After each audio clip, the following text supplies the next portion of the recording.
Well, a very good morning from Beckenham in southeast London, where we are a few minutes away from getting underway this Rachael Heyhoe-Flint Trophy semi-final between the Southeast Stars and the Southern Vipers. The news of the toss, the Vipers won it, and they are going to bat first.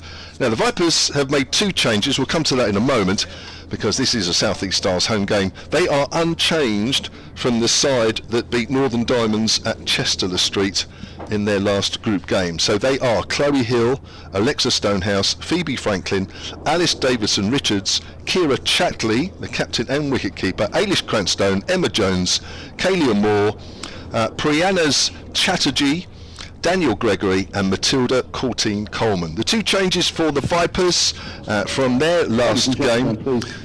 They are without Georgia Adams, who's with England out in Ireland, apparently making her debut today, which is great news, and no Seema Mary Taylor. In come Alice Monaghan and Georgia Elwes, who was rested in the last game. So the Vipers are Ella McCann, Rihanna Southby, formerly the Southeast Stars, Naomi Datani on loan from Thunder, Nancy Harmon, Emily Windsor the captain for the day, Abby Norgrove, that'll be Alice Monaghan, then it'll be Freya Davies, forgotten Georgia Elwes, of course, she'll be up around about number 4, Ava Lee and Rebecca Tyson. I'm Kevin James. A little later you'll hear from Southern Vipers off-spinner Charlotte Taylor, but happy to say right next to me right now, Kirstie White of the Southeast Stars and Surrey Women. Kirstie, how are you? Yeah, very good, thank you. Morning everyone, lovely day here at Beckenham. Don't be deceived by the sunshine there, it's always cold here.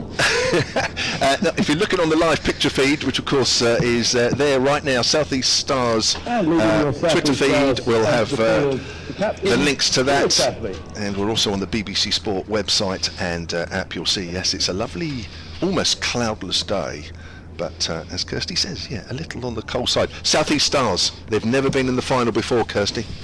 No, never. We've had this fixture a couple of times, haven't we, with a semi-final, so eliminator previously, wasn't it? But yeah, so it will be a good game today, I think. Nice to have a bit of sunshine, like we said, but keen to get into the final, Stars, today. So on a good run of form. Obviously won our last 4 games since coming back. So yeah, hoping to take that into this fixture today. So the Southern Vipers opening the batting, or batting first here, it'll be Alan McCacken and Rihanna Southby, who's recently moved up the order. Kirstie's just got some breakfast arrived. Yeah, it's become a bit of a feature actually of the commentary lately. It's coffee and a croissant being delivered to the tent. It's very glamorous. So, as I say, McCacken and Southby to open the batting for the Vipers. A place in next week's finals at stake. Those finals at Leicester for the first time, and of course this is the last time that the Rachael Heyhoe-Flint Trophy will be contested. And who we got first? Courtine-Coleman? We have left arm spin flighted, and that's quietly played out on the offside by Rihanna Southby, formerly of the Southeast Stars, and you would have played with her, alongside her. Played with her, taught her. Did you? Oh yes, I taught her a little bit when she was studying at Richmond upon Thames College, yeah, so that was an interesting dynamic. Courtine-Coleman, left arm round, Southby again gets a length ball and plays that out on the offside. So you taught her everything she knows? Educationally, yes, yeah. I don't know if that says much or not, but yeah. So you're very much part of the Southeast Stars squad, but you were saying you haven't actually played for a while. Courtine-Coleman comes in again, it's a length ball, no run. Yeah, I had a season out last season, unfortunately picked up an injury in pre-season and ended up having surgery in November, so a long recovery process from there. Played a good few second 11 fixtures, but Coleman again. There's a drive through the covers, so we're underway. Ella McCacken is underway. There is a fielder out in the deep, so it's just a single. Vipers, just to remind you, winning the toss, electing to bat first. Kirstie White. Yes, sorry. Yeah, so yeah, I mean, you know, it's a hugely competitive squad we've got, and it's a luxury really that any player can come in at any time and do a job for the Stars. Unfortunately, I've not had the opportunity yet this year, but that's not to say we've still got one game left, so who knows, but no, I'm happy with the way the squad are performing. Of course, the New Look Women's set up next year. This might be the last game for either one of these sides, or they'll have one more, a stay of execution, so to speak. That's pushed out on the square on the offside. There's a bit of turn there. I just saw you go. Yeah, nice delivery. It's not uncommon for TCC to pick up a wicket in her first over, so she's got one ball left to do it with. TCC. TCC. Even though it's Matilda. Oh, she's Tilly. Right, that's cut away, backward a point. They've run one, they'll turn for two, thinking about turning for two. In the end, that's a good bit of fielding out Yes. to the deep. Yeah, sorry, yeah, you introduced her in the lineup as Matilda, and I thought, who's that? Who's Matilda? That's that what Tilly's short for, Matilda. Oh, there we go. There we go, Right. yeah. So those in the know call her Tilly. Yeah. So you've got TCC in your side, you've Yeah. got ADR, and you've also got, oh no, you haven't got Rhiannon McDonald-Gay. RMG, yeah, no in too much. McDonald Gay today. And of course, this fixture is more famous for the players that aren't playing, perhaps, than the players that are. But both sides are really depleted, aren't they? Yes, maybe being a little bit biased. I think Viper's probably a little bit more depleted than Stars. I think we've probably got a bit more of a consistent team that we've had all summer, or particularly the second half of the season. But yeah, that's not taking anything away from either squad, though. Very, very strong squads, regardless of the players lost. So, yeah. Alexa Stonehouse into the attack, coming in from the Crystal Palace end. So John the bowler, John, yeah, perfect. On 4 now. And going to 1-on-1. Going to 3. Just drifting in middle and leg stump there. Southby does well just to tickle it around the corner down to a wide fine leg. Picked up nicely, a little bit of swing in the air. Alexa Stonehouse, quite famous for swinging the ball into the right hander, isn't she? Quite dangerous when she gets it right. Very dangerous when she gets it right. She's been very consistent this season. 13 wickets in this competition this summer, 22 apiece. Yeah, this will be an interesting matchup too here, actually, off the back of last week for McCann. Gets in behind the ball, plays it nicely back towards the bowler. It's just straightened a bit. Just looking at that one, good line, that one. That's perfect. Yeah. I've got a lot of respect for Alexa Stonehouse this season. Well, in general, but this season particularly, she's been in and out of squads, but it's never impacted her performance. She's been spot on with the ball every time she's had it thrown to her.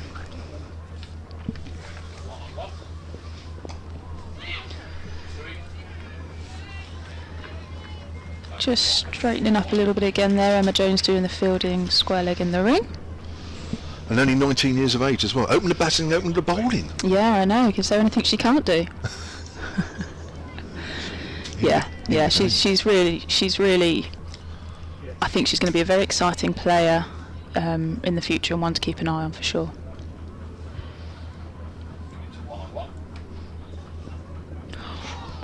That's the one that just goes straight on and doesn't actually come back in, so it just beats the outside edge of the bat there. Nice delivery, just tempting Southby into a drive.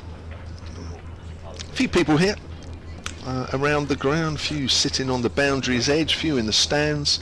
You can see the Vipers contingent there in the picture feed just a little earlier with their orange tops on. Nicely driven through extra cover there. Southby picks up the boundary. Just slightly over pitched there from Alexa Stonehouse. I'm sure she won't be too upset with that delivery. Did what she wanted her to do, but unfortunately just a little bit over pitched. Yes, Alexa Stonehouse has been Rhiannon Southby promoted up the order in the last few games in this competition. Last 4 games actually. 36 against the Blaze at Arundel, 36 against Central Sparks at Worcester. That was 3 games ago. A couple of low scores since then.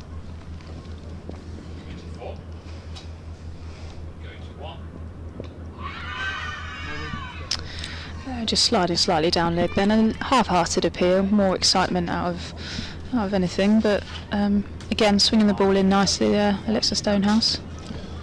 So 2 overs gone here. Vipers winning the toss, electing to bat first. Place in the final of this Rachael Heyhoe-Flint Trophy next week at stake. McCann has a couple. Southby has 6. 2 overs done. We were saying about the amount of players that are missing in this fixture. You said 6, Kirstie. So you missing Rhiannon McDonald-Gay, Paige Schofield, Bryony Smith. We've also got Alice Capsey, who I guess, I'm not sure how many she's played. She hasn't actually featured that this year, no. Is she not? No. So here's Tilly. Coming, oh, she edged it behind, and she has. There's the first wicket. It's Ella McCann. Caught behind by Kira Chatley. And South East Stars look pretty pleased with that one. First wicket down, 8 for 1. There's nothing more Tilly Courtine-Coleman than picking up a wicket within your first 2 overs, really. That has been the pinnacle of her season, really, if we're being honest. And a great start for the Stars. Just wondered if that might just have straightened a fraction. Yeah, I can't quite... Just looking back at the feed, it has turned. It has turned and just taken a little bit of the outside edge of the bat. And Kira Chatley's done well to just hold her hands nice and firm and still and gather that ball really well. That's a lovely delivery. Signs of early turn as well, so that will be exciting for spinners coming into the attack a little bit later on. So first wicket down. Was caught behind by Kira Chatley. And number 3 for the Vipers is Naomi Tatani on loan from the Thunder. This will be for Southern Vipers. the third Naomi Tatani. match in Vipers colours. 34 up at the Northern Diamonds in Headingley. And then there was a very quick run chase because of rain in their last game against the Sunrise. Only batted for 10 overs, so she had a single figure score there, but I think there was a 6 included in that 7 if I remember off the top of my head. But a good start from the Stars here. Courtine-Coleman from that, is that the City end, the far end, isn't it, if I remember rightly? Bowls, and Tatani just pushes that out towards mid-wicket. So no Capsey. And Sophia Dunkley, of course. I'm not sure how many games she will have played.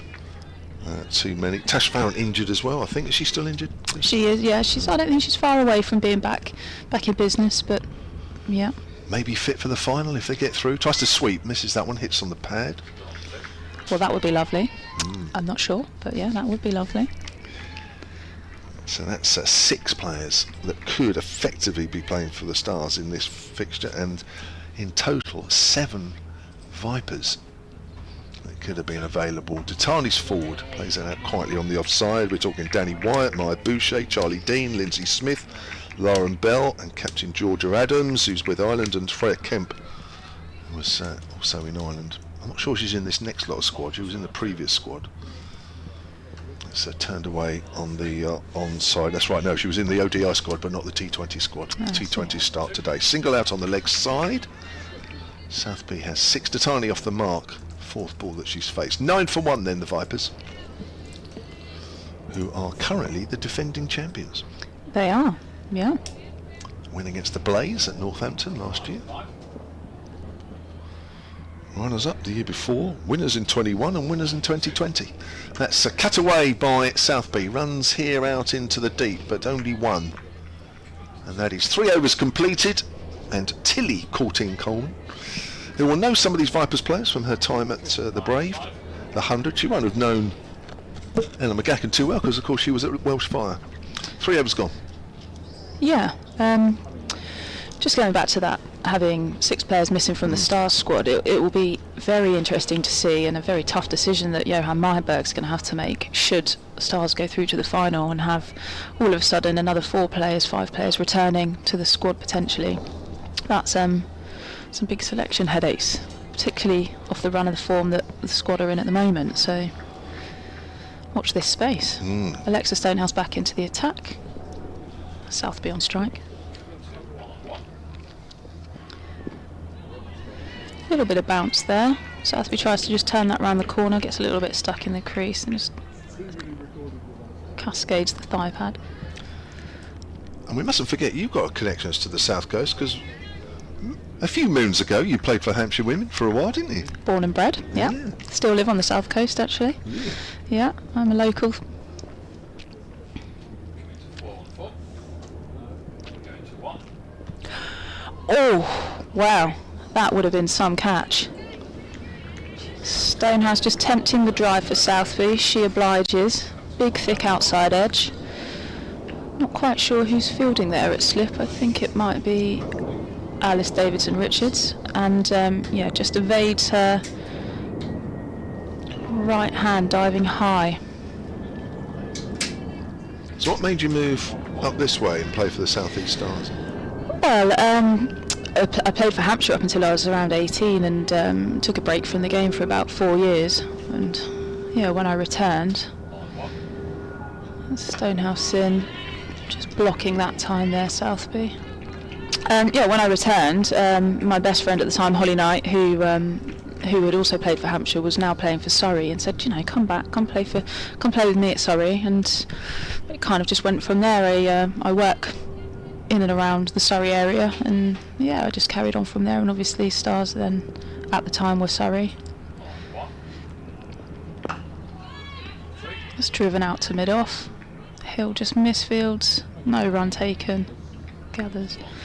Yeah, and that's the rest is history, really. I think I've been playing for Surrey now since 2012, and yeah, that's just the way it is. Just, I think if you're happy somewhere, you don't need to move, and yeah, and I've absolutely loved playing at Surrey, so.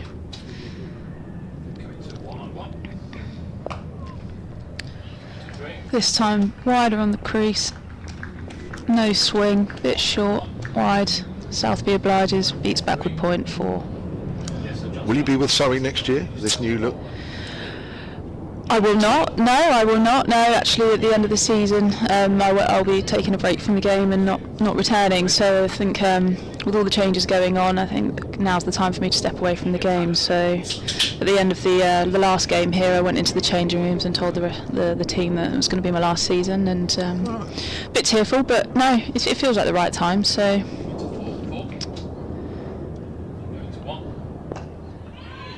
Much straighter there by Stonehouse, a little bit back of a length, just dropped into that short mid-wicket region. So has that been prompted by the new shake-up? No, it is definitely a personal decision. I think that the shake-up, I mean, had it stayed regional, I think it would have been the same decision, and potentially had I not been injured last season, it might have been a decision I made at the end of last season. But no, I'm the only player actually in our squad that's still working full time. The rest are either on professional contracts or on the pay as you play, but pretty much either in part-time work or full-time education. And I'm trying to train 3 days a week, and I'm still not keeping up with the team. So you've got to make a decision. Sure. Courtine Coleman then over the wicket to the left-hander. Datani nudges that out towards square on the leg side. No run. You might not drop down a level and play as an amateur. Yeah, I had those conversations, but actually I think I just need a break from travelling and just to enjoy life outside of cricket. Tony's on the back foot, steers that out into the covers. There's a slight misfield, allowing them to come through for a single. Phoebe Franklin there, not gathering the ball cleanly. I was going to say tier 2 looks like there's going to be more travelling than anybody in the whole system. And that was another factor as well. It would have then meant going to either Sussex or Kent.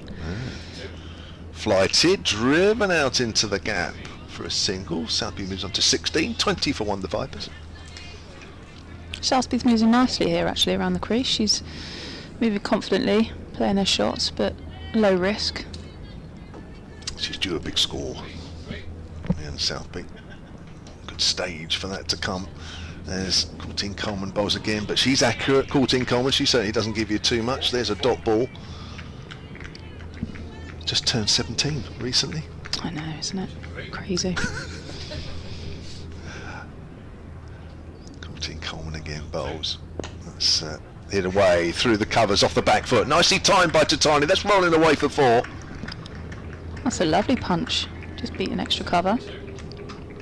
Well, the ball's rolling nicely over the outfield here. It was a little damp when everybody arrived early this morning, but the sunshine is burning away that dew on the top of the grass. And traditionally, it's quite a fast outfield here at Beckenham, isn't it? Very fast outfield, and also a little bit down the slope there, so it's just carried on down there. 24 for 1. Last ball of the 5th over coming up. Courtine Coleman bowls, and Tatani pushes that out off the front foot. So Southby has 16, Datani 6, it's 24 for 1. We've had 5 of the 50 overs completed, and the 1 wicket that's fallen this morning, Ella McCann, and well caught behind by Kira Chatley, standing up to Courtine Coleman. McCann lasting just 7 balls, and that wicket fell when the score was 8. So bowling figures. Courtine Coleman, 3 overs, 1 for 10, and Alexa Stonehouse, 2 overs, none for 14. The 2 bowlers used so far by the Stars. Yeah, looks like Alexa Stonehouse is going to be continuing again from the Crystal Palace end, keeping that second slip in place. She's looked dangerous. She's definitely looked very dangerous. The ball is swinging.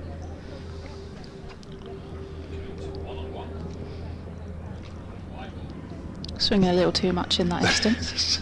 I think it was the other day. Was it Rachael Slater? Very similar type bowler. Yes, yes, very similar. Left arm in. Yeah. Not Yeah. Rachael Slater plays for now. I'll think of it in a minute. Diamonds. Diamonds. Yeah, That's right, Northern yeah. That was Diamonds. a couple of games ago. We were up in Leeds. Better there from Stonehouse, just attacking that hip of Rihanna Southby. Not tall in stature, Rihanna Southby, so not hard to attack the hip. Just normal bounce. Yeah, maybe a length delivery.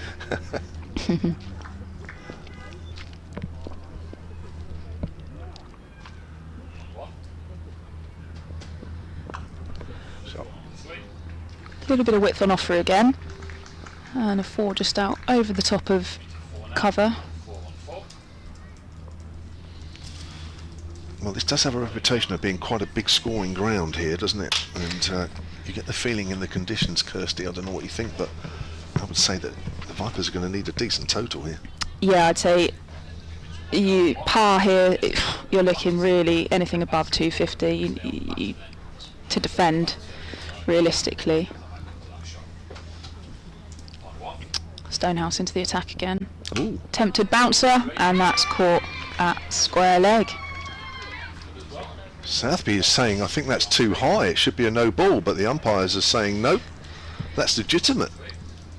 Yeah, interesting that actually, that she's asking that it's a no ball. She's hit it above her head. Let's have a look at this on the replay here, Kirstie. It's, tell you what, that looks high. It does, yeah, it does look high. She's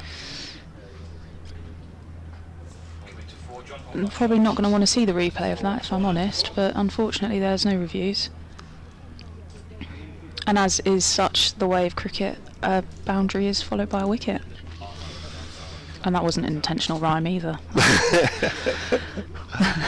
Well, early inroads for the South East Stars here, exactly what they were been looking for, and yeah, I think that's, I don't know, we might try and have a look at that again. Just see if we can try and find another closer look at the height of that bouncer. It's certainly borderline at best, I think. Yeah, and a few balls before actually we were just talking about the fact that Rihanna Southby isn't the tallest player, so a bouncer is actually not an easy ball to execute against her because the margin for error is very, very small. Here we go, just looking at a replay of this, just having a look at this, bowls, and the ball is... She's actually in the air as well as she makes contact with that. Well, that's... Yeah. Rihanna Southby was They've caught got a down fraction the lucky, the ground Stars, with that one. after bowling Yeah. Alexa Stonehouse for 20. There we go, there's another one, yeah, that looks...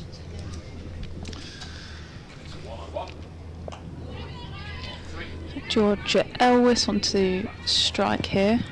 A New dot ball batter from for Alexa Southern Stonehouse, Vipers. just Georgia playing off the back Elwes. foot. Good bit of energy in the ring here from South East Stars, just attacking the ball. You see they've got their tails up, 2 wickets on the board, 29 for 2 into the 6th over here. Alexa Stonehouse, 2 deliveries remain.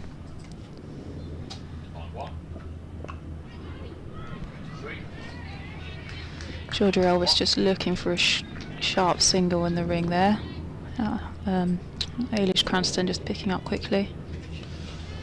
Well, a lot rests on Georgia Elwes' shoulders once more for the Vipers. Top run scorer in this competition this year, over 450 runs at 75. Yeah, she's a class of her own, Elwes. I think she's a very dangerous player if you allow her to get in.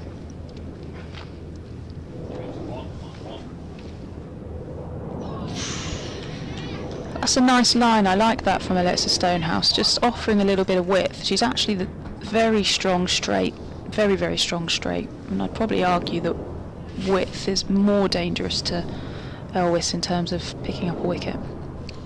Thanks, Kirstie. Kirstie's taking a quick break. And Charlotte Taylor, the Southern Vipers off-spinner, coming alongside. Kirstie will be back in about 20 minutes' time. Kirstie White, South East Stars and Surrey player. So 29 for 2, 6 overs gone. Ella McCann for 2 and Rhianna Southby for 20. I'm sure Charlotte Taylor has a thought about that dismissal as well. Morning, Charlotte. Morning, Kevin. Yeah, it did look high in the air when she hit it. That's cricket, isn't it? As it turned out, it was actually a good height as well, wasn't it? It's actually, if the batter is going to play that, it's difficult to keep it down, as we found there, but difficult to actually have control of the shot. And from an execution process from the bowler, it's actually perfectly executed. Oh yes, technically it was probably a little high, but he got the job done. We've got a change of bowling here, haven't we? There's, Phoebe Franklin. Yeah, Phoebe Franklin with right arm seamers bowling to Titani, who drives that wider mid off. And there is no run, so not a great start here for the Vipers. It's a bit hit and miss, isn't it? Some good shots played, and then 2 wickets to fall inside the power play isn't ideal. Phoebe Franklin from that city end bowling towards us, goes for one that's wide, it's in the air but it's in the gap on the offside. I think if you're a Vipers, a fan of Vipers and on more of the side than South East Stars, you'd be a little worried at the moment. It just feels as though it's a little on edge at the moment. South East Stars have started very, very well indeed here. Looking to get into the finals, as we were saying earlier, for the first time in this competition. Made finals in Charlotte Edwards Cup Day, as did the Vipers. In fact, the Stars beat the Vipers in the semi-finals. Looking to win this semi-final as well. Repeat history. Just a change in the field for the right-hander Georgia Elwes. Franklin bowls and Elwes is forward. It's gone out towards extra cover. Is that Kalia Moore there? Yep. Just to repeat, the Stars unchanged from the side that beat the Northern Diamonds in their last group game. Speaking of, let's have a little look. Oh yes, the other Of course, there's semi-final. another semi-final going on at Headingley today. Diamonds 18 for no loss. Elwes is forward. They also won the toss and chose to bat. That one's, where's that one, at Headingley? That's at Headingley, yep. So the 2 batters in up there, Lauren Winfield Hill and Emma Marlowe. They're through 6 overs, and the winner of that fixture will play the winner here next Saturday at Grace Road, Leicester. Be there. Yeah, let's hope so. Here's Franklin again. That's nudged away fine by Elwes. She's off the mark with a boundary. Nobody at fine leg. Just got that a little too straight, Phoebe Franklin. Elwes. Easy as you like. Nice easy way to get off the mark. Yeah, 2 straight, wasn't it? Yeah. From Franklin with no fine, or a very wide. Actually, there's no fine at all. It's a backward square leg they've got in place. It's an easy shot. The fielder's on the offside with a slip in. Franklin in again, bowls. Elwes, that's wide outside off stump this time, but Elwes doesn't connect properly with that one. And that is 7 overs completed. And the Vipers are 34 for 2 with Titani on 7 and Elwes on 4. They've got lots of bowling options, the Stars. Of course, we've seen Stonehouse Franklin and Courtine Coleman. They've of course got the spin of Kalia Moore, Chatterjee, and they've also got Danny Gregory as well that would probably bowl out of the power play. And then seamers, just Emma Jones, and of course Phoebe Franklin, who we've just seen. So Alice Davidson-Richards not bowling at the moment. Means that they've got lots of options. Going to see the continuation of Stonehouse. False start. Just trying to get our fielders in the right place. The third was not quite straight enough. Chatterjee down there at the far end of the ground. Stonehouse into Titani. Left hand to left hand. Beats the outside edge. Dropped by Chatley, but I don't think it mattered. I don't think there was an outside edge on that one, although Clea Moore thinks otherwise. She's got her hands above her head. And there is no run. Still a bit of There's a movement half here. appeal from everyone, but not an awful lot of interest. Yeah. So a good bit of movement out there for Stonehouse. She's into her 4th over, 1 for 19 so far. She's in once more to Datani, defended by Datani. And there is no run, fielded by Tilly Coleman, exciting 17-year-old, saw a lot during the 100 for the Southern Brave. She's only 16 then. I know. She's grown up since then. I said in some countries I'm probably old enough to be a mum. Not in many countries, but in some. And this one is definitely not one of them, but she found that quite funny when I told her. Really? She found it funny, and then she found it instantly quite upsetting. But there we go. Stonehouse in again to Datani, cut firmly into the offside and fielded by Cranstone, a backward point. Wasn't able to pierce the gap on that occasion. There's no fielder out at deep cover. So as soon as it goes through the inner ring here, it generally ends up being 4. It does, doesn't it? Yeah, can be a big scoring ground here. I remember the Vipers being here first game in this competition of the season. Vipers made 273. It wasn't enough. With icicles from your nose, because it was so cold. Stonehouse in again to Datani, defended this time solidly on the onside, and there is no run. Datani 7 from 15, Elwes at the other end 4 from 7. The score 34 for 2. Yeah, just to give examples of the Stars here this season in this competition. Mentioned the Vipers, 273. The Stars got those with 3 balls to spare. High scoring game, that one. Stonehouse to Datani, fishing outside the off stump and goes through to Chatley. No run. They beat Central Sparks here on the Duckworth-Lewis method by 71 runs, but the Stars got 268 all out before it started to get a little bit iffy with the weather. They lost by 3 runs to Northern Diamonds. Northern Diamonds got just over 300. Stonehouse in again, Yorker length deliver, ends up being a full toss. Datani comes through for a quick single to mid-off and will get there comfortably. Elwes is alert to the single, 1 more to the total, 35 for 2 at the end of the 8th. And another game that was affected by weather here, a 44 overs a side game against the Blaze. The Blaze got 318 batting first. They beat the Sunrisers here. Stars got 250. They lost to Thunder. Thunder got 250. And they beat Western Storm. Storm got 280. So it looks like 250 minimum here, isn't it? Does look that way. And maybe even 300 sometimes might not be enough if the conditions are right. So it will need, I'm afraid, a big total here for the Vipers to give themselves a chance. 8 overs gone. Here's Phoebe Franklin from the city end. Tarnie's forward. Goes out towards extra cover. You've played here, Charlotte, and in fact you've taken wickets here in the past. I like as well, bowling haven't you? here. Do you? From Yeah, what from this end. The Crystal Palace training ground end. That rolls off the tongue. Yes. Fortunately, they're not here. I guess there'll be an action today with the return of football they'll be after somewhere. international break. I haven't They're looked at at Leicester. Leicester are here. Oh, they're here, but not actually here. Not here. Datani's on the back foot, Selhurst Park, of course, but they do train here, right behind us. Actually, we've heard them. A single that moves the Vipers total to 36 for 2. What is it you like bowling here? Because clearly batters like batting here. We've just given some examples of huge totals. I don't know really. I think maybe a bit of the slope. I've just always been good here, but I don't really know why. There's no method to the madness. So maybe it's just a confidence thing here. You got wickets here before. Okay, I'm good here. Yeah, that's a good point. Franklin bowls, always drives up towards extra cover. You're right, it doesn't matter what ground it is. I was putting my hand up for selection today. I was saying, come on, I haven't played a game yet, but I'm in. I remember you taking wickets here from 3 years ago? 3 years ago? Probably. When the game was over fairly early? Wasn't it? I remember a lot of the Vipers' families were here and everybody was chatting to them by about mid-afternoon.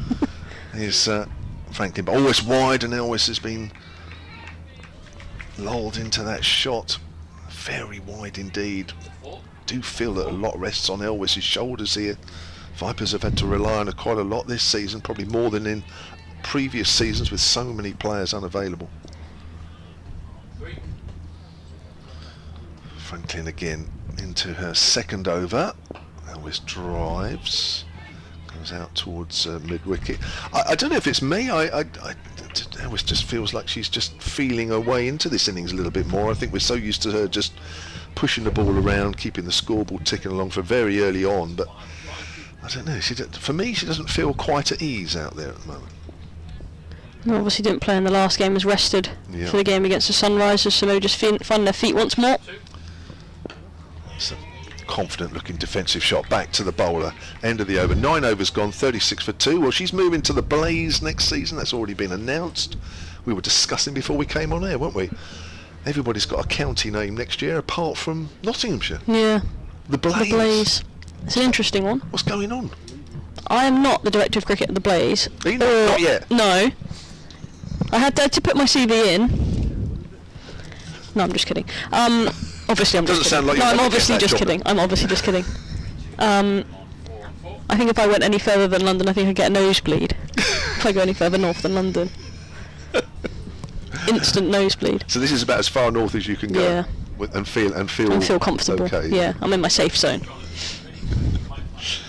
But it is a bit odd, isn't it? I mean, you know, I'm sure at the Blaze they'll say, well, it's because of this, because of that, and you say, oh yeah, of course, okay, fair enough. But outside of that, it feels odd. Yeah, I'm not quite sure why you wouldn't want the same sort of branding as your men's team, Nottingham. They could have been the Nottinghamshire Blaze, but hey, they wanted to continue their brand that they've built over the last 2 or 3 years. And then move across from Loughborough Lightning, of course, and then became the Blaze. Stonehouse then, to continue, she's into her 5th. She's left arm over the wicket to Tatani, who's on the back foot pushing to cover. Cranstone there picks the ball up on the 2nd attempt, and there is no run.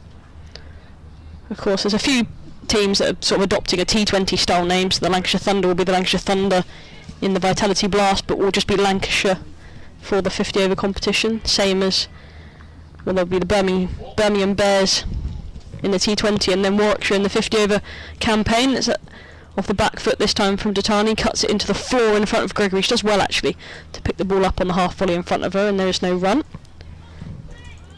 And what is effectively this competition next year, which is aligned with the Metro Bank Cup, the final will be at the Utilita Bowl. Yeah. We're all very excited about that. Greenest stadium in the country they're planning to be, with their newly turned on. That's a wicket. It's a full toss from Stonehouse. It hit the bottom of Datani's bat. She's gutted as she walks off because she knows she should have done better, and hit it on the up straight into the hands of, it looks like Cranstone, was it? Or was it Jones? They're now patting everyone on the back. I'm not quite sure who it was. As we watch it again on the replay, if you're watching, it's a really low full toss, and Datani gets most of it, but hits it straight into the hands of Franklin. It is. Does very, very well. She's probably one of the best fielders, if not the best fielder on the Stars team. And gets a nice low catch diving forward. It's a 3rd wicket to fall for the Vipers inside the power play. Of course, that's the first 10 overs of this fixture. Makes up the power play. And the Vipers, they find themselves 36 for 3. Well, I think it's fair to say the Vipers come into this game with absolutely no form whatsoever, having been top of the table, then the break for the 100, final 4 matches in the group, they lost all 4. So they're not exactly flushed with confidence throughout the squad, unlike the Stars, who not only have won their last 3, but have actually won 4 out of their last 5. So, and especially when you're missing players. Of course, the Stars weren't always missing players throughout the final 4, but certainly at the back end, and then now, and they will feel the more confident of the 2 sides, and they have started the better. There is absolutely no doubt about that. And now the pressure not only on Georgia Elwes, but also the pressure on the captain for the day, Emily Windsor, who's now in the middle. Yeah, hasn't had the best summer compared to previous. Wes has just told me I've got 10 wickets at Beckenham. Ooh. At 9.7 in 5 games, strike rate of 20. Oh, look at you. I need to go and sign for Surrey, that's what you're basically saying. Well, no, they probably won't play here next year. Stonehouse to continue. This time to Windsor, right-handed Windsor this time. She bowls to her. A bouncer to start, goes way over the head of Emily Windsor, who ducks underneath it. And Sue will umpire Sue. Will signal a no ball. Just waiting for somebody to acknowledge the single. She's got it I'd love to compare that. I must admit I missed that ball. I was looking at something. Was that higher? It was a lot higher, yeah. I think she's going to get away with it again. There's a bit of bounce in the surface, that's for sure, There is. for Stonehouse, but she's opting to ruffle Emily Windsor up first, but it's a back of a length delivery on her hip. She works it leg side down to the fielder Chatterjee at long leg, and they'll pick up 138 for 3. They've done this before to Emily Windsor, opting for a shorter pitch plan and bowling at her ribs and her hips Okay. rather than feeding her notorious cover drive. Elwes this time waits for Stonehouse. A full toss driven through the covers on the offside. That's a great shot. It'll be 4. There's no catching up with it once it beats the infield here at Beckenham. And it was a bit of a freebie from Stonehouse. A full toss outside off stump. Just got her hands through it nicely. Picks up 4. That'll help her confidence, ease the nerves, ease the pressure. 42 for 3, the Vipers. Last ball of the power play incoming. I say you don't want to lose more than 3 wickets in the power play. 3 wickets in the power play is okay, more than 3 is disaster.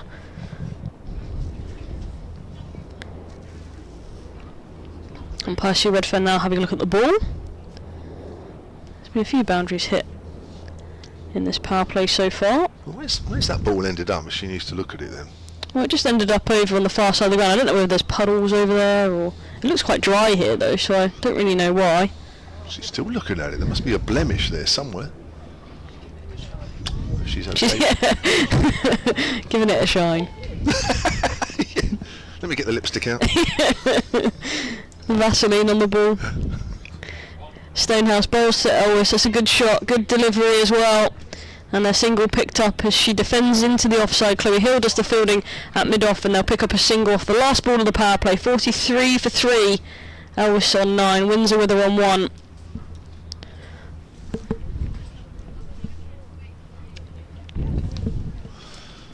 So the players out so far. Ellen McCann the first to go.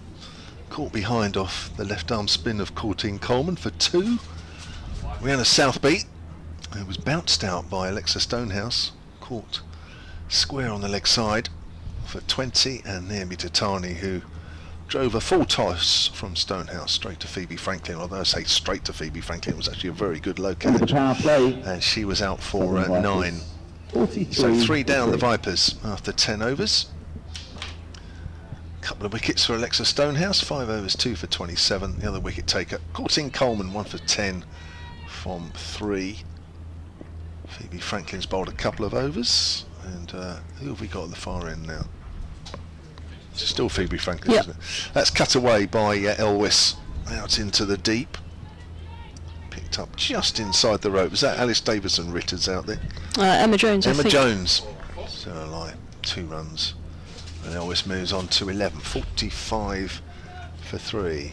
Big games, semi-finals, of course, but it feels a little bigger this year, being the last year of this competition and the last year that these sides play as named. Was playing a missing outside the off stump there. A couple of times Elwes has done that. There'll be no more South East Stars next year. No more Southern Vipers. Southern Vipers, whatever happens, will end as the most successful side in this Rachael Heyhoe-Flint Trophy. And Charlotte Taylor can claim to be part of that history as well, as Franklin bowls a little fuller this time, driven out to extra cover. And there is no... Nice to be part of that sort of history, isn't it? Yeah, definitely. There's something bittersweet about it, isn't it, when something ends? So you played in the 2020 final. Did you play in the 21? Mhm. You did, yeah. 2022 at Lords. 22. Gosh, played in 3. Gosh, I do you a 3 of the disservice. 4. Here's Franklin again. Elwes pushes that length ball out to backward a point. Yeah, I only started to get old last year and pick up my injuries. Right. It happens, unfortunately. When you get to 30, the wheels come off. The derailed, the puffing Billy train comes off the track. Yes. Derailed. 45 for 3. Player of the match in 2020 final at Edgbaston against Northern Diamonds. That'll be a wide down the leg side. 6 for... On a mainstream television at the time. There's no other sport on TV. Was it on TV as well, that game? Was it? Gosh. It's only 4 years ago, and I couldn't remember that. There's no other sport on. Wow. They felt sorry for us to put some cricket on. Good final. What a time to be player of the final. Elwes drives, finds the gap, just in front of square, runs the first one quickly. There won't be any more though. The total for the Vipers in the 11th over moves on to 47. Elwes moves on to 12. Well, I remember doing my first post-match interview. I had no idea. I've never done any media training or whatever. And the only thing that Charlotte Edwards had to say to me was, "You need to do something about your hair." That was the only bit of advice she gave me. Right. Fix the hair. Not say this and. Well, it's say not, that. you know, be yourself. It's fine. Don't swear. You know, all the normal things, and then just need to do something about your hair. Because I always had post-match bowling hair or whatever that was just not ready for TV. That's fair enough. So my interview must have been the second one. As Ewans is on the back foot, steers that out towards extra cover, and there is no run. All right, I'm going to take a bit of a break. Charlotte Taylor is going to continue, and alongside her from the South East Stars and Surrey Women, it'll be Kirstie White that's coming back in. Thank you, Kevin. A well-deserved rest for Kevan James. Works hard, day in, day out. As we welcome back Kirstie into the commentary box, or the commentary tent. Yeah, what is it? Commentary gazebo? Does it even... I don't know what it identifies as. Nor will we ever know. There was me thinking that Chatterjee bowled spin, and I've been completely gazumped. I forgot she bowled medium paces, and that's what we're going to see here now from the Crystal Palace training ground end. Yeah, she does not bowl spin. She does bowl, medium pace with a little bit of a way swing. She's got quite a low arm actually, so she does get a good bit of swing away, regardless of really what condition the ball's in, which is always handy for a swing bowler. She's going to be used in the 12th over. Number 18 on her back, runs in past umpire Sue Redfern to George Elwes. A little bit wide on that occasion, cuts through point, through Cranstone. They'll get at least one as Stonehouse runs to her favoured left-hand side. And they'll get a single. Score moves to 48 for 3. One more to Elwes. Yeah, just to loosen her there. I think she's just trying to see if she's going to get much swing or what's coming off the surface. It actually looked like it seamed away a little bit more than did anything in the air there, so it'll be interesting to see what comes with the next few deliveries. Change in the field, Tilly Courtine-Coleman looks like she's coming into mid-on. A vacant square leg, and square leg's nice and wide and behind square out on the boundary. Chatterjee once again to Windsor this time. It's again short and wide and cuts it into the ground to point. And the fake throw from Alice Davidson-Richards at Emily Windsor. Smiles on faces all round.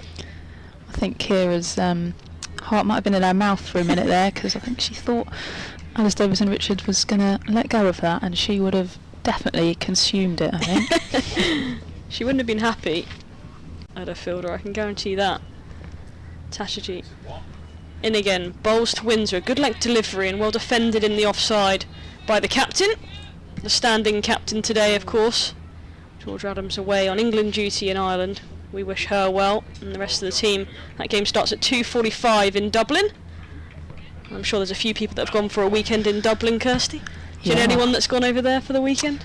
I don't. However, I will be keeping an eye on the score. It'll be interesting to see who, if anyone, picks up any caps today. Chatterjee in again to Windsor, who's driving to mid-on and will pick up a single. Get through comfortably as well. She gets off the mark quickly and completes the single. She's very quick between the wickets. She might outrun Elwes at times, but they've played enough cricket together, both these two. Yeah, some of my many memories of fielding while Emily Windsor is batting is her running her teammate into the ground at the other end of the crease. Elwes pulls out that one as there's someone moving behind the bowler's arm. I hope that's not Kevan James. He's walked out the commentary box. Was it Kevan James? It was either Kevan James or a big pigeon, I think. Walking behind the bowler's arm. That is criminal if it is him. I'll be having words when he comes back in. Elvis apologising. Not quite sure why she's apologising for pulling out. She's more within her rights to do so. Chatterjee starts again. 2 balls left of this, the 12th, and her first over. It's straight at this time and worked into the leg side and fielded by Phoebe Franklin, who took a brilliant catch earlier to dismiss Datani. Finds herself at mid-wicket, and there is no run. When Chatterjee you might not know the answer to this. When she plays for Scotland, does she play more of a bowling role in the Scottish side as well, or play a bit of an all-rounder, or are you unsure? That's an excellent question. I'm not sure. I would be inclined to say... Straighter again, hit on the thigh pad, and they come through for a leg bye. It's the end of the 12th, 49 for 3. Yeah, I'd be inclined to say a little bit more of a bowling role. I think she may be back somewhere in the middle order. She's definitely got a few runs on the board for them. I know when she played over in New Zealand in the Super Smash, she had a little bit of an all-rounders role, so actually came in around that middle order, kind of 7. I'd say she's definitely, her strongest skill is bowling, but she can hold her own with the bat, definitely, for sure. That's good that she gets to go to a World Cup. There's not many people in their lifetime that say that they've gone to a World Cup. She'll be one of those. Yeah, definitely. There's a few in this competition that will go away with Scotland for the first time. It wasn't Kevan James that was walking behind the cut bowler's half. I did blame you, Kevan, sorry. Did he come all the way back just to tell us? Yeah, that he came all the way back from walking behind the bowler's arm to know that it wasn't him. Phoebe Franklin continuing from the City end. Just defends out there to extra cover. Callie Moore just sends it back into Kira Chatley. Yeah, just going back to the Scottish side, there's obviously Chatterjee here, plus the Bryce sisters, Slater, Maxood. You've got Catherine Fraser as well from the Diamonds. They'll all be off, I assume, to do some World Cup prep shortly. Yeah. Pulling there. Lovely pull shot actually out in front of square. It lets the Stonehouse can just carry on jogging past the boundary just to collect that. Pick that length up really nicely, really early, just rocks back and sends that to the boundary. Yeah, Darcy Carter as well, who is on loan from Stars at the moment, has done well for herself to get herself international cap through Scotland, so hopefully she can maintain her position in that squad for the World Cup. Be nice to see. That's brilliant. 2.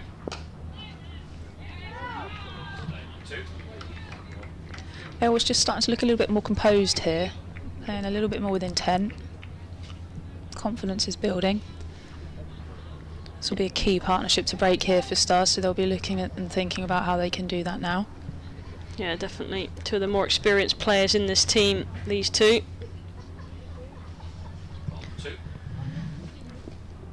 Just a slightly straighter delivery, just works off the pad round the corner, pretty nice. Chatterjee down at fine leg, sends that back into Kira Chatley. Yeah, I think from a Stars perspective, I think this will be a key partnership to break, and actually I would imagine the Stars are thinking, if we can break this partnership, we're well into keeping them to a low total here, so it'd be interesting to see how this permeates. Windsor driving out to cover. Emma Jones picking up nicely.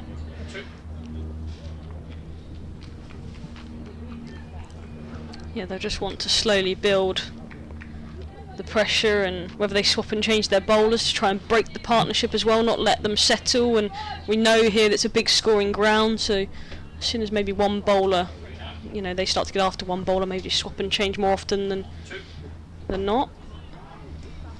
Yeah, definitely. These are 2 batters as well that can absorb pressure too, so it's not like they're going to be phased by a few dots, or if a couple of bowlers have a phase of play or passage of play that they're delivering dot after dot after dot. I don't think they're going to be phased by that. For them, they're just going to want to see the game out and get them into the back end of the overs and hopefully put a total on the board. So potentially could be a game of who blinks first here in terms of breaking this partnership. So interested to see how Kira Chatley manages this. Yeah, young captain as well. Not done too much of it.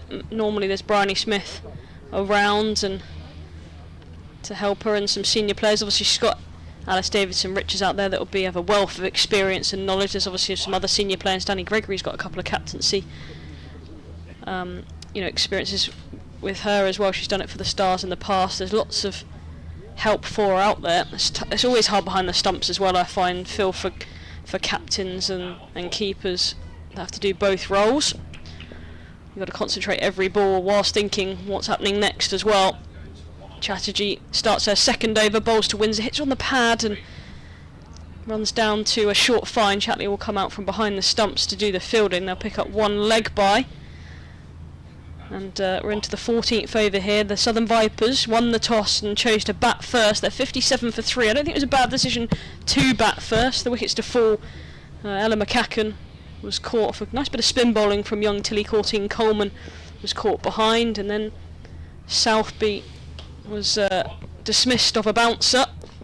And that one's a bit short as well from Chatterjee. Pulled into the leg side by Georgia Elwes. They'll get 2 as Emma Jones comes round, and Elwes will get back for the second comfortably as the throw comes into her end, 59 for 3. And then the latest wicket to fall, some time ago now actually, was Tatani. Hit a full toss off Stonehouse into the hands of Phoebe Franklin. It was a low catch. Lunging forward from Franklin. Those are the 3 wickets to fall so far. And this partnership, a key one between Windsor and Elwes, who's waiting for Chatterjee once again now. It's a full delivery that she knocks into the offside. How often does she do that and scampers through for a single? Score moves to 60 for 3. Yeah, big feature of both these players' games actually, just dropping and running in the circle. It's something that stars need to be aware of as well, because it's one way that they just maintain that rotation of strike and just keep the scoreboard ticking over. So it's a very, very fast outfield here, so anything that beats you inside the ring you're pretty much guaranteed for unless you hit a sweeper. So it's just getting those angles right.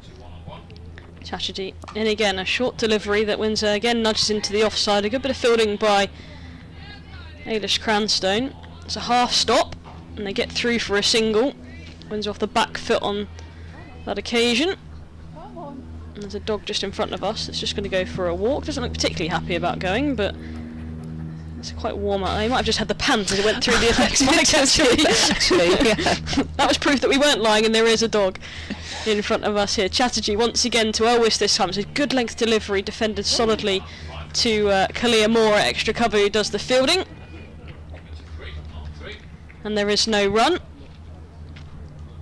Chatterjee started well here. Only gone for 6 so far, but a nice tight line. And she's not given many looseners at all for the Vipers batters to get a hold of. There's another. I think that dog walker's now just walked behind the bowler's arm. I'm going to have to wait for that to pass. It's happened a few times. I remember one game here there were some cartwheeling children, just weren't really moving from the behind the sight screens before. And it's a short delivery that's nudged into the offside. 2 point, but to Ailish Cranstone's right hand side. Of course, she usually throws with her left hand. Occasionally, with her injuries, has learnt to throw with her right hand, but it's a non-favoured side, shall we say that. 62 for 3 after 14 here at Beckenham. It's a lovely sunny day in September. It's a polar opposite actually to the game here at the start of the season when it was literally freezing back in April. Yeah, well, I think it can be sunny in the sky, but don't be deceived, Beckenham is freezing pretty much all of the time. So although there aren't too many layers on the spectators here, I can actually see quite a few legs out on display, but I'm sure as the day goes on and the wind picks up, it'll cast a chill. Going back to those children on the behind the bowler's arm, this is just Phoebe Franklin coming into bowl here. Nice straight line there, picked up eventually by ADR at mid wicket and sent back into the keeper. If there's a camera behind the bowler's arm and I'm doing a cartwheel, I'll tell you that's where I'm going to be bowling it. That's where I'm going to be doing my cartwheels, because I can go back and look on the live stream and see how good my cartwheels were. So you're going to get noticed. It's actually quite clever, absolutely.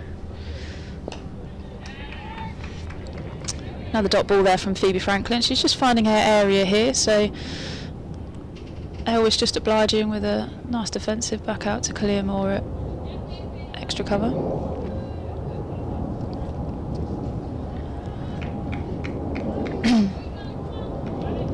Yeah, it's a good start again by Franklin as well. Gone for 15 after just 4.2 overs. Yeah, was just missing out there on a full toss. That's that low full toss height that is just there, that just gets in the back of your mind, and you think, if I get this wrong, I'm caught mid-wicket here. So although she might think she's missed out on a boundary, I think Phoebe Franklin might be thinking, I might have missed out on a wicket there.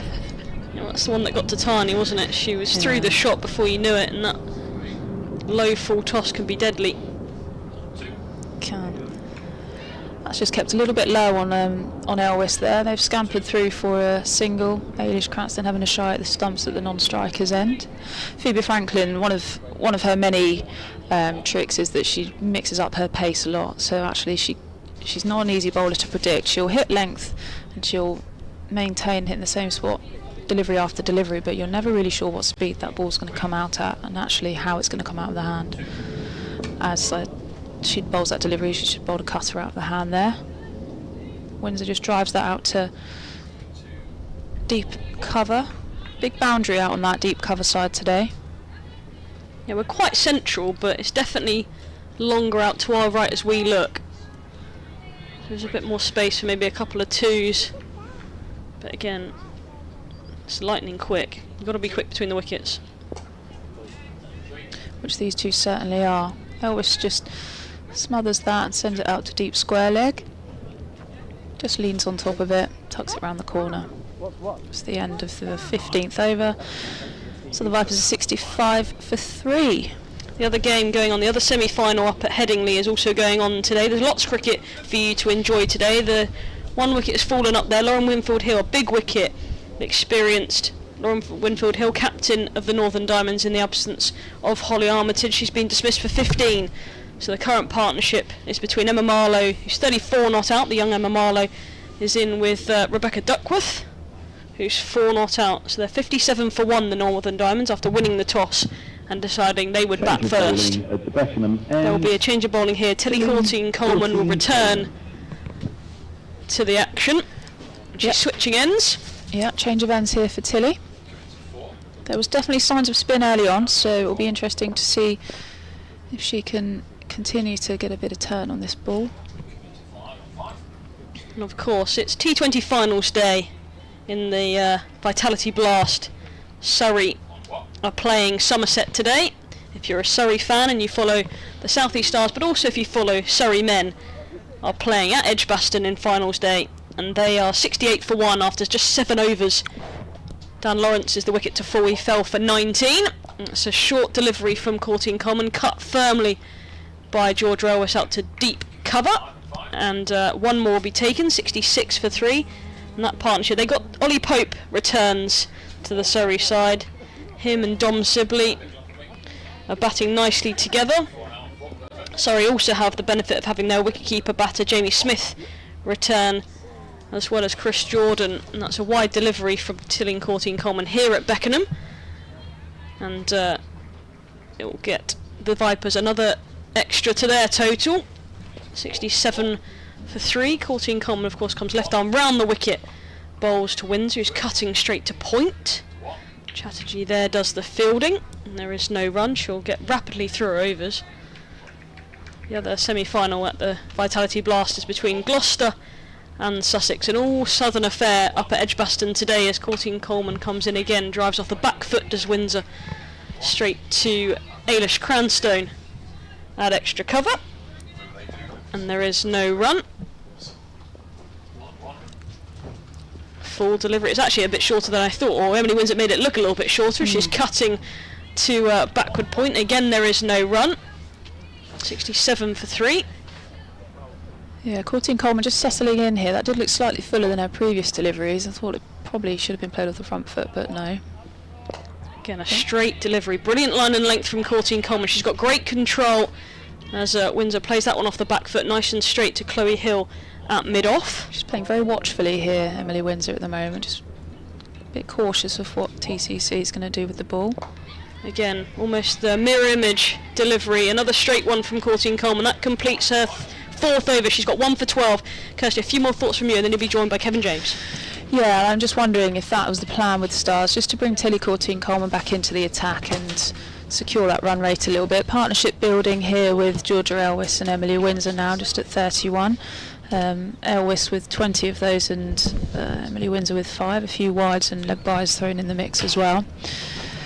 not unusual to see Danny Gregory bowling from the Crystal Palace end at this time, but actually Tilly Coleman brought into the attack, so that's not something we usually see here from Stars. But Phoebe Franklin continuing from the City end with Georgia Elwys on strike. Welcome back, Kevan James. Thank you, Kirstie. Yes, it's looking a little better for the Vipers at the moment. You feel this partnership's quite crucial. 31 they've put on so far. Yeah, very important partnership here for the Vipers. That's kept a little bit low there from Phoebe Franklin. It's nice. I was happy to put the record straight that it wasn't me going behind the bowler's arm there, Kirstie. Yeah. Earlier. Yeah, well, if you say so. We'll never know. In fact, if the TV directors on the ball will name and shame the people on the ground that. That's just driven really nicely down the ground there from Georgia Elwys. Nothing more than a punch. The outfield does the rest, but take nothing away from Georgia Elwys there. She's timed that to perfection. Just slightly over pitching from Phoebe Franklin. She tries to get her boot on it, a little bit of a boot, and that might have ricocheted back onto the stumps, but as it is, it was 4 straight back down the ground. Yeah, lovely looking shot. There's a lady walking around with a dog. She's one culprit, and there is another guy in a dark jacket. We'll try and pick him out. Do you have an alibi? Yes. Did anyone see you not walk behind the bowler's arm? That's really nicely fielded out on the boundary there by Emma Jones. Looked a little bit in 2 minds as whether to dive at the ball or pick it up with one hand, and she ended up kind of doing a bit of both, but effectively stopping the boundary, and Elwys only picking up 2 runs from that. I can't prove it. You have to take my word for it, Kirstie. Well, as the young people would say, no face, no case, Kevan, so... we cannot prove your innocence, but we cannot prove your guilt. True. So I'll get away with it then? Yeah, that is true, yeah. This has taken a bit of a turn. Or work on the law of probability. Yeah. Phoebe Franklin, 2 balls remaining.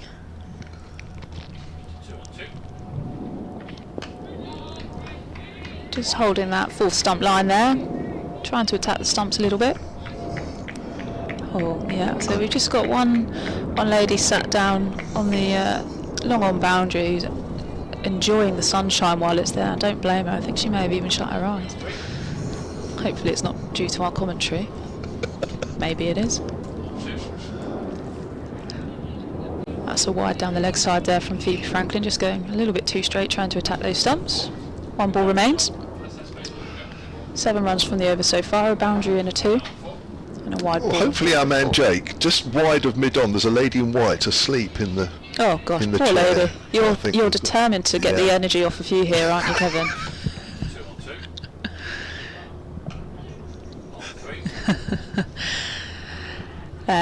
Just guided out there to deep cover. Emma Jones sends that back into Kira Chatley on the half volley. I wouldn't have been too impressed if I was her. I did used to be a wicket keeper, and I would have definitely given a few evils to Emma Jones just to say, can you make sure that if you're sending that in on the bounce, please, it bounces much further in front of me than at my feet. But Kira would probably have just given her a little look. They are housemates, so I'm sure she'll have a word with her later. If you watch on the live picture feed, there's that lady just over the right shoulder of Sue Whitfern. White top in the hats. Oh, there she is. Look at, what a day. Oh, hey? She's going to have some cracking tan lines on those shins, I'll tell you. Clearly enjoying watching the Vipers bat. Tilly Coleman back into the attack from the Crystal Palace end. Is this my over? I can't remember. Kirstie, did you do the previous one? Because I'm too busy concentrating on people around the boundary. Let's play it out on the onside. Is it you? I think it might be you, Kevan. Okay, You well, I'll do crack on. this one. Into the 5th, 1 for 12, Coleman. Picked up the first wicket of Ella McCann. That's a length ball to Elwys. She's just playing it quietly back to the bowler. Elwys 31 from 44. Again, a lot rests on her shoulders here for the Vipers as Coleman again flighted and accurate, and that's pushed out towards extra cover. But you're right, yes, I'm deflecting it every way I can at the moment. We'll concentrate on that lady over there. I'm still trying to find the lady with the dog that walked in front of the sight screen. Is she just to our right? Yeah. Nice sweep shot, but there is a fielder there. Oh, it's just bobbled a little bit, and Emily Windsor calls Elwes through. That's a good single, that one. So the lady with the dog is just to our right, is she? Yeah, just to our right. The dog belongs to ADR, but I'm not sure. The walker, it wasn't ADR's mum walking, and ADR would have definitely been absolutely mortified had it been her mum walking behind the bowler's arm. Perhaps we'd better not identify it too much then, as that's driven into the boot of Emily Windsor, and the ball goes out on the offside. Maybe it's her employed dog walker. Perhaps. Yeah. Perhaps. Quite a big business, that, isn't it? I mean, I've seen that round our way. There's people with about 12 dogs on leads. That's played out on the offside. End of the over. 18 overs gone, 76 for 3. Yeah, my mother-in-law to be, I guess I'd say, does the same actually, and we're heading back there tonight. And they've got two dogs at home, so it'll be nice to make a little fuss with them. Have you got one? I'd love one, but no, don't have the time. No. I'd have one in a heartbeat, but no, I haven't got Sounds time. like you're going to have some. Yeah. Preferred breed? Not that I'm into my dogs, it wouldn't mean anything to me. Well, it's very topical actually you raised that, because we were having a conversation this morning about what dog we'd get when we eventually get one, because having now had the experience of my other half's mum looking after all of these dogs, is that you think, oh gosh, not that breed, not that one, not that one. Then you're left with, which one do I want? We do like a Vizsla, do really like a Vizsla. Right. I like spaniels, but they seem to be in the vets every week with things in their ears, or they've sprained something because they've jumped too far. Change of bowling. God knows what. So, yeah, change of bowling at the City End. We've got Kalia Moore coming into the attack with her off spin. Was turning it absolutely miles in the last game here against the Sparks. I'm sure she's hoping she can continue where she left off here. Nice bit of flight on that delivery, just seeing if it's going to get any purchase of the surface there. Elwes just drives out to extra cover. Pretty nice Chatterjee does the work there. Doctor start.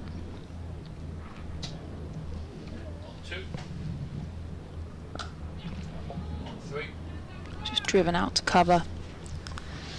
Yeah, Moore will take on a slightly different role here, because she does turn the ball. She will actually not aim to attack the stumps as much. So scoring shots will probably be looking to target that cover zone. Yeah, sweep potentially brought into the attack. Another dot there from Kalia Moore. Ball's quite wide on the crease as well, so she is really just trying to attack that channel.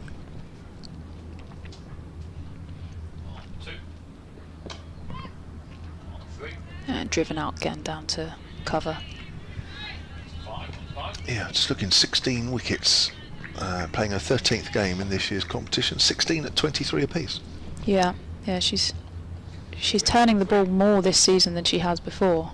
She's done a lot of work on getting more revs on the ball. She also gets a nice bit of flight, so with that she's not the kind of spinner that bowls flat and turning. She gives it a bit of flight as well, so it gets it just up and around that eye level, just to get you thinking about what kind of shot you want to play, and turning it back into you, attacking that off stump. Elwes backs away, uses the crease. Just through from the over there for Moore. Good start there. Just following on the back of TCC, who I think she only went for 1 or 2 in the previous over as well. A nice passage of play here. Danielle Gregory looks like she's coming into the attack. I wondered when we were going to see her. This is the end that she tends to bowl from. Usually brought in a little bit earlier than this, so yeah, she might be feeling a little bit unsettled. Ooh. I doubt it. She's very confident. She's been around a while now, hasn't she? She has. Bowling from the best of the Only men, 25. Danny Gregory. Just looked up a picture of Vizsla dog, because obviously I wouldn't have known what they looked Beautiful like. dog. Hungarian Vizsla, lovely. Medium-sized dog, Yeah. Right, anyway, very nice. Still hasn't made me want one, but anyway. Oh, okay. Not since I was about 5 have I had one. Alright, here's Daniel Gregory then with the long pigtails, short, hammered away by Elwes in the air, and has caught at deep mid wicket. on probably one of the worst balls, in fact the worst ball bowled in this game so far. And Elwes has picked out the fielder down at deep mid wicket, and Elwes goes for 34, 79 for 4. Yeah, I think Elwes will probably not be wanting to make any eye contact with anyone as she leaves very, very slowly. I don't think she could have picked a fielder out any better. That was honestly a rancid delivery, and I'm sure Danny Gregory will reflect on that and say it was definitely a loosener. Emma Jones does well to gather that. It was just losing a little bit of airtime as it reached her, so she's gathered it on her knees, but a good catch. If there's going to be a delivery that gets you, it's going to be the long hop or the low full toss, and unfortunately Georgia Elwes has fallen victim to the drag down long hop, unfortunately. Good catch by Emma Jones though. Very good catch by Emma Jones, and that's the partnership break that Stars would have been so much wanting and longing for.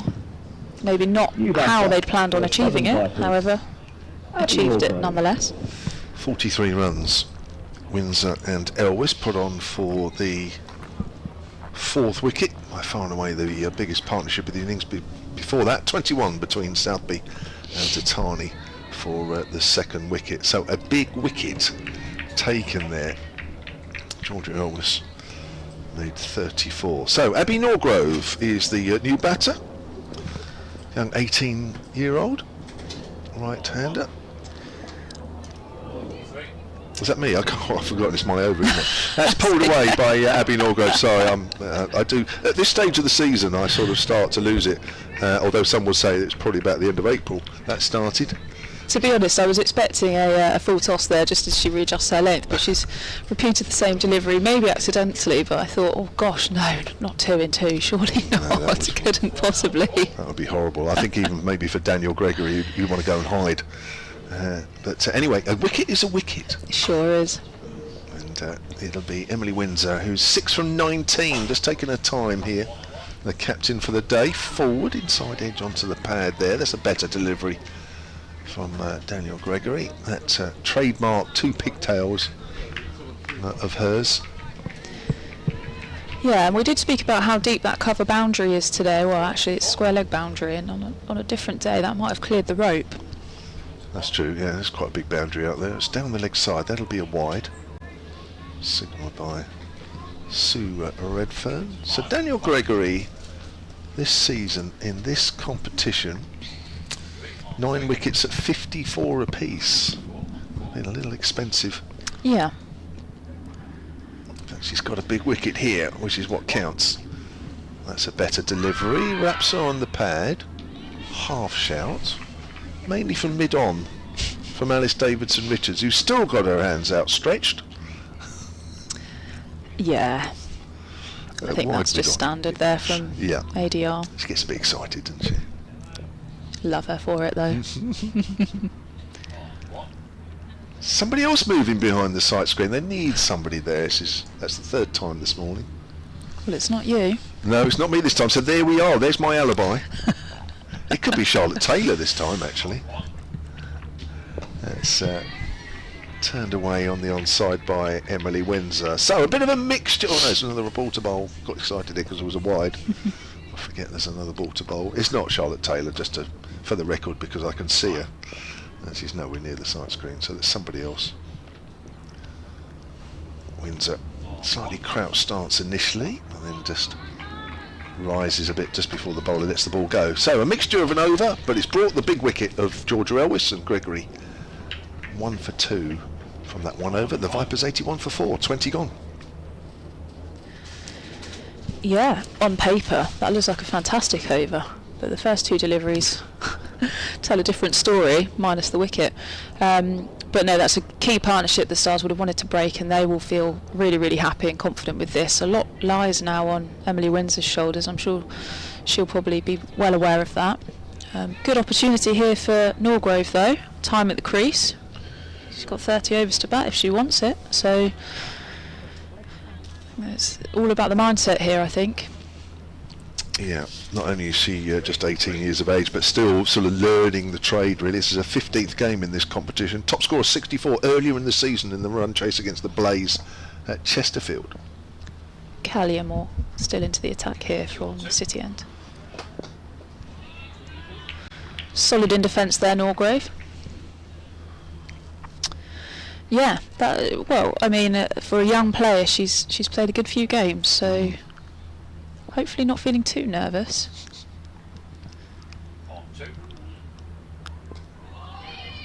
Yeah, just back and just rotating the strike, sees that there's a gap through backward point. Tilly Courtine-Coleman coming around to gather the ball. Yeah, that 64 I was talking about there, Kirstie, was it came at the opposite end to Georgia Elwis's 100 in that same game. So she had a senior player to help her along. Yeah. That's a full toss that's been dispatched and sent straight down the ground for 6 by Emily Windsor, who's leapt on that. Bit of a pressure relief there for the Vipers. 6. It's very nicely played actually. She's got it on the full, which could have been dangerous but not. If you're watching the live picture feed, there was a young boy just to the left of the picture celebrating out of his chair. That's Spin Billy.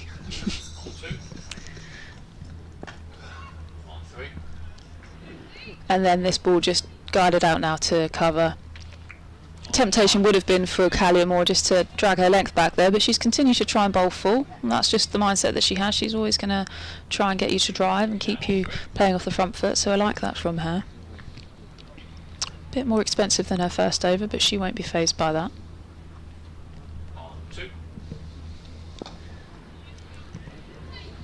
She's still young as well, isn't she, Calliamore? 21 years of age. Yeah, she is. She is the grandma of the team, actually. Though she, we call her the mum. So she is actually, one of her nicknames is Denise, particularly when she's wearing her visor. Denise. That's just driven back towards Calliamore, not Denise, and she just stops the single. Interest to start with, but she just manages to get a little hand on the ball and stop that going for any further runs. 21 years of age, and she's the grandma of the team. Yeah, she is. There's just something about her. She's fantastic. We love her, but she is a Denise. She really is. There's no other way to describe her. Yeah, I think it was the. Must have been our second season actually as stars. We'd returned from the 100 and we were playing at Guildford, and our director of cricket at the time, Richard Bedbrook, had got us all visors, which was fantastic. Daniel Gregory, a nice drive, straight, and it can't be cut off. That should run away for 4. Beautiful piece of timing from Emily Windsor, and ADR tried her best at mid-on to get across. All along the ground, slightly over pitch there from Gregory. There's ADR's dive. That's a lovely shot down the ground from Emily Windsor. Yeah. Windsor moves on to 17, 93 for 4. The Vipers in the 22nd. Somebody else moving across the side screen, isn't there? We're just waiting for something. It's a real hot spot down there today, isn't it? It is. I don't know what's going on. Yeah, I think somebody needs to get stationed there to direct things. Here's Gregory, bowls, and Windsor's forward. Oh, that's nearly gone back onto the stumps. So yeah, our director of cricket at the time, Richard Bedbrook, had hats seemed to be his thing. It was great. So we had bobble hats and everything, and he got us these visors. And as soon as Callia put this visor on, she just turned into this alter ego that was Denise, and it's kind of stuck with her. Windsor's on the back foot. Just goes out a few yards on the leg side. Have you all still got them? Oh yeah, we've all got them. They're fantastic.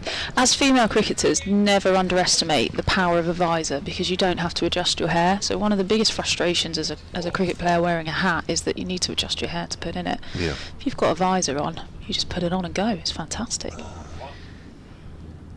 Windsor's forward to a good length ball, but of course you can't wear them during the game. No, sadly not. Warm up. Yep. Yes. Yeah, warm up training. Would that be a rule you'd bring into cricket? That actually, if you had the option? Oh, I don't know. I think just messes with the slight traditions of the game, I think, there. Wow. I think there'd be many cricket traditionalists that might absolutely go mad if people started wearing visors. Windsor's on the back foot, up towards mid-wicket, no run there. but what about your personal view of that? No, I don't think I could. No? No. Step too far? Step too far. Yeah. There are parts of the game that I think they just need to keep That's fair enough. and stay the same. So Daniel Gregory, last ball of her second over here. Last ball of the 22nd, and that's cut away by Windsor. Oh, it's misfielded at point. There is a fielder backing up on the boundary. So Windsor will keep the strike. She moves on to 18, 94 for 4. Kirstie, I think you've got a break. Oh, fantastic. I know. Might eat my croissant. Oh, look at you. Kirstie White, she'll be back in about 20 minutes' time. It'll be Charlotte Taylor, Southern Vipers off-spinner, to join me for the next 20 minutes. So 22 overs gone. Vipers 94 for 4. Windsor has 18 from 31. Abby Norgrove has not been there too long. 2 from 5. The two batters having a chat in the middle there. Just making sure that everything is good. Good calling between the two. You don't want any run-outs here because the Vipers, you feel, have given away 1 or 2 wickets. A little bit unlucky with Rhiannon Southby. Just looked like it to be a high bouncer overhead height. And she was asking the umpire, as unfortunately it was her downfall. She hooked it away to square leg, but even so, that's the start of a new over from Kalia Moore here. It's driven out to extra cover. Welcome back, Charlotte. Thank you, Kevan. Ella McGacken caught behind that. Looked a good ball from 14 Coleman. One that just turned a little bit. Down the wicket, driving is Windsor through extra cover. Only be a single though. 95 for 4. Naomi Titani, that was a mistake. She drove a low full toss to extra cover, and Georgia Elwes certainly a mistake. Horrible ball from Daniel Gregory, which bounced probably nearer Gregory than it did Elwes, and Elwes just deposited it straight down the throat of Emma Jones at deep mid wicket, much to her distaste. Length ball to Abby Norgrove. Windsor's off. And it's a comfortable single in the end, and there's a throw at the bowler's end which is ricocheted off the stumps, and they'll come back for 2. So what looked to be a tight 1 initially ends up being a comfortable 2. So what do you reckon so far in this situation here, Charlotte? I think the runs are fine. It's the wickets column which makes me a little bit nervous. But they're going along nicely in terms of picking up boundaries and rotating strike well. It doesn't feel patches of major pressure. More from that city end. Norgrove drives into the gap in the covers. Moves on to 5, 98 for 4. But yeah, just the wickets column, and you know, we've said before, 250 seems to be an absolute minimum here. History tells us that. Yeah. I think we will go through the previous fixtures. I think there was a couple of 300s in there, wasn't there, this season? That's driven up to mid-on, either scored by the Stars or against them. So this is a big scoring ground, and of course the sunshine is out, which tends to mean that almost confirms, doesn't it, that it's a high scoring ground. 99 for 4, last ball of the 23rd. It's Norgrove on strike, flighted, low full toss, hit in the air but safe over mid wicket. Hasn't quite hit it well enough to pierce the outfield, and that'll be a single. So 23 overs gone, 100 for 4 the Vipers. 100 comes up in the 23rd. That's what I mean. If you say at halfway, you look to double it and add 20. So they'll be on for about 220 at the moment, providing they get a couple more. That could turn into 250. So let's see where they can get themselves at the halfway stage. 2 overs to go until then, of course. Gregory's going to continue from this, I think it's the Beckenham end, I think somebody said earlier on the ground announcement as well. It seems easier than the Crystal Palace training ground end, which I can't say in one mouthful, as that's driven by Abby Norgrove to Alice Davidson-Richards at mid-on. I just try and make life easier for myself, generally. All one can ever ask of you. Can I say my end? The end where I'm sitting right now. Of course you can.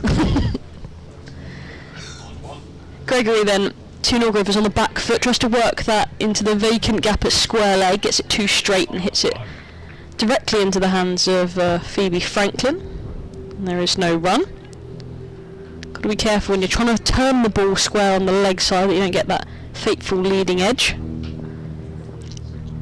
So you've got to smother the ball if you're going to play that against the spin. That one's hit the inside edge of her bat, does get into the vacant square leg region, and she'll pick up a single. 101 for 4. Yeah, I'm just having a look at the other semi-final going on at Headingley. All the Diamonds are making a little bit slower progress actually. They haven't lost as many wickets. Come to that in a moment. Gregory to Windsor, forward defensive from Windsor.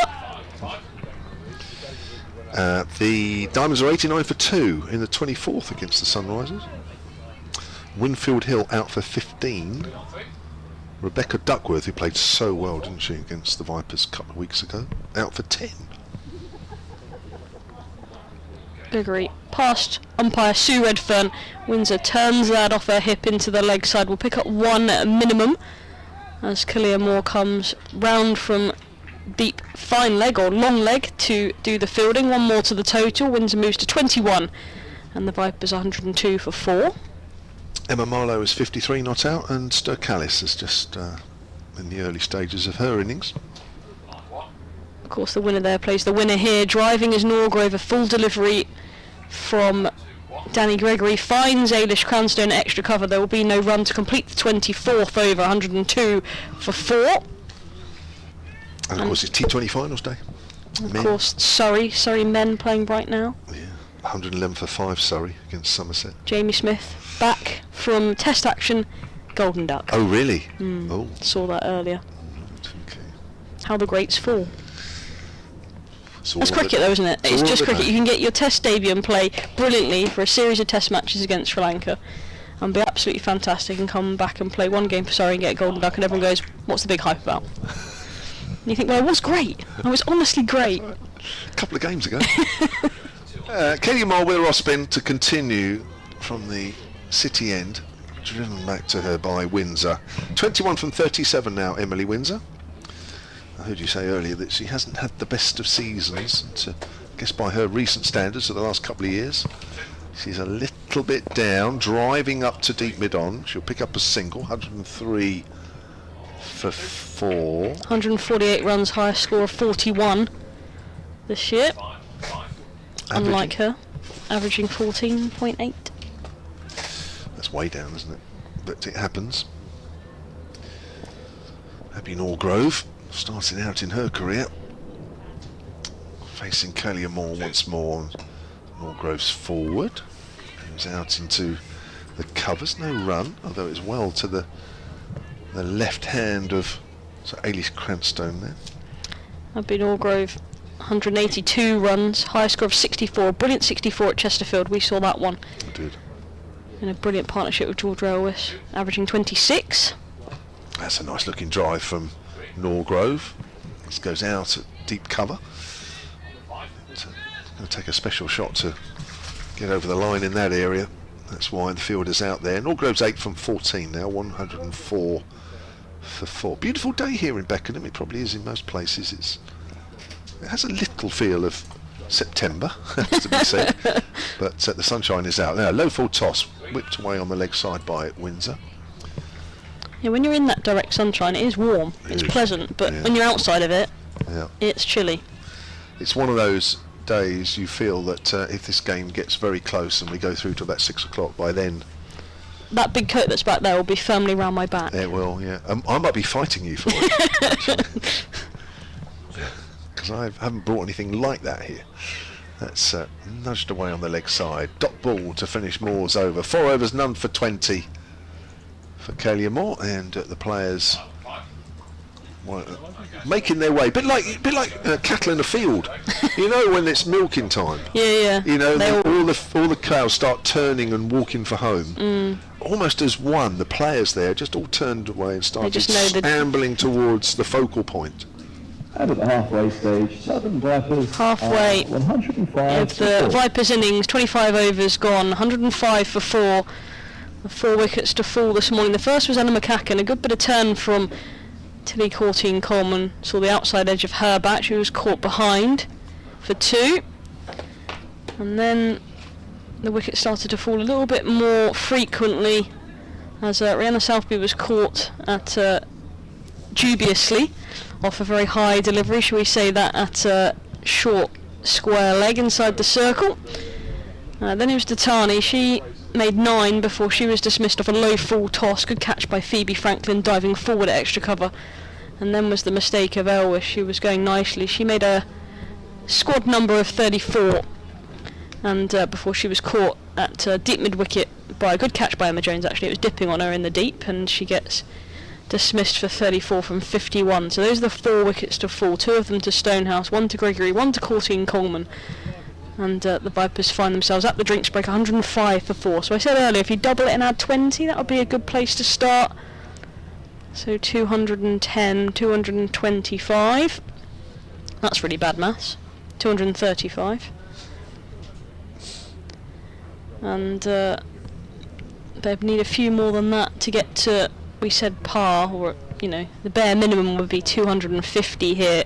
Sunny day at Beckenham, lightning outfields, good wicket.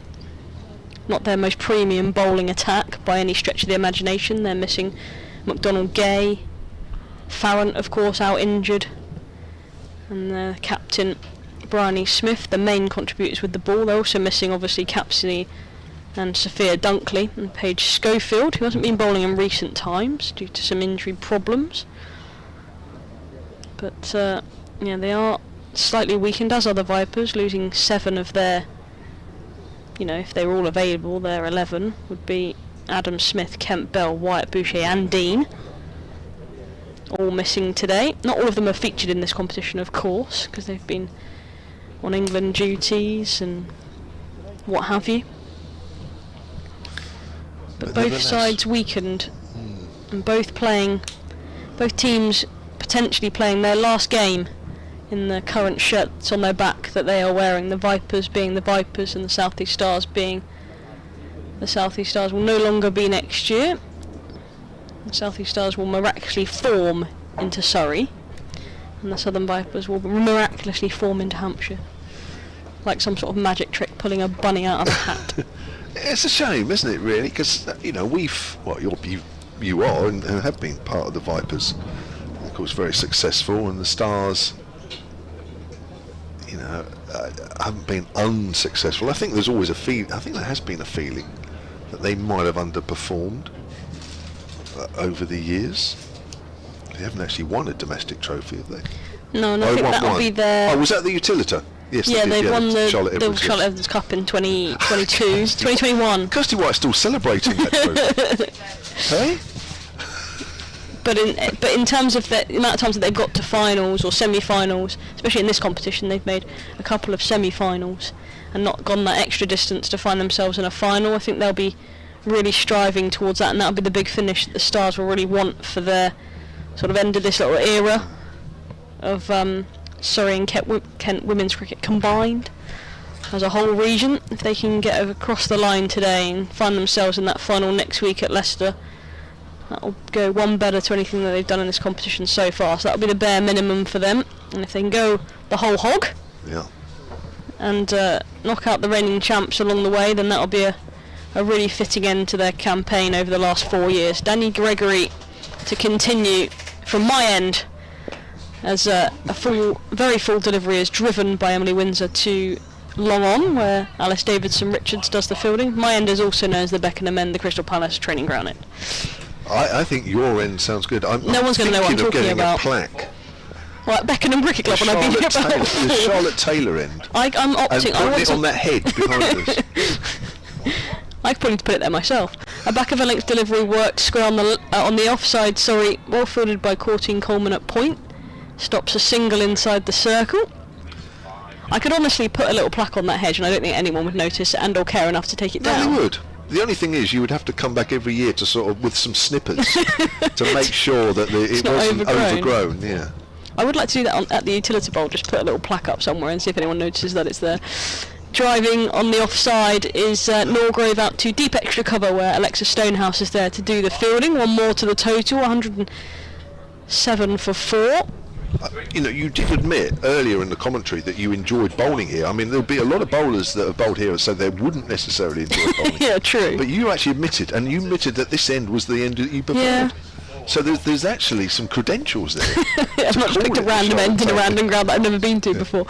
As that's a quicker delivery from Gregory, actually, off the pads of Windsor. And they'll collect one leg by as it goes into a vacant space on the leg side backward a square. 108 for 4. The Southern Vipers here at Beckenham. I'm not going to do that though. Are you not? No, I'm not. I think I'd be too big for my own boots. I'm too big for my own trainers. Gregory with a double plats, number 19 on her back, goes past Sue Redfern, bowls a full delivery to Norgrove. He tries to get it past her in a follow-through, Gregory, but she does well to field her for her own bowling. I always get fearful for her eyes, Danny Gregory, when these double plats are flinging themselves around, that she's not going to blind herself. She's not done so thus far, so I guess it's a safe haircut. As she bowls a back of a length delivery to Norgrove, who works that square on the leg side. And we'll get a single, that's well played. Kalia Moore down there does the fielding. Another single to the total. Vipers are dealing in singles at the moment, 109 for 4. Umpire's just having a look at her follow through there as well. Didn't think there was anything other than just pointing it out. Sue Redfern. But yeah, her plats has been a feature for her, isn't it? Really, ever since she came on the scene. What was it? COVID year, I think it was, wasn't it? She started with the South East Stars. Was certainly the first time I'd seen her bowl. And no one sort of just jumped onto the trend, though, have they? No. It's sort of safely been her hairstyle. Has, isn't it? And they neither seem to have got shorter or longer. They seem to have just It's stayed. like the England men's team at the moment. Jacob Bethel has got the blonde sort of tips, and there's a few others in that team that sort of adopted the same hairstyle. Oh, right. Sam Curran's done it, and there was another one that I saw yesterday that's opted for that hairstyle. It's almost like they build momentum. Oh, right, okay. Not the double plait for But Danny not Gregory. she's standalone, unique. I think that's the word. The only other person that I've seen done it is Charlie Knott, who of course formerly in the Vipers at the beginning of the season, but usually he has double plats in the Brisbane Heat in the Big Bash. But not here. She opted for the pony or the bun here, so I'm unsure why it didn't make its way across for the double plat. It's too cold. Too cold for that. Emma Jones is the new bowler with her medium paces. And that's right on the money straight away to Abby Norgrove. Was there a game we saw Emma Jones bowl? Yeah, she had a tough time down in Hove. That's the one. Yes. Yeah, she bowled her first over, went for 20, and Maya Boucher, who was probably in some of her best form that day, made 90 off just 50 deliveries, and she tucked into Emma Jones a little bit that day. That's right, yes. Awesome, wasn't she, Maya? In that innings, whipped away, square on the leg side, but straight to a fielder. No runs, score remains on 109 for 4. Still the sunshine is out. I think we're going to have sunshine all day today. Yeah, it's lovely, isn't it? Yeah, I don't think we're going to have any worries there. It's going to be a good day for... Well, we don't have Phil Green here to help us with our mathematician skills on bonus points, and not that that matters anymore, of course, but run rates and all the rest of it. That's true, yes, of course the bonus points are immaterial. We don't have to worry about all that, do we? Which is good news. Down the leg side, they're asking for a call behind, and the umpire has just shown us his leg, which suggests that he's flicked the pad. I've momentarily forgot the name of the umpire. Neil Bainton. Neil Bainton, that's the one. First class umpire. At the far end, the city end. Emma Jones turns halfway through her first over here. No runs scored off it as yet. Norgrove drives up to mid-off. There won't be another one yet either. 4 balls, 4 dots for Emma Jones. Certainly started better than we've just been talking about down. I think by now she's gone for 20. Yeah, she's definitely learnt a lesson that day of where not to bowl. She's come back brilliantly here though. Yeah, she has, yeah. Good start, apart from that one wide. And that's pulled away by Norgrove, and this could be going for 4. We spoke too soon. And that was what she was guilty at Hove, was just bowling too short. And Norgrove was onto that quickly. Yeah, if you're watching the live picture feed, it's a brilliant pick-up by Norgrove. And she was onto it quickly, swivelled off the back foot, kept it mainly along the floor, 1 or 2 bounces before it reached the boundary rope. And she was in total control of the shot, got the middle of the bat, and picks up 4. That'll do her confidence a world of good. Certainly will. Still only 18. You can forget about some of these players, just how young they really are. Here's Emma Jones bowls, and Norgrove works her on the onside. That is a dot ball to end that over, so Jones's first over has gone for 4. Windsor is 24, Norgrove is 14, and the Vipers are 113 for 4 after 27. Charlotte Taylor will continue, and then next to her from the South East Stars and the Surrey women, it will be Kirstie White. Thank you, Kevin James. 24, Windsor is on, and that boundary takes Abby Norgrove to 14. There's another dog walking in front of us. This time looks much more keen to go for a walk compared to the last dog that we saw. Over 28, Danny Gregory to continue with her leg spin. A full toss driven to mid-off. Chloe Hill does the fielding, but Emily Windsor is quick and come through for a comfortable single. Take her score to 25 from 42 deliveries.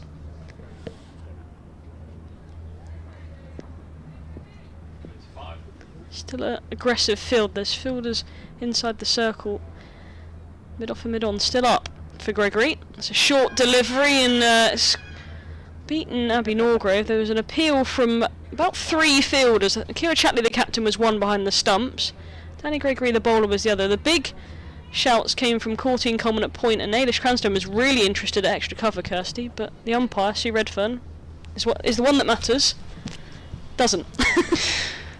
Ailish Cranstoun's always interested. A full toss from Gregory, driven, and a single was thought about by Abby Norgrove and turned down in the end. No run. Yeah, I think you and I both know that Ailish will be interested in anything. She's a menace. She is a menace. The fact that the bowler wasn't particularly interested is probably indicative of the fact that there wasn't an outside edge. She's in again as Gregory. A full delivery, outside off stump, well driven by Norgrove, hits a gap past Cranston at extra cover. Stonehouse comes round to her weaker right hand side, has to come round the ball with her left arm to do the fielding and get the throw away, so a comfortable 2 is on offer for Norgrove. Takes her score to 16, 116 for 4 is the total for the Vipers after winning the toss and opting to bat first here at Beckenham on a cold but sunny day here in September. And that's a full delivery, hit the pads of Norgrove. I think it was going down the leg side. And so we wait for a signal from umpire Sue Redfern. It will be a leg bye. There's no bat involved, so Norgrove gets off strike. And the score moves to 117. It's the final ball of the 28th over. Runs ticking along for these two.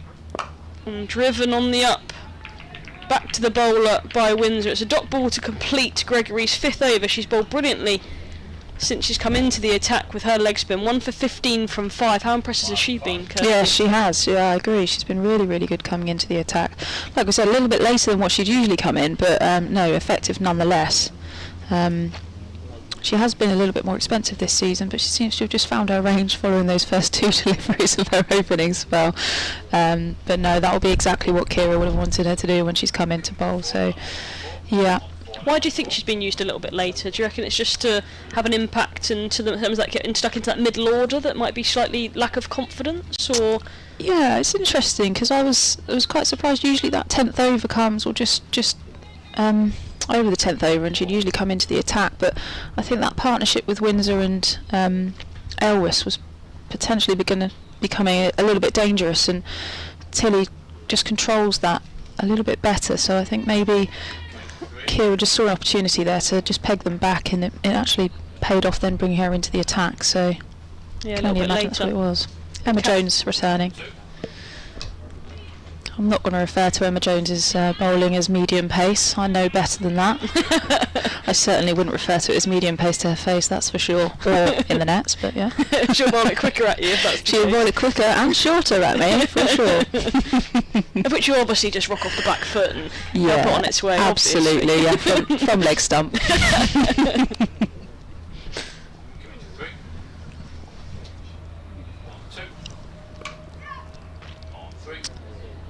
Just back of a length again there. Just outside off stump. Windsor just throws her hands through that, but only picks up one. Fielded by Callie and Moore out at deep cover. Bowling with a little bit more control. I was really impressed actually with the way Norgrove faced her towards the back end of the over. She picked up that bouncer really nicely, and that's really promising signs for such a young player. Yeah, she's improved an awful lot, Abby Whitnorgrove, actually, over the last sort of 12 months. Young player, and she's been to, been abroad now. She went to Sri Lanka in the under-19 tri-series with Sri Lanka, England and Australia, and that sort of really boosted her confidence, and coming back in now is a really promising young cricketer. Yeah, there's not a lot of express pace in the women's game. Emma Jones is definitely up there with some of the quicks in the game, so how young players face that faster bowling is nice. She's got a really calm head on her shoulders. She's just moving nicely. She doesn't seem phased. She's obviously got the experience of Windsor at the other end just to support her as well, so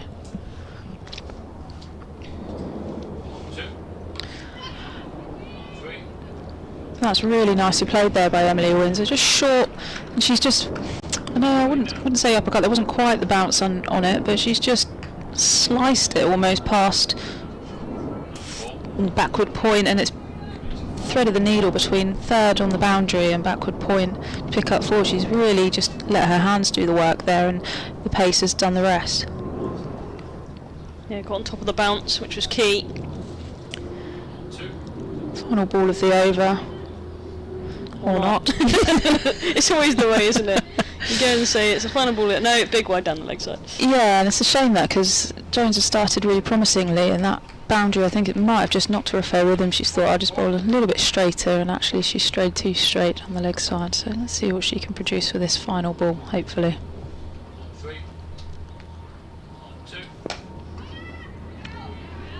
Yeah, nice. Windsor just driving, picked up at extra cover by Alice Davidson-Richards. Yeah, it's a good shot actually, and hits it straight into the hands of Alice Davidson-Richards at extra cover. 29 overs gone, 125 for 4. Windsor going nicely on 30, being well supported by Abby Norgrove. And I was speaking to Kev earlier, we were up at Chesterfield for a game in which the Vipers played the Blaze, and Abby Norgrove made a brilliant 64, and I was chatting to her afterwards, and I was saying about, what's the key to the innings and stuff. She just said it was just having Georgia Elwes at the other end, who made 100 that day, and those senior players being vital to help these younger players through that innings. She said, I don't think I would have got through those, tentative moments early on in my innings through the 50s and then get into a decent score without her. As Gregory comes in again, and Norgrove works that square on the leg side for another single. She moves to 19. Yeah, those experienced players are really pivotal in the development of young players, especially when you're trying to build a partnership. But also, you watch Emily Windsor, and she will just rotate the strike and take that pressure off of Norgrove for her just to get up the other end and just gather her thoughts, which is what you need sometimes as a young player. Yeah, you do. Oh. And you've done a disservice there, haven't you? It's always the commentator's curse. And Emily Windsor tries to cut a straight delivery. It was too straight to cut, and she'll know that. It's gone straight through her boulder. Middle and off stump, the bells have gone flying, the stars are together, they're happy the partnership's been broken, and she's been dismissed for 30. It was a good 30, it's come back in a fraction, but it was way too close to cut, and she just tried to run it down to third, and it's a bit of a gift really for the stars. Yeah, I've noticed somebody was trying to play a lot off the back foot for Gregory, a lot of full balls off the back foot, and I was wondering actually if that was the right plan, considering she doesn't really turn it a massive amount. Yes, this pitch does offer turn, but Gregory just tends to hold her line and straighten, and that's exactly what that delivery's done. It looks like she's just tried to play for spin to guide it down, like you said, to short third, but unfortunately it's just carried straight on, and you can see the disappointment on Norgrove's face there as well, as she's lost her experienced counterpart at the other end. Yeah, it's a bit of a gift for the stars, because these two were going well. It was a mistake from the captain, Emily Windsor, and it's sort of just a sum up of her season at times. She's just got herself into good positions and got herself out again, and sometimes it happens as cricketers. You just get into these patches of You just can't get out of a sticky situation and go on and make a big contribution for your team. Nancy Harmon, the new batter for the Southern Vipers, known as a bit of a hitter, maybe in a little bit too early than what the Vipers and she might want, but she's got a job to do here now to bat for a serious length of time, hopefully the next 20 overs or so, as she faces Gregory and is on the back foot and works it square on the leg side and won't get off the mark immediately. So now she's got to help the young Abby Norgrove through as well. You've got still some experience in this team all the way down the order, so we're not quite out of the water yet, the Stars. And it's forward defence from Nancy Harmon. Flat batted back to Ailish Cranstone at extra cover. Conversation between her and Kira Chatley. Maybe a bit of a group captaincy, you know, advising your players, some senior players on the pitch. Good length delivery from Gregory. I love her follow through. She really runs through the crease, and that's when you know she's in good rhythm. She delivers the ball and runs at you. She does, she really does. She's actually got a little bit more of a follow through than some of our seam bowlers, I think. I'm surprised she's not had a couple of warnings from the umpire. And she's in again. Bowls a flightier delivery this time, but again that follow through as she delivers the ball. Nancy Harmon dead bats it once more back to the bowler in her follow through. It's the end of the 30th over. There's 20 overs remaining here. The Vipers 126 for 5. Abby Norgrove 19. Now senior of the two partners in terms of length of time at the crease, but not in terms of age. Nancy Harmon is new to the crease, yet to get off the mark. Yeah, I'm really interested to see how this partnership plays out here, because like you said, Harmon, known for her striking, a little bit earlier in than she probably would be wanting to be. So it'll be interesting to see how this dynamic plays out. Norgrove here, 19 from 33. How does she continue now, and what does Harmon do in terms of planning her innings here? Courtine Coleman back in from the city end. Another change of ends from her. She's just rotating in and out really here. 2-on-2. Straight beats the bat there. I didn't quite see if that beat from the inside or the outside edge, but I think it might have been the outside edge. I'm just going to see if we can watch that again on the live picture feed, just to see if there's still turn on offer for Courtine Coleman. There definitely was earlier on. I'm sure we'll get a replay of that in just a second. yeah, back in. Just pushed out, just square of cover there. Callie Moore in the ring just picks up, fields that. Yeah, what Tilly Courtine Coleman offers is also a little bit of height, so she's a very tall bowler, particularly when you consider she's only 17. Oh, here's the replay now. So just let's have a look and see if she beats the bat. Oh, yeah, so that's pitched on middle and missed outside off, probably by a ball's width actually. Harmon drives out to long on. Yeah, it was a good bit of turn actually, almost like the perfect off-spinning delivery, the one that you get a bit of drift into middle and then turns past the off stump.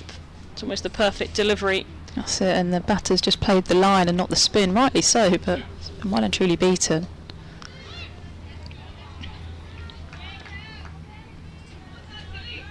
It's good pressure from Tilly Courtine Coleman. You really feel that the Stars now feel with that wicket they're just putting the foot on the gas once more. Yeah, definitely. They'll be looking to dry these boundaries up here as well, particularly. They won't be too upset with ones. They'll definitely be wanting to dry the boundaries up. They'll be happy with dots as well, which is what they're getting at the moment from Courtine Coleman. 5 deliveries gone, 3 dots in those 5.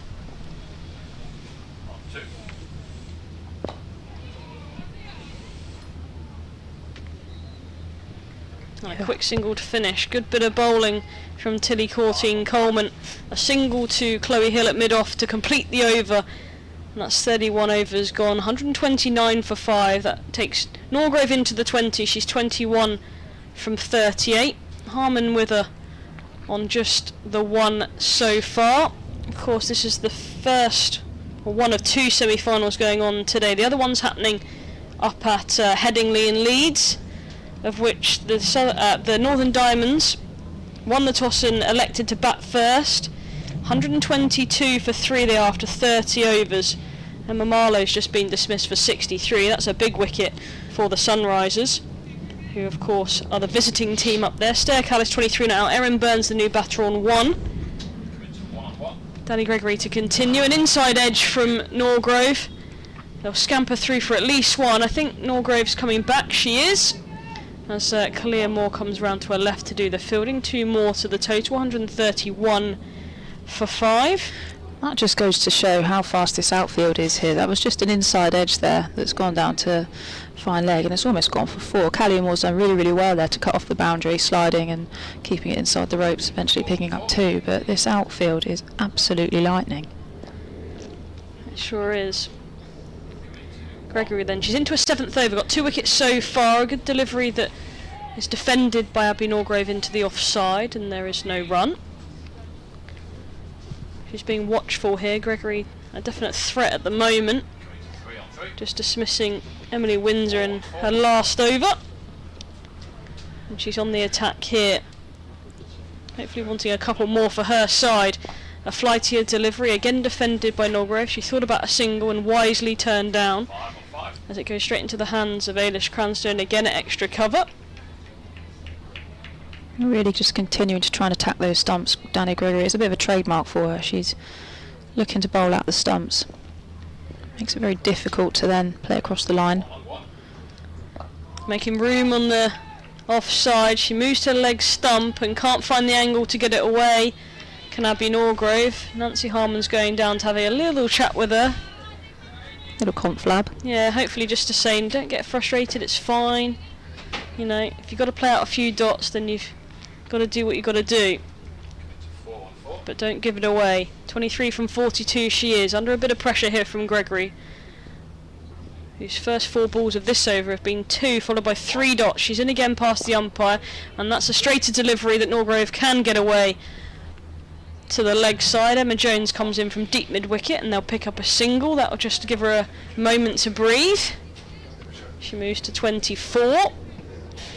Yeah, I don't think Danny Gregory will mind that. That's a kind of a bit of a bat across the line, a swat across the line that potentially could bring a leading edge into play, so she won't be upset with that.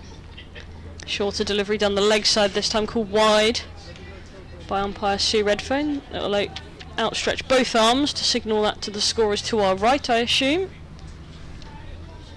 Otherwise she's just signalling to nobody. Yeah, they are up in the pavilion. Doors open. Cup of teas are flowing, I'm sure. Absolutely. Nancy Harmon waits with a high back lift, waits for Gregory, who bowls, and Nancy Harmon flat bats that back down to the bowler in a follow through. It'll be a dot ball to finish. Another good one from Gregory. She's through 7 overs now. Whether she'll bowl all 10 here and now will soon to be found, but we will see. 133 for 5, 18 overs to go.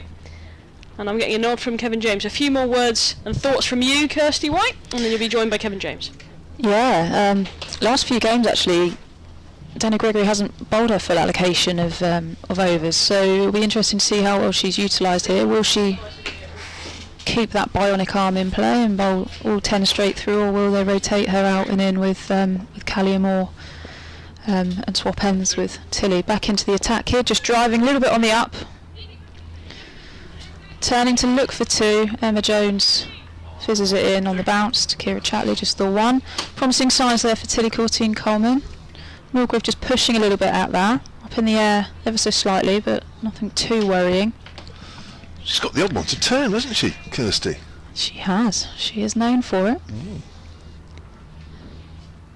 Are we standing now as a commentary team? Is that... Well, I was standing because I felt a little bit weird, kind of sitting below Charlotte's eye line. She was standing, I'm assuming, because she couldn't see over the monitor, just to out her for that one. But yeah, so I thought, well, I'll have a little bit of a stand. But no, we can take a seat. Do you No, want I'm to fine. sit? No, I'm fine. No, I quite like standing for a little while. Okay. Driving hard Alice Davison-Richards just attacks that nicely. Dots are building. You can sense a little bit of pressure here from the Vipers batters. They're looking a little bit agitated, a bit twitchy, wanting to rotate a little bit more. Harman responds with a block. Noise is picking up here from the Stars. They're up for it. Tails are up. I'm getting stick from Jake, the TV producer now.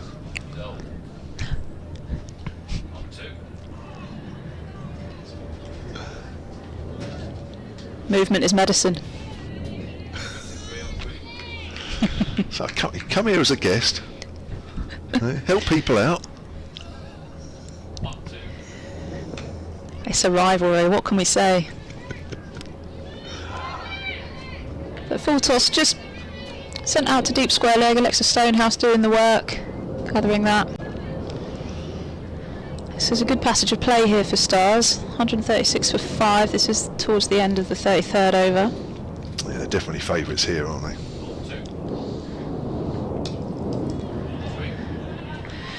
Yeah, they'll definitely be feeling confident and hopefully not overly confident. That's the end of the 33rd over. Courtney and Coleman is now 19 for 1 for 7 overs. Really good spell here so far.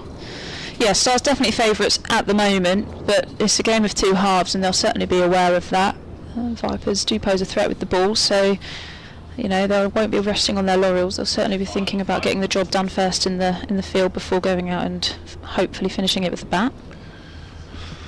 Yeah, only two, well, I say major partnerships. At 43 for the fourth between Elwes and Windsor, and 47 for the fifth between Windsor and Abbey Norgrove. Nothing they've really got going yet, have they really? Yeah, and I do think partnerships are really important at Beckenham. Individual scores are obviously really important in terms of, you know, making sure that you get to a good total, but I think partnerships win games here.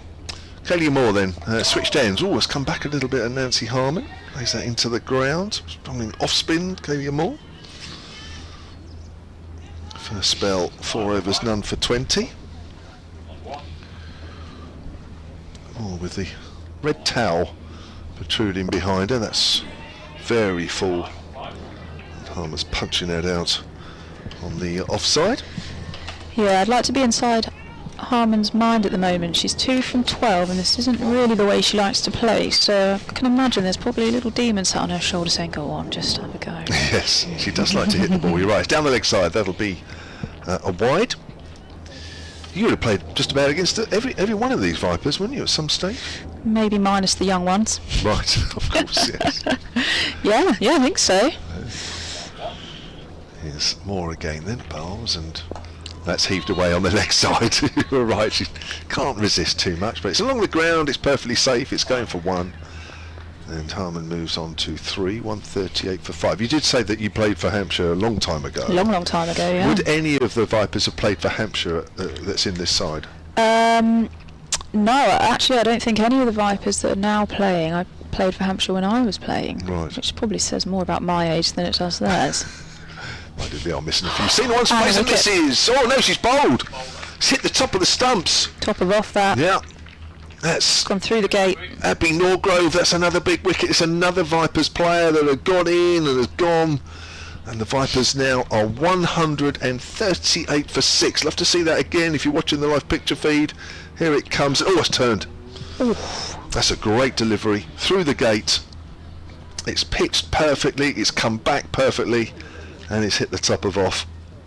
Yeah, and this is something that Kalia Moore does differently to the likes of Tilly Courtine Coleman and Danny Gregory. So she bowls for spin, so she will bowl into that channel and aim to try and spin the ball. And for the last few overs, there's been leg spin and slow left arm on either end attacking the stumps, and they've just not adjusted to the fact that they're actually playing against a little bit of width. And that's a great delivery. I'm sure Norgrove probably would look back at that and think, I don't really know what else I could have done there. But yeah, really nicely bowled by Moore. I like that move there from Kira Chatley. Well, it really doesn't feel enough at all.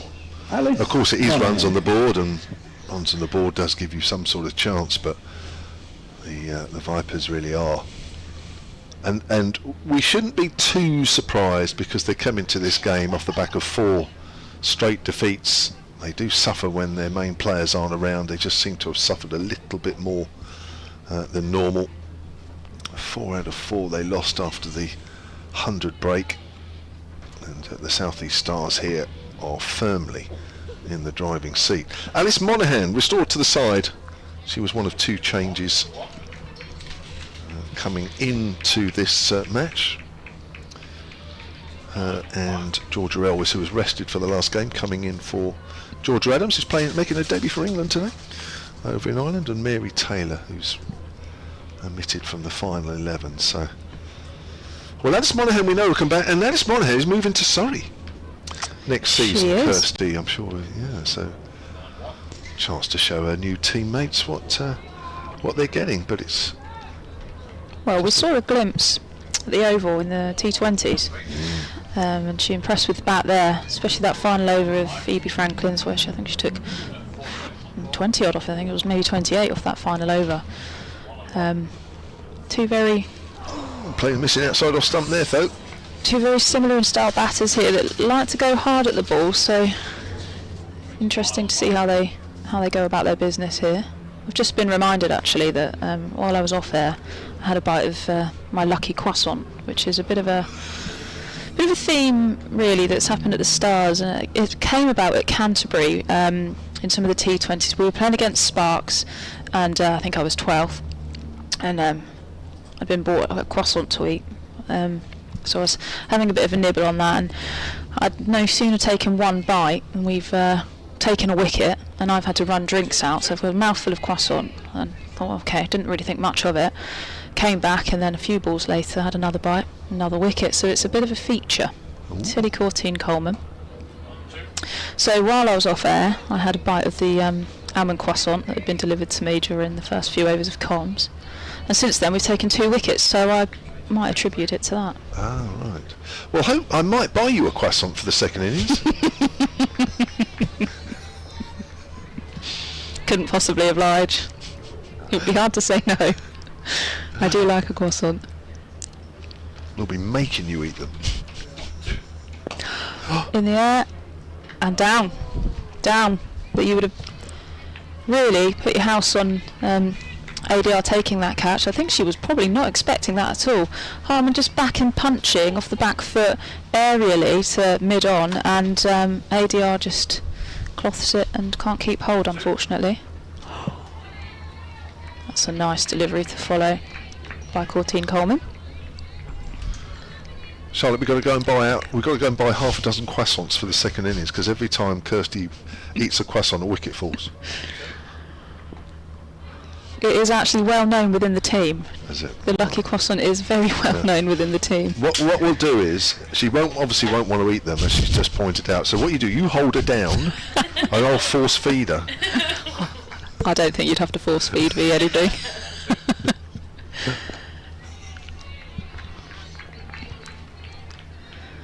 Wow, is that my over? I can't remember, sorry. I think it was mine, but that's a maiden there from Courtine Coleman. So she's bowled 8, so 8 overs, 19 runs, 1 wicket from Courtine Coleman. Scores 138 for 6 from 35 overs. So 15 overs remain. Current run rate just under 4 and over.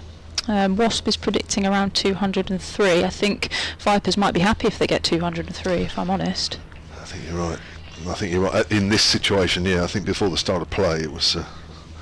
you'd want a few more, but where they are at the moment, I think you're right, Kirstie. They'll certainly take that. Yes, just going back to that game at the Oval, that double-header T20, Monaghan 44 not out of 33 deliveries, and that Vipers total of 142, which she batted nicely, very well indeed. That's driven up to mid-on.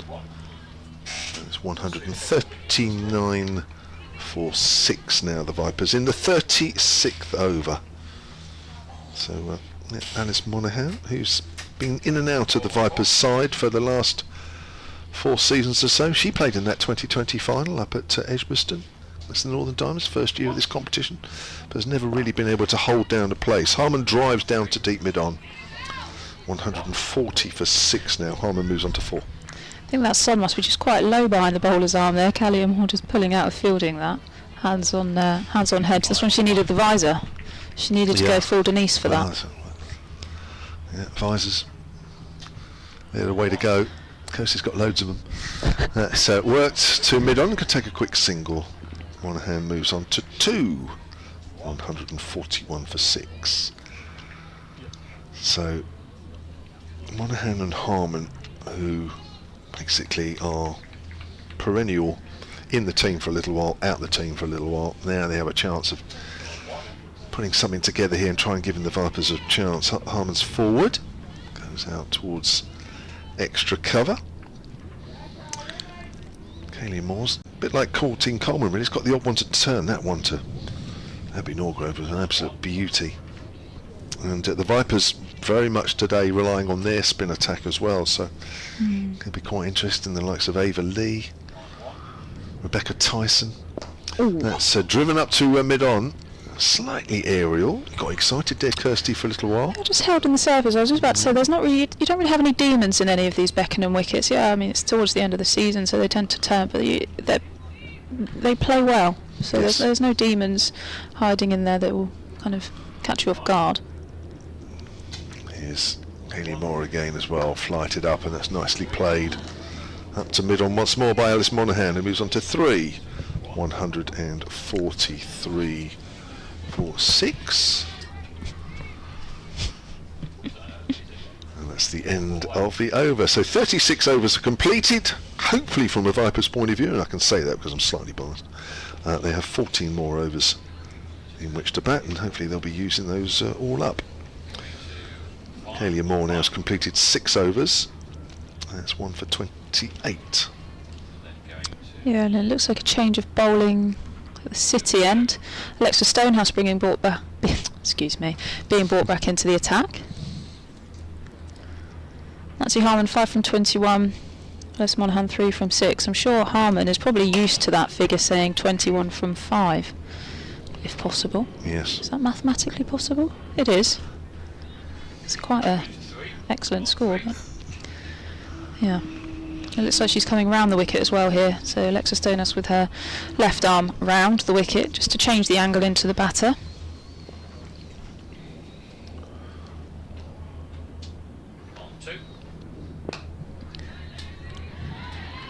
Just defended back to the bowler there. So Alexa's bowling with 3 fielders out. She has deep cover out. She has a deep fine leg, a deep square just slightly backward of, I wouldn't say any further than that, and then a deep mid wicket, and then she has 5 fielders in the ring.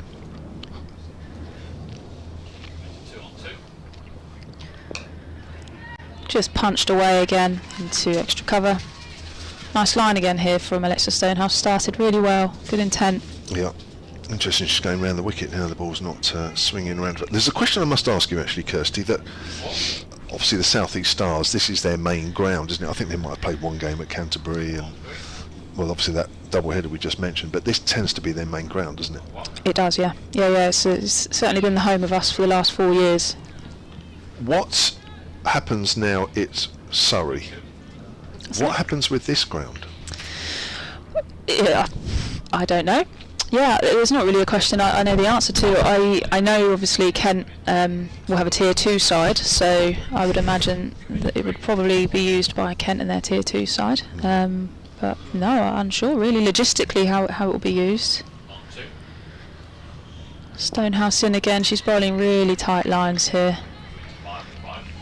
It's a shame, isn't it? Well, it really, because I mean it's a good ground too good a ground to give up. But I can understand, now the new structure next year. So does Guildford come into it? I imagine some home games would be played at Guildford. Yeah, it's similar structure to the way that Surrey play when it's not when the oval's not available. Stonehouse in again, a little bit straighter this time, just tucked round the corner to deep square. Callie Moore coming into field.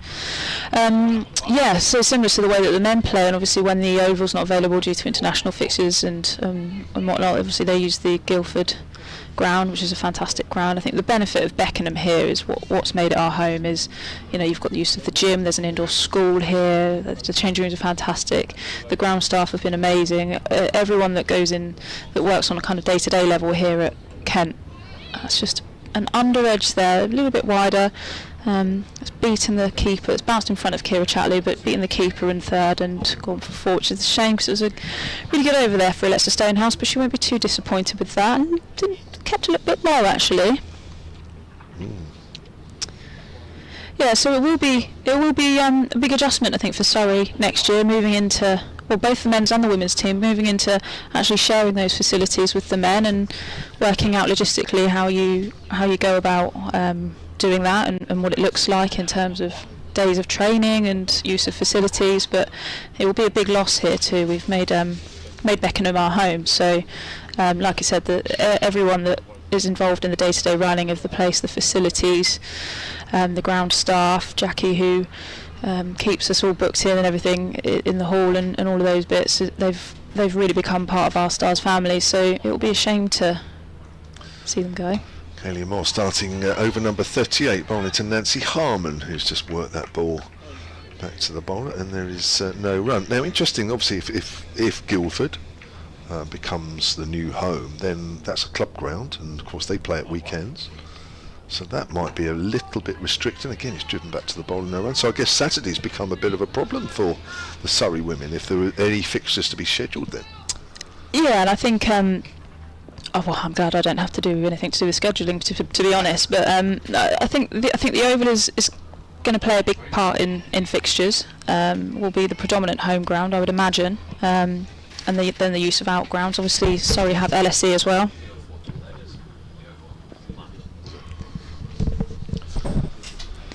Kaylee Moore again, flighted, low full toss, hit over wide mid-on, and that'll be a couple of bounces for four off the bat of Nancy Harmon.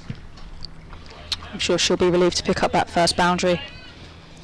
Moves into double figures, just watching that again. Oh, that is very high, but thigh high, full toss. Yeah, not quite middled, but still a nice pressure relief for her. So, who was that? Oh, it was Alice Monaghan. Oh, was it? Oh, Monaghan. Yeah, Apologies. Yep. Here's Moore again. Another low full toss. Well, slightly lower this time anyway, but it's a full toss driven out into the covers. 154 for 6 now. Yeah, Jake, the TV producer, is just saying that there's at least 3 or 4 planned double headers, but of course there are a lot more fixtures than that at home. So.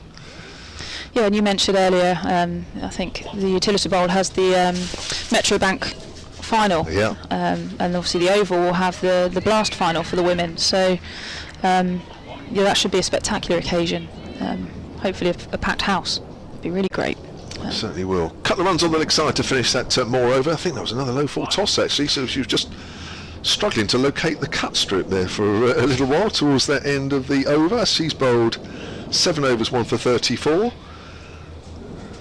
And the other wicket takers there for the South East Stars, Alexa Stonehouse, 2 for 33 from 6 and 2 for 20 from 7 for leg spinner Daniel Gregory, and top scorer for the Vipers so far, Georgia Elwes with 34 from 51, 30 from Emily Windsor, off 47 and a couple of 20s as well in that lineup from Rhianna Southby and Abby Norgrove. Top partnership, 47 between Windsor and Norgrove for the 5th wicket. Slight change in the field here, so third man has gone out and mid-wicket has come inside the ring. Alexa Stonehouse continuing from the city end round the wicket. Beats the bat on the outside edge. To the 39th now here at Beckenham. Oh, somebody's going to walk straight in front of the sight screen. Look at it, look. No, you can't. Oh, it's behind the bar. I see he's the wrong end. That's all right. Stand down, Kevin. I'm looking out for it now, that's the trouble. He's a vigilante.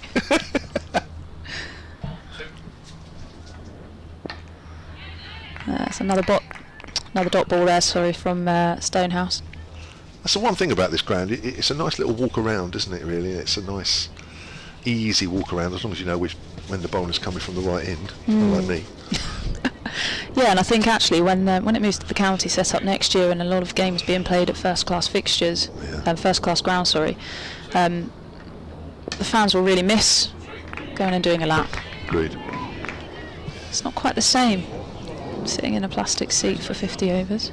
It's like this ground's made for this kind of competition, and you know, for the women's regional cricket, isn't it? It's a good ground, good wicket. It's got stands, but it's also got that little sort of club feel about it as well, isn't it?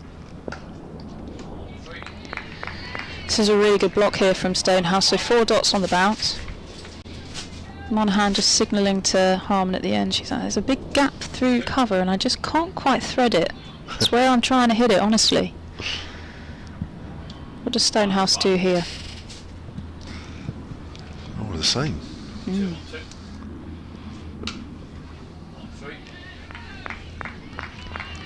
That's the 5th dot. Harmon just advancing down the wicket just to say it's okay, don't worry about it.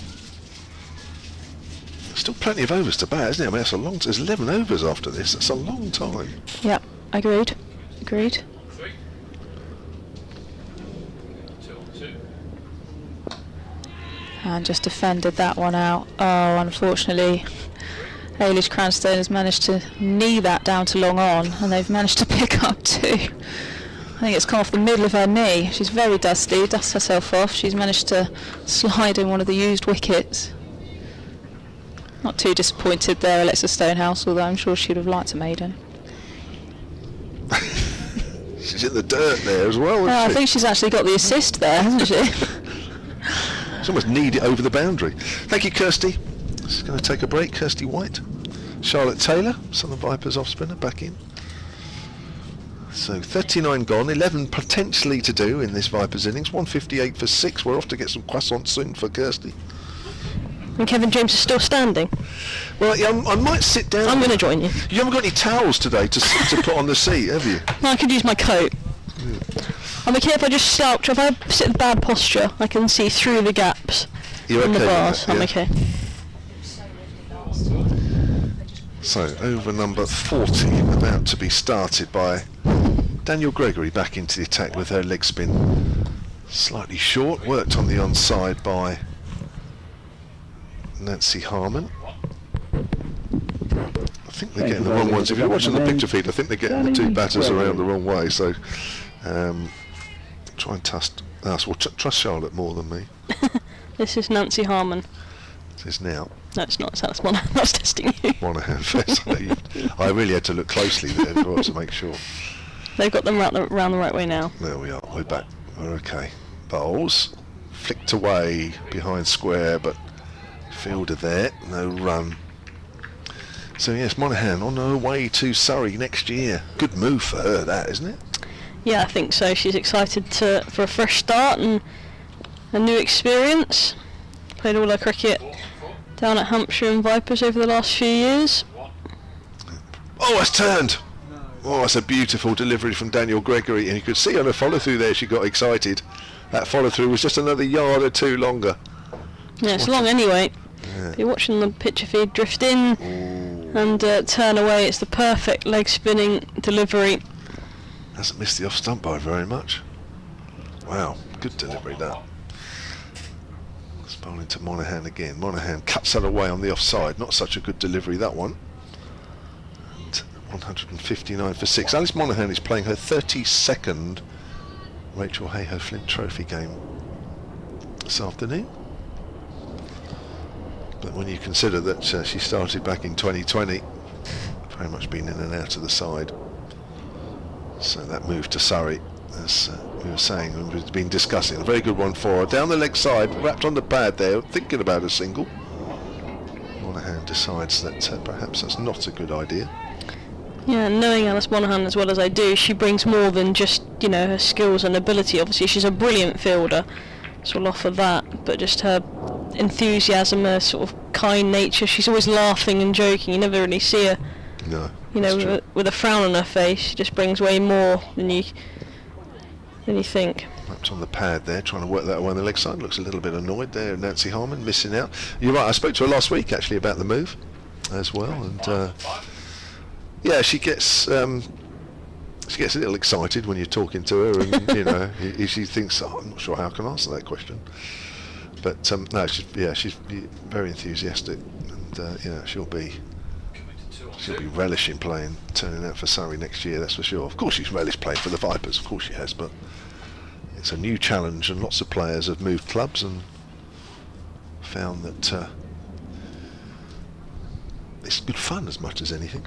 Yeah, it's a new challenge, isn't it? You're going to see it more and more as the women's game develops, and you see in the men's game now, you don't see lots of movement between sides and moving around of players and everything else. It's just going to keep happening in the women's game as well, as Stonehouse continues from the city end, and it's defended into the offside by Alice Monaghan, who's turned down a single by Nancy Harmon. I think that's a correct decision.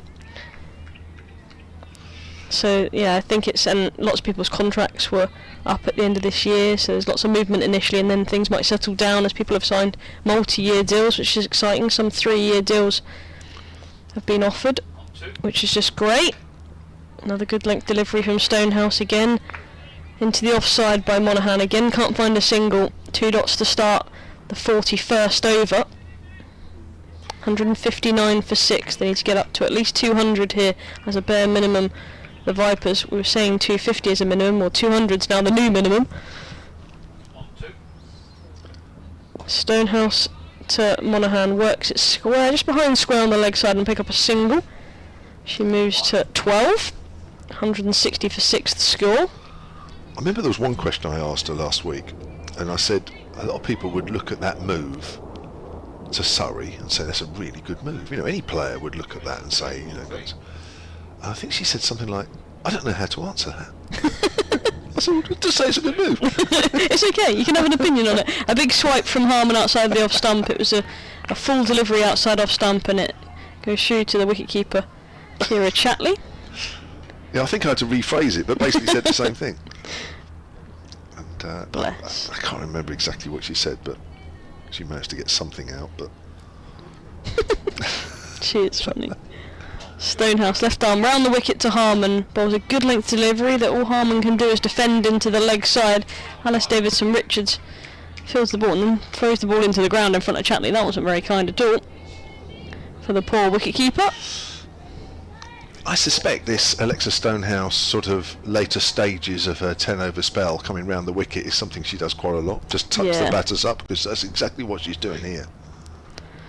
Yeah, starts over and then comes round to the right-handers as another good length delivery is defended into the leg side by Harmon. Gets it straight to Phoebe Franklin at mid-wickets. Another good over, only one from it. 160 for 6, the Vipers. 9 overs to go. Harmon and Monaghan, the partnership at the moment for wicket number 7. Yeah, you get the feeling that they just don't dare, because we've seen them, well, you've seen them more than I have, but they play big shots, these two. Yeah, and I'm just wondering when they might start to go, whether a message will come on, or whether they'll just decide between them that one of them's going to have to try and pick up the scoring rate. They might wait a couple more overs and just try and tick along, but you can't have too many dot balls in these last 9 overs. You've got to, what do they say, go down, if you're going to go down fighting, because you don't want to just limp to 200, because it's not defendable. We've seen it before. Low full toss, hits in the air but safe. One bounce down to deep mid-on, just in front of us. That's Alice Davidson-Richards. Yeah, only in the last 13 balls, that's only the 3rd run scored. You just find yourselves getting into a bit of a pit, but you're not rotating the strike, and then you try that big shot, it doesn't come off because you haven't been scoring regularly. It becomes difficult. Nancy Harmon on strike, 13 from 40 she is. Hits it in the air, over mid-wicket. Davidson-Richards runs round from mid-on, she's not going to get there, goes over the rope. Well, that's better timed than I thought it might have been. Yeah, split the fielders absolutely perfectly between them. It was just a chip over Phoebe Franklin at mid-wicket. Clear Moore, sorry, at mid-wicket. Phoebe Franklin was the one running around from deep mid-wicket to try and cut it off and couldn't get there. Split her and Alice Davidson-Richards perfectly in the pocket to pick up 4. 165 for 6. Gregory again, bowls short, and Harmon on the back foot steers that out into the covers. Just looking to hit it a little square. I couldn't quite get the angle, so it's a dot ball. Let's have a look at the other semi-final. Have you had a look at that for a little while? I haven't actually, not since I've been back on air. Northern Diamonds against the Sunrisers. The Sunrisers in a playoff for the first time in regional cricket has played out on to mid-wicket. So I'm just looking it up. Where are we? So they're at Leeds. Northern Diamonds against the Sunrisers. 150 for 5 in the 40th over, the Diamonds. Gregory comes in again, wrapped on the boot. Emma Marlowe was out for 63 at the top of the order. Sturkali's still there, 33 not out. 4 on 4. So 154 for 5 after 40 overs in the other semi-final. 2 winners will play in next week's final at Leicester. At the T20 finals day, because that's a big day of course at Edgbaston. It's defended out on the offside. That's the end of the over. 42 overs gone here at Beckenham. 165 for 6. Surrey made 153 for 9 in their 20 overs, and Somerset in reply 25 for 3. Yeah, first ball for Dan Worrell, picked up Tom Kohler-Cadmore. Big wicket for Surrey. Will Smith coming back from injury. Another duck for him. Yeah, he's not done too much on his return either. Tom Abel out as well for 7. So 3 massive wickets. They are, yeah. James Rue and Sean Dixon in the middle there for Somerset. Wow, that's that can go either way.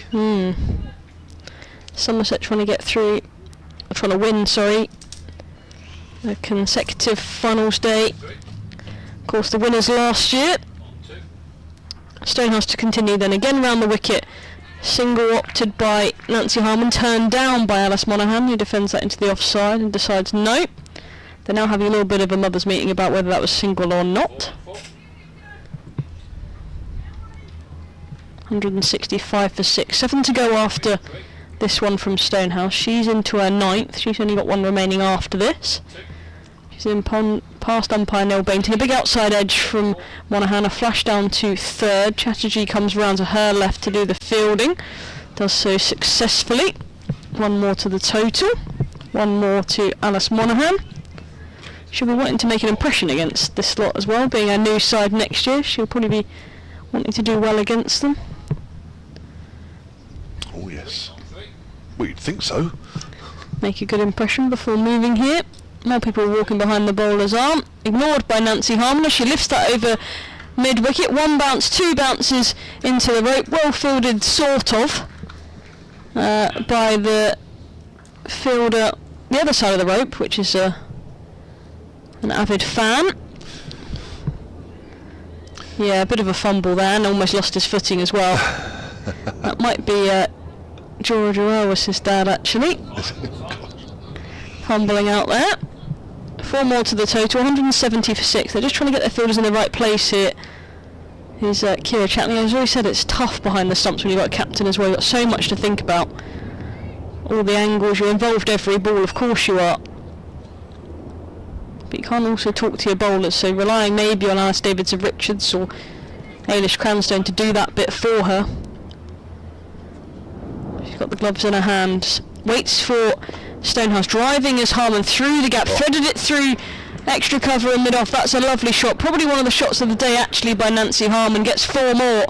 Back-to-back boundaries for the Vipers. This is more like it. Yeah, she's growing in stature a little bit, isn't she now? Just get the feeling she's just feels a little more confident out there. This is only her 11th Rachael Heyhoe-Flint Trophy match, having made her debut in this competition back in 2022. She bats low down, so hence why she only has a top score of 26 not out, but she's 1 away from equaling that. 174 for 6 now the Vipers. Stonehouse back of a length, worked into the leg side by Nancy Harmon, will get 1, turns down the second, so she's equalled that best score of hers in this competition. Nancy Harmon, she's 26 not out now.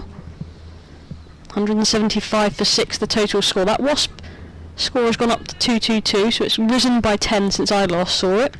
If they can get there, that'll be good for the Vipers. Something to bowl at. Stonehouse to Monaghan, a short delivery. Got on top of the bounce of Monaghan and knocked it into the leg side, into the vacant mid-wicket area. They'll pick up a single to complete the 43rd. 177 for 6. 176 for 6, beg your pardon. The people on the scoreboard on the stream are ahead of me there is a scoreboard over the other side of the ground that I would really have to have 20/20/20/20 vision to be able to see, because it's very, very small. And I do have my glasses on today, and I still can't see it. No, Can you see that, Kev? No, no. Well, I can see a scoreboard. blur, yeah. I can see that there's Small. a scoreboard, but I can't see any of the figures that are on it. It's like an airport readout, isn't it? You have to be literally right underneath them and looking up to see them, and otherwise that's it. Daniel Gregory to bowl over number 44 with her leg spin. That's turned away by Alice Monaghan, just a single. I remember these two batting together at Wormsley earlier on this season in this competition. Alice Monaghan 27 not out and Nancy Harmon 26 not out got the Vipers over the line against Thunder, and you do feel that this needs something very similar. They both hit some very big shots, didn't they? I think it was 1-6, might have been Monaghan. It's huge. That's turned away on the onside. Oh my word, where's Monaghan going, or should have been out? There was confusion in the middle, and now they'll complete a single as the throw came in from Daniel Gregory herself, running after it, and it was only just a short mid-on, and Monaghan was turning back and flailing, and she'd have been gone. Watching out the live picture feed again. Well, I think it was Harmon that was sort of saying wait until it got past Gregory. It did get past Gregory, and Nancy Harmon called Monaghan through, then decided that it was too close to Gregory and got further past her to complete the single, and then the overthrow came and the single was taken. But I think they're laughing about it. Well, yeah, you can do when you're not out. That's hit out into the covers. In fact, she could be run out. It could be another run out. Oh my word, what are they doing out there at the moment, these two? They've got to get things sorted out here. The Vipers have gifted the Stars 1 or 2 wickets already in this innings. Don't really want to be doing any more. Watch this again on the picture feed, and hit out on the onside. She's a bit slow to answer the call there. And, well, she's in the end, but I think there was a doubt there for a little while. Monaghan turns that away on the onside, or is that is Monaghan, isn't it, facing? No, that's Harmon. Oh, that's Harmon. I know, they look very similar from this distance, actually. I had to really make sure I've got the numbers right, and my eyes trained on the two out there in the middle. So Nancy Harmon is 29 not out. She's got her highest Rachael Heyhoe-Flint Trophy score. Quick single out in the offside, and again there's a dive in, and oh my word. Well, it looks the preferred mode of dismissal at the moment is a run out, but they're still out there somehow, these two. It's chaos. That's the only way to describe it, is actual chaos. Feels it a bit, doesn't it? But somehow they're still there. And every time they are still there, they're making their ground, and the score's going up by 1. Here's Monaghan. Plays and misses outside the off stump. 44th over completed. 6 to do if the Vipers can last, and I suppose 6 down now. That's looking likely. Certainly need to score a few more. They're 181 for 6. Yeah, good little partnership between these two. Nancy Harmon, Alice Monaghan. Again, haven't had the most opportunity between the two of them in this competition in the past, but they've had enough experience now, and they're working together at the moment just about. It's the equal second highest partnership of the innings. 43, 47 the highest between Windsor and Norgrove for the 5th. 4th wicket realised 43 as well. There's going to be a change in the commentary. I'm making way, and Charlotte Taylor will continue, and from the South East Stars, and from the Surrey Women, Kirstie White is back. Back I am. Welcome back, Kirstie. Thank you very much. You've probably been watching actually some absolute chaos in terms of the running happening in the middle between these two batters. Bit of pressure building, isn't there? Yeah, they're just feeling like they need to rotate the strike, which I don't blame them for. There's only 6 overs to go now. The score 181 for 6. But these two are both capable of opening up their shoulders and hitting some big shots. They've got to they've got to start doing something to get this up to. This Wasp says 224 at a run rate of 4.09. They need to up that if they can. So if they can up that to 6s or above, and try and get somewhere near 230 or above. That'll be something to bowl at. Anything less than that, I feel that they're in real trouble trying to defend that on a ground like Beckenham, especially on a day like today. Yeah, a little bit frantic. Courtine Coleman then comes back into the attack to replace Stonehouse. And first one is placed into the offside by Harman. And there's lots of conversations happening between the two batters, but they decided against the single on this occasion.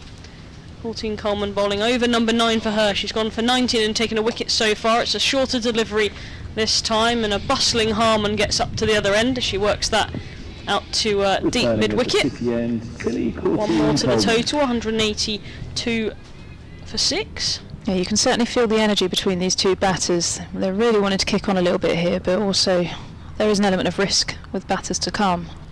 Courtine Coleman to Monaghan, a back foot cut goes through the infield, and Gregory's after it, won't catch up with it. It's a good boundary for the Vipers, a good shot by Monaghan, well controlled, and we'll pick up 4 more. It's a rare sort of, I'd say it's a wide delivery, it's wider than she's bowled so far, i.e. it's not hitting the stumps. Yeah, not a lot of width on offer there at all actually, but Monaghan's done really, really well, just used her wrists and managed to find the gap between third and backward point there, so that was a welcome boundary for her. Monaghan moves to 21. It's a better delivery from Courtine Coleman, a bit of bite, a bit of turn, as she's got all day. She's bowled brilliantly here today, 1 for 24 so far. That one beats the outside edge as well of Monaghan's bat. She's being challenged. Yeah, for a minute there I thought she'd advanced past that and been stumped, but it was just beating the bat, I think. Courtine Coleman to Monaghan, she waits, uses her feet again as she got a little outside edge. Not given by umpire Neil Bainton. She again thought about using her feet, but planted that back foot. She's just prodding forward. She did leave her crease momentarily, got her foot back down just before Kira Chatley took the bails off. Then they were appealing for a caught behind. It was all going on. Not one of the dismissals was given to Courtine Coleman. She doesn't look particularly pleased about it. No, almost an element of despair around that. I'm not sure if she was just despairing over how that beat the bat and didn't quite take an outside edge, or maybe that it wasn't given. An aerial, and this time taken by Alice Davison-Richards, makes no mistake there. So a bit of pressure then built by Tilly Courtine Coleman, who was absolutely bombing her way out to Alice Davison-Richards, and jumps on her to celebrate the wicket of Alice Monaghan there. Yeah, it was a good wicket, gave it a little bit more flight, and Monaghan just half hit that really. She almost gifted the catch to Alice Davidson-Richards. If she really tried to hit that out the ground, she might have got it over the top of her. She's definitely got the power, but on this occasion hit it straight to ADR, and Courtine Coleman gets her second. She's delighted, the Stars are delighted, and the partnership, the good partnership that's building between Harman and Monaghan has been broken. It was worth 47, so it's the equal highest for the 7th wicket, but that's fallen now. And it brings Freya Davies to the middle. Ex-South East Stars with a point to prove against her old team. I think it's something about playing against your old team that you always want to do well against them. Yeah, definitely. Yeah. I think this will be a really interesting role that Harman plays now. I think she's going to have to try and take on the majority of the strike here, and Davies is probably going to look to rotate, I would imagine. It's all down to Harman here really to get her Vipers up to a 220 plus total, realistically, to be in with a chance of defending, I think. Yeah, you look down this card at the moment, Kirstie, you can see 20, 34, 30, 25, 29, 21. Not one person going on to get that big total that makes a difference in making big totals on good grounds. Players getting themselves in, whether they're getting themselves out or they're being dismissed by good deliveries, either or, they're not going on to make big totals and big contributions of 60, 70, 80 plus to get their team up to a real winning total. At the moment I feel like they're not there.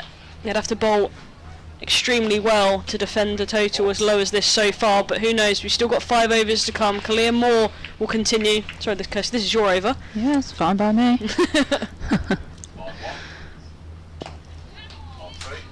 A kind of half sweep, half don't really know what actually there from Nancy Harmon. Half sweep, half pull off the front foot. Takes a single off the first ball of the over to get Freya Davies on strike, which I think Kalia won't be too upset about. She'll be looking to attack this new batter. So mid-wicket coming in now, so nice big gap at cover. Just tempting there for Freya. Yeah, they don't want to allow that easy single in the leg side, do they? So the reinforcements come in. And just punched back to the bowler there, Kalia Moore. I think her ideal scenario here would be 5 dots at Freya Davies, or 4 dots and a 1 to get her back on strike at the other end.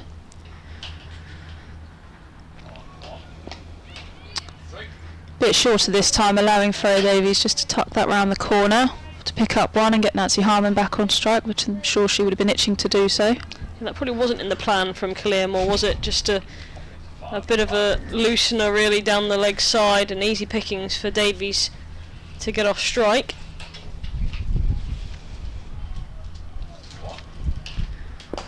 That's a nice pick up there from Harmon. She manages to tuck that into the pocket and take 4 from that.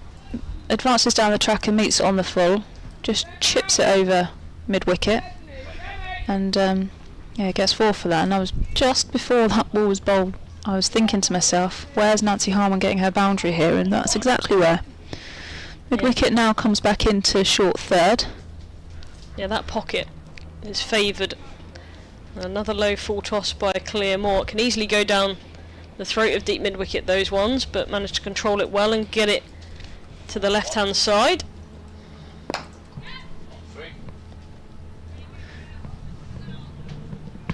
Didn't get tempted actually by that low full toss. Sometimes the temptation is to absolutely send that into, I think if she tried to send it, she'd probably be sending it to Beckenham. But no, she just guided it over mid-wicket very nicely. Yeah, if you can hear her buzzing, I think there's an actual waspy buzzy thing flying around the effects mic. It's not in your headphones. I thought there was a wasp in my ear. Didn't know how that could be possible. That's the end of the over. Kalia's 8th, so 41 for 1 from 8 overs. Vipers are 192 for 7, 46 overs gone, 4 remaining. Harmon on 35 from 56 and Davies 1 from 3. Yeah, this last 4 overs needs to be mainly the Nancy Harmon show for the Vipers' point of view. From the Stars' point of view, it needs to be the Freya Davies show. So they need to think about how they can get Freya Davies firstly onto strike and then keep her there. Or if not, they need to look to dismiss Nancy Harmon. She can hit the ball aerially, so the catch in the deep could be on. There's 3 catches out there on the leg side. Deep backward square, deep mid-wicket and a long on. Tilly Coleman bowls a short pitch delivery outside the off stump this time, and it beats Chloe Hill and is picked up by a deep extra cover by the looks of things. Emma Jones out there, and they get a single, so they do get Freya Davies on strike in the second ball of the over. Yeah, can it be the Tilly Coleman show is what I think they're hoping actually as Stars fielding side, this final over of her spell. Yeah, she's got 5 balls left of it. She's got 2 for 25 so far. She bowls to Davies, who's on the front foot and gets a thickest outside edge that goes to backward point, and Danny Gregory does the fielding. Poor throw back into Chatley. She does well actually to gather the ball. Kalia Moore scrambling from fine leg to try and provide some cover for Kira Chatley. Wasn't needed in the end, well picked up, but yeah, not a great throw from Gregory. Brings Nancy Harmon back on the strike. She's launched this one over deep mid-wicket and it's going to be a 6. Whoa. It's a brilliant shot by Nancy Harmon. The slog sweep over deep mid-wicket, and the fielder out there that was Phoebe Franklin just watched that sail over the boundary rate for 6. This is the danger of Harmon, and this is where she comes to her best, I think, when she's got a few overs to go and she can really free her arms. I mean, I've been on the receiving end of some in the nets where she's whacked them back at me and I've not been able to get out the way in time, and it's quite frightening. So she can definitely hit the ball hard. Tilly coming in again. She uses her feet this time, hits it down the ground and into the hands of Alice Davidson-Richards. Brilliant catch running round to her left-hand side. She needed to take the catch to dismiss Nancy Harmon. She was looking dangerous. She got 1 away the ball before, not on this occasion. And those catches are sometimes really hard, Kirstie, aren't they? When you're on the move and you're running round, and especially to your weaker side, as Davison Richards was running round to her left. And It's an awkward height there, yeah. it was over her shoulder. It's a brilliant catch when you watch it again on the picture feed. Managed to stay inside the rope, continues the celebration. She's got 2 catches, Alice Davison Richards. She's on a roll. And the Stars, that's a big wicket for them. They've taken their 8th, I believe. And the Vipers, they're now having to rebuild once more for the last 3 overs of this game. Yeah, can it be the Tilly Courtine Coleman show? I think she'd very much like that. 3 for 32 now. She's probably thinking, can I get 2 from my last 2 balls? Why not? You would if you were a young, bright-eyed 17-year-old thinking, I'd love to finish my spell on a wow, hat-trick. Hat-trick and a 5-for. Is it on?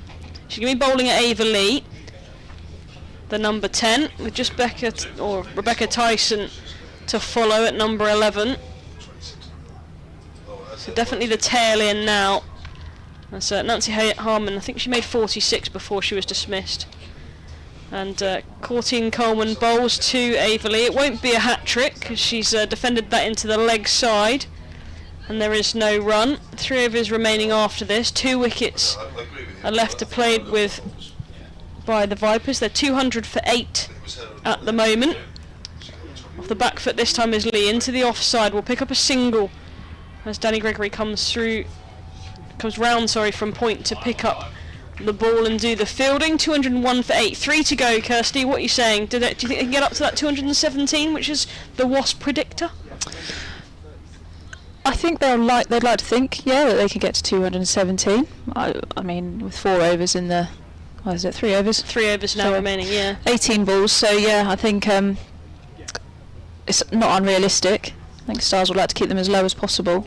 Hopefully they can do it in singles, I'm sure Vipers are thinking. What would your mindset be here? Would you be saying, right, let's just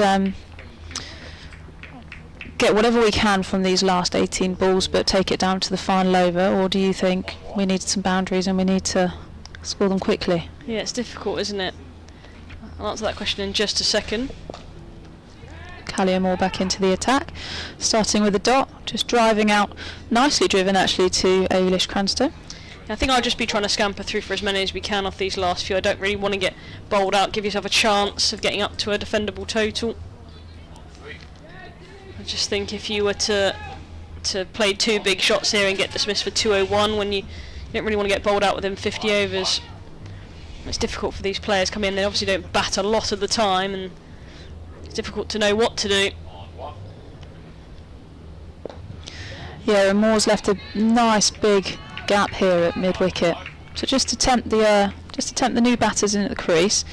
She's bowling a very wide outside off stump line. She's getting a fair bit of turn, but she's just saying, go on, just tap it into there. You've got fielders in front of you on the offside, so you've got to beat them. So you can just knock it into them. I don't mind that. There's 3 dots so far. Lee just turns that down into square leg. Just picks up 1, rotates. Freya Davies, the more experienced of the 2 batters at the crease now. Yeah, she played a lot of cricket, Freya Davies, internationally and at domestic level now, and even though not known for her batting, she's still got that experience under her belt.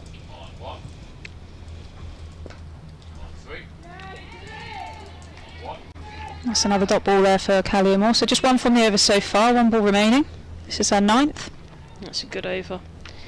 If over number 48 is only going for a single, you're pretty happy as a bowling team. Yeah, definitely agree. That's very well bowled, the Yorker, just to finish the over. So just 1 from the over there from Callie Moore. Scores 202 for 8 from 48 overs. 2 overs remain. Yeah, it's looking a bit more difficult now for the Vipers to get up to 217 or even 220. If they can get a runner ball for these last 2 overs, that'll be a bonus, but it's not looking too likely at the moment. These 2 new to the crease as well. They haven't been out there for more than 12 deliveries between them. Just having a little conversation between Chatley, Stonehouse, Davison Richards, Cranstone, the energy room and the brains behind the stars at the moment. Is that unfair to say, the brains behind the stars? I think they'll take that. I think they'll take that. They're making the decisions out there, it looks like, between them, that little group of senior players. They've gone for Stonehouse to bowl the last from the city end. 2 overs to go. Courtine Coleman bowled out 3 for 33 from her 10. A brilliant return for her. Stonehouse has 1 remaining. She's 2 for 47 so far. She bowls round the wicket to Ava Lee, who gets an outside edge. Will she get it past Danny Gregory? She will. Chatterjee is after it, and she won't prevent the second. 2 from the first delivery. That's a good start to the over for the Vipers. Any sort of bonus runs they can get here will be a win in their books. Knowing what I know about the 4 that just had a little conflab in the middle, they were probably discussing what's for lunch. And less likely about who's going to bowl the last over. Stonehouse in then, and straight delivery this time that Ava Lee works into the leg side. They'll think about the second for probably about 0.2 seconds before deciding it wasn't on. No, I certainly wouldn't be running 2 to Phoebe Franklin. I wouldn't care how big the boundary was. I am not running 2. And the 1 is taken. 205 for 8. Ava Lee moves on to 5. Freya Davies now waits for Stonehouse, who bowls a good length delivery, and Freya Davies drives and can only get it as far as Chloe Hill at mid-off, who prevents the single from being taken. 3 deliveries to go of this, the penultimate over of this first innings at Beckenham.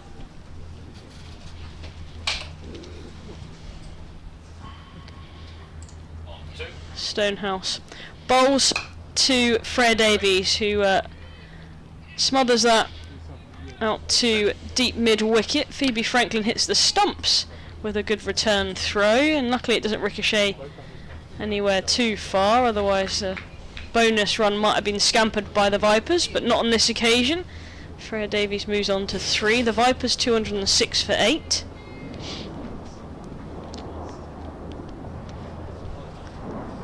Is there a twist here for the Vipers? Can they get a couple of boundaries late on?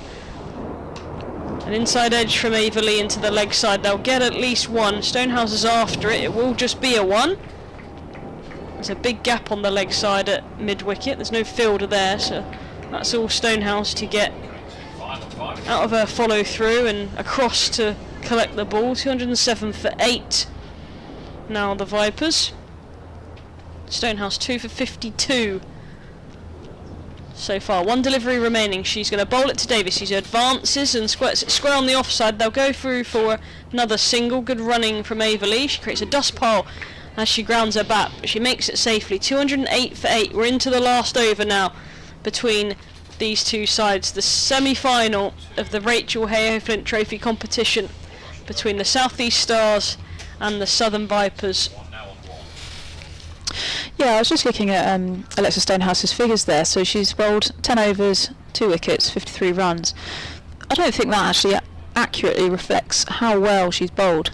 No, I agree. I think she'll be disappointed maybe to have gone for 53. I think one of the things with bowling in the power play is that, you know, if anything gets through the ring, it is 4. So she probably had a few more boundaries against her name than she would have liked. But she's bowled really, really well. This is Callie Moore bowling the final over. Freya Davies advancing down the track. Chloe Hill just deciding just to keep hold of the ball and not shy at the stumps, probably for the best. That ball hit the stumps and ricocheted off. There'd certainly be some bonus runs on offer there. Yeah, definitely. Smart move. 209 for 8.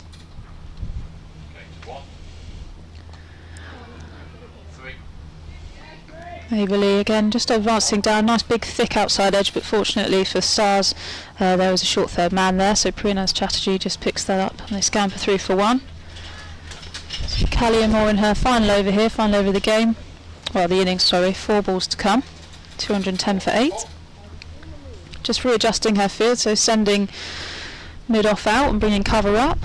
Suggests that she's probably going to bowl a tiny bit straighter here, not too much straighter, but a tiny bit straighter and fuller.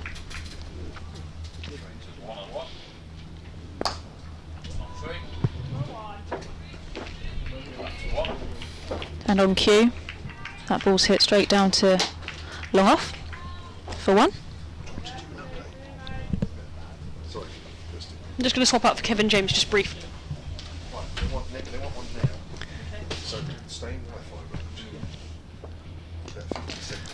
That's a beautiful shot there from Ava Lee. That's 6 straight over mid-off. Mid-off for that delivery had just come up, so they were back for Freya Davies, but for the start of that delivery, Callie Moore brought mid-off up, and Ava Lee has capitalised and hit that straight over the top of mid-off for 6. Probably the shot of the day, actually. Need a few of those. Yeah, 217 for 8. Moore just sees her advancing this time, sees Ava Lee advancing this time, and just drags her length, scampering through for a 1 and through backward point. 1 ball remains. Yes, 218 for 8. Oh, word. Well, they're over 200. Let's say that. I think over 200 sometimes mentally is actually a really good place to be. Freya Davies turns, looks to take 2. Bit of a miscommunication and has run out of the non-strikers end. Does the right thing. So end of the innings, 218 for 9. They get 1 for that, don't they? They do get 1 for that. Yeah. We'll take, you never know, Kirstie, come the end. That might be crucial. Well, yeah, it's funny you say that because they were talking on the we were talking on the last game about run-outs and incomplete runs and so on and so forth. And there's some strange rules that I had no idea about when it comes to run-outs. I mean, when you're on the field, you just throw the ball in and take the stumps. You don't really realise. So, yeah, no, I believe they get the 1 for that. Well, they were 217 before that started, and now they're 218. So I'm assuming so. Oh right, no, there's still 1 ball. They've lost 1 ball on the picture feed, haven't they? No, I think that was the final ball. There we go. As you said, it's ticked over 219. Yeah. So it leaves Freya Davies 7 not out, but the chief run scorers for the Vipers. 34 from 42 from Nancy Harmon, a career best in the Rachael Heyhoe-Flint Trophy competition. 42 from 59. A couple of 30s from Georgia Elwis and Emily Windsor, and a couple of 20s from Rhianna Southby up top, and Alice Monaghan, who will be moving to Surrey next year with 21. 219 for 9 then the Vipers. And having a look at the bowling figures, a couple of wickets for Alexa Stonehouse, 10 overs, 2 for 53 for the left arm seamer, and Daniel Gregory with 2 for 30 from 10 overs, bowling her leg breaks. And Courtine Coleman at the top of the order, nearly forgot that. 3 for 33 with her left arm spin from 10. Another good performance from the 17-year-old Kirstie. Yeah, it's become a little bit of a habit here for Courtine Coleman now. Just comes in, bowls her 10 overs, takes 3 or 4 wickets and goes and puts her feet up for the rest of the day. Easy game. Easy going when you're 17 and can bowl the way she does, yeah. We're going to take a break. Kirstie, your thoughts? I guess you'd rather be the Stars in this position at the break, wouldn't you? I would, yeah. However, being said, you know, it's a game of 2 halves, and I don't think Stars will be going into the dressing room thinking that the game's done. They've certainly got a job to do, and they'll come out and go about that in the way that they have probably in the last few games. But definitely feeling the more confident of the 2 sides, I'd probably say. Yeah, Kevan. So a break of half an hour, and we'll take a break as well. And when the South East Stars come out to begin their reply, myself, Kevin James, Kirstie White and Charlotte Taylor will bring you all the action.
basically we thought they had noticed and then they missed the single, so they thought they were right. And they were like, you know, touch changes. I was like, yeah, don't worry. Yeah, they've done it now. It's correct on A&B. Yes, which mine goes to BBC. Yeah, they just I was going to be tricky. They don't do anything basically.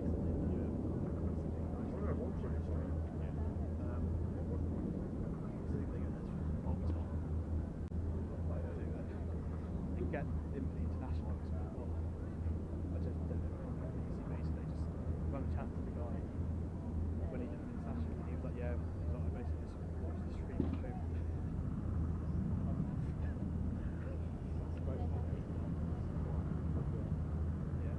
Get these guys. And I watched the set. And to be fair, they were like, "Oh yeah, we thought you were going to be up here." I was like, "Oh, well, I would ask people," and you just sent me over this way. I was like, I'm happy enough out here.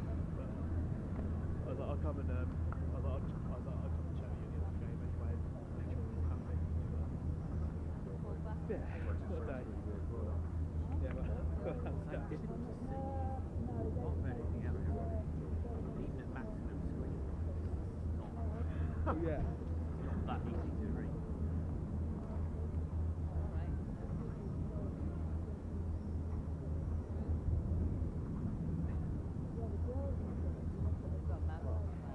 Second half.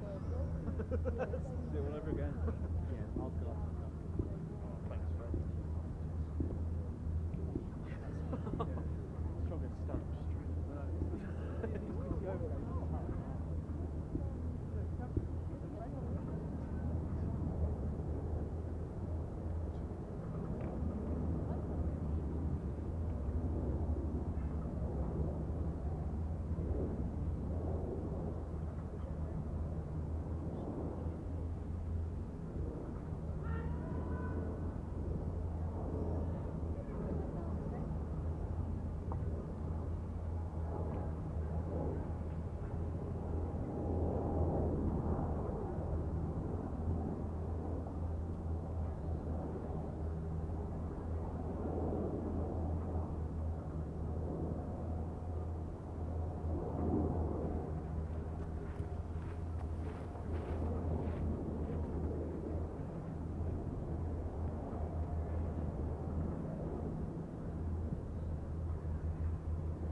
Yeah. What did you learn out of that? Yeah. Yeah.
Please welcome back onto the field the umpires Sue Redfern and Neil Bainton. Well, welcome back to Beckenham for this Rachael Heyhoe-Flint Trophy semi-final encounter between the South East Stars and the Southern Vipers. We've had the first part of this game, the Southern Vipers electing to bat first after winning the toss. After 50 overs, they were 220 for 9. Top scorer with 38 was Nancy Harmon. Then came Emily Windsor with 30. There was also Georgia Elwes sandwiched in between with 34. And Matilda Courtine-Coleman, the left-arm spinner, teenage left-arm spinner for the South East Stars. She was top wicket taker with 3 for 33. So the South East Stars, to make the final, need 221 to win this game. Your commentary team is the same as it was for the Vipers innings. A little later you'll hear from Southern Vipers off-spinner Charlotte Taylor, but it's myself, Kevin James, and from the South East Stars and also the Surrey women, it's Kirstie White. Kirstie, you have to say, if the South East Stars bat normally here, they should be okay, shouldn't they? Yeah. And it's going to be a former South East Stars seamer to open the bowling. It's going to be Freya Davis, and she is worked onto the onside by Chloe Hill, who had a brief stint with the Vipers. Yeah, she did. Yeah. Sorry, you said if they bat normally here, and I was just trying to think. Yeah, it's a simple game that when you talk through it, isn't it? From this point, it is easily commentated. But no, do the basics right and just get through some spells, and I'm sure the Stars will be feeling quite confident.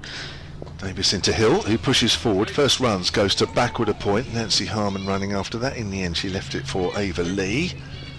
And the South East Stars getting their reply underway. It just feels 220 for 9. It feels below par. Yeah, I wonder if Vipers just had a little moment in the dressing room and just said, look, we know we've not done what we needed to do with the bat, and that's fine, let's park it, and now we need to just back ourselves with the ball. And I'm sure they will. They're a very experienced bowling unit, and they've got some seriously good bowlers in their attack, so I'm sure they're thinking they can defend. Davis bowls. It's down on the leg side. In fact, it's just nipped away by Alexa Stonehouse. Very fine down the leg side. It'll be a single.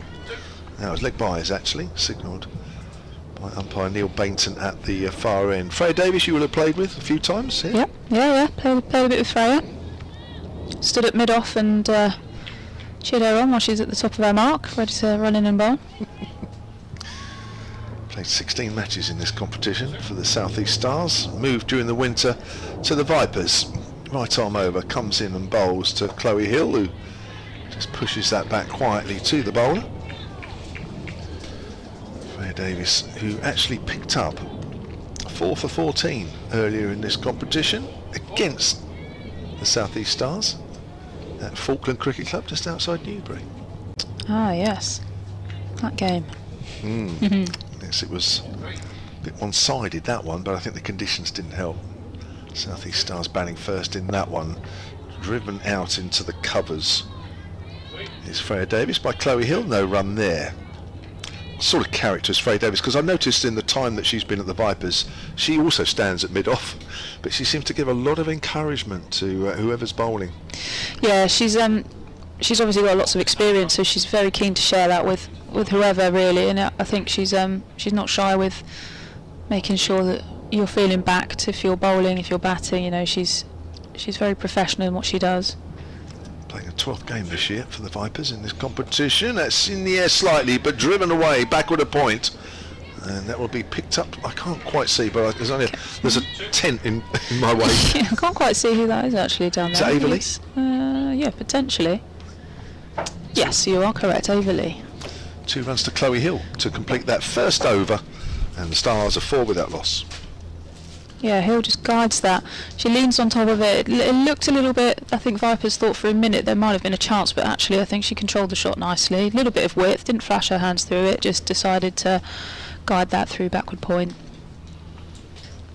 What's Chloe Hill's situation here? Because she's played a few games, hasn't she? But she's actually a keeper, so is she keeping a little bit here as well? Or not every game, obviously, not this one. Yeah, so she kept in the first half of the season, and then obviously Georgia Redmayne came over as our overseas player and took the gloves then. Kira Chatley has been number one keeper, but unfortunately was injured at the start of the season, so Hilly took the gloves and did a good job. So she's found herself in some different positions this season, but she's managed it really well. She's always gone about it really professionally. This is Opening the bowling from the Beckenham ends, Rebecca Tyson into the attack. Sorry, it was the blonde hair that threw me then, because I thought, hang on a minute, Freya Davies was just bowling from the other end.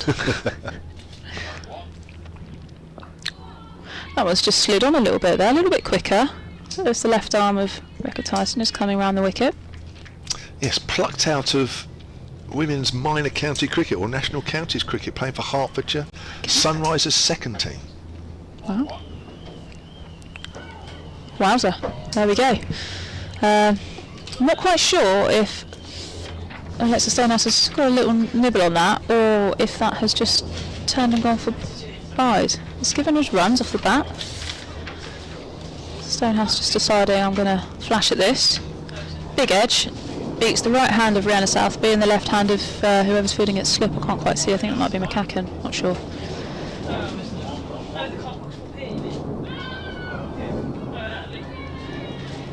Yeah, I'll be honest, I haven't seen much of Rebecca Tyson, but she looks exciting as a left arm spinner.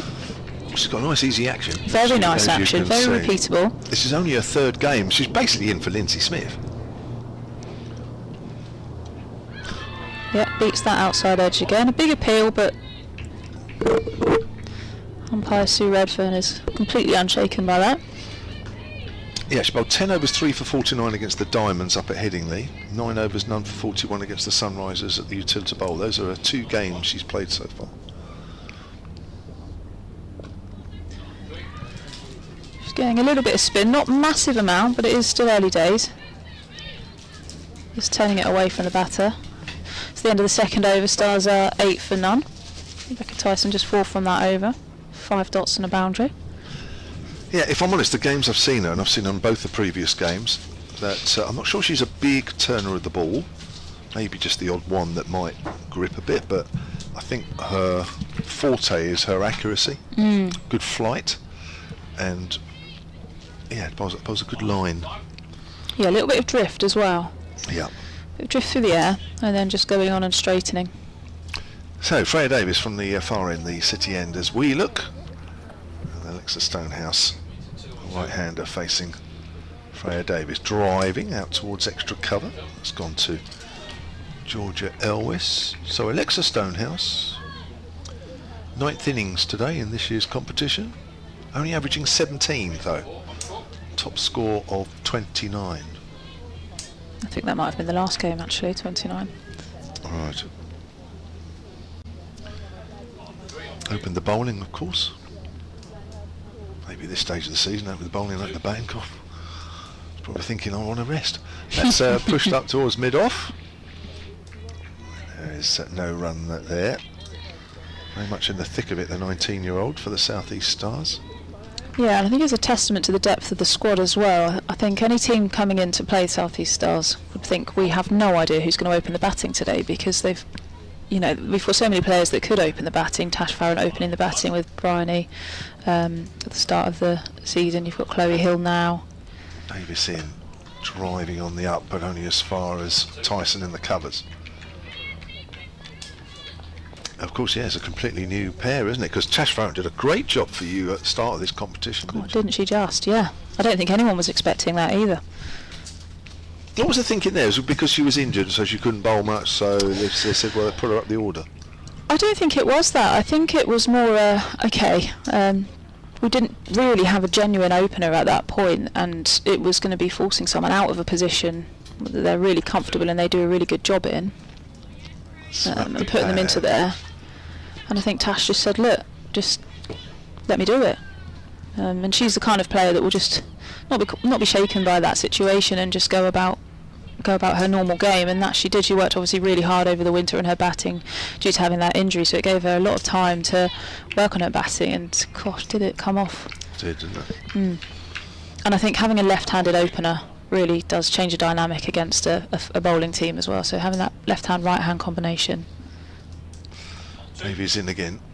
This time to Alexa Stonehouse, just works her way into the gap through mid-wicket, runs here as it goes down the hill, not quite going to reach the rope. I can tell it's Alice Monaghan because every time she runs after the ball her cap falls off her head, as it has done exactly there. And That's an excellent trait to know somebody by. yes, that's that good or bad, I don't know.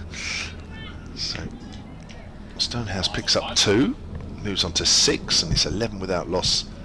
The South East Stars. Their run rate from here on in is less than 4 and over, so that's not really difficult. They're smacked over the top of cover, running up the hill this time, and I think it's got enough pace on that to take it over the rope. It does just. So 6 runs off the last 2 deliveries from Freya Davies. Yeah, just showing a bit more intent here, Alexa Stonehouse. Taking it to the bowler. Don't know if that's an instruction or whether she's just thought, no, there's a bit of width there on offer and I'm just going to get my hands through it. It's definitely a strength of hers, so fair play to her for that. She didn't quite get the connection she wanted, but effect was still there. So Rebecca Tyson back on from the Crystal Palace end. I really like her action. It's giving Sophie Eccleston just her angle and her release is very, and her ponytail obviously, but no, it is very Sophie Eccleston, and that very high release point, which makes it so difficult to play that left arm spin. 24 years of age. Okay. Rebecca Tyson.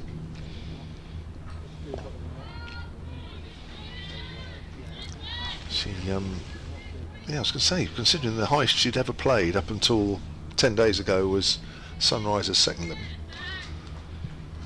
Isn't, from what I've seen, from what most of us have seen from the Vipers contingent, quite surprised really. Actually, now you say that she was playing for Sunrisers second 11, I think I actually played against her in a second 11 game a few weeks ago, and I remember batting against her. She actually got me out in the last over of her spell. Did she?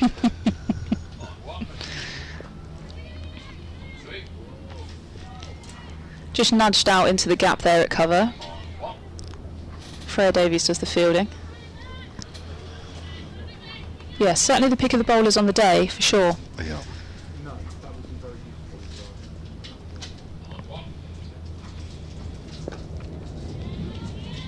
Stonehouse just watching on that, not trying to nudge that too far into the corner.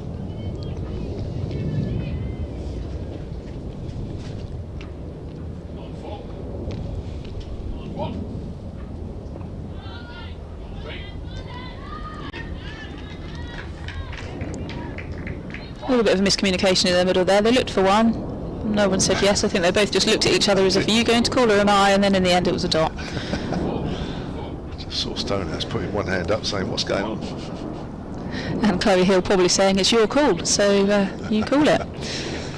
That's the end of the 4th over, 16 for none. Yeah, I'm not sure Rebecca Tyson's going to really give us an idea as to whether the wicket is still turning or not. They're saying that's not being unkind to her, it's just she's not a big turn of the ball. I think Ava Lee, we might see a bit more of an indication. She tends to turn a little bit more as an off spinner. Yeah. Tends to rip her fingers down the seam a little harder. Yeah, I have just been reminded that it was in fact Rebecca Tyson that did get me out in that second 11 game. Nothing gets past Wes, I tell you. Yeah, I did get runs. You got 50? I did, Oh. 53 to be precise. Well played. Thank you very much. And I also got an earful from Steve-O, our coach, to say, why didn't you just see her off? She was the last over of her spell. Here's Davies, that's down the leg side and that'll be a wide. Chloe Hill trying to sweep that away. Good take from Rhianna Southby, where of course Steve-O would have just carried on. Yeah. He would have got to 50 and carried on. So you can kind of understand, Kirstie. Yeah, I said I didn't even realise, to be honest. It was a very, very hot day. I think it was about 33 degrees. The boundaries were ginormous and the outfield was very slow. Where was that? Chipstead, the mighty Chipstead. Oh, okay. Davies bowls, that's driven powerfully up to mid-wicket, but well stopped. Score remains on 17 without loss. We're in the 5th over here of that South East Stars reply. Remember, they are chasing 221 to get into next week's final. I'll have a quick look, see what's happening in the other final actually at Headingley, Kirstie, while we're Yeah. mentioning it. Yeah, it's good to keep an eye on that game, actually. Yeah, see who will be the opposition. Nice drive out to extra cover, and that's a wicked bounce off the ends of the square, and they'll pick up a single. I think is that Georgia Elwes there, who very nearly got one in the mush. She did very nearly get one. Yeah, these used wickets can cause, they can be quite menacing actually, particularly if it's taking 1 or 2 bounces. You want to make sure that your team's got good dental care, that's for sure. Now the Northern Diamonds, off their 50 overs, made 232 for 8. Emma Marlowe top scoring with 63 at the top of the order. Stir Callis made 49 before she was run out. And in reply, the Sunrisers have just got underway actually. They're in the first over, 1 without loss. So the Sunrisers need 232 to win that game from 49 overs to make their first ever final.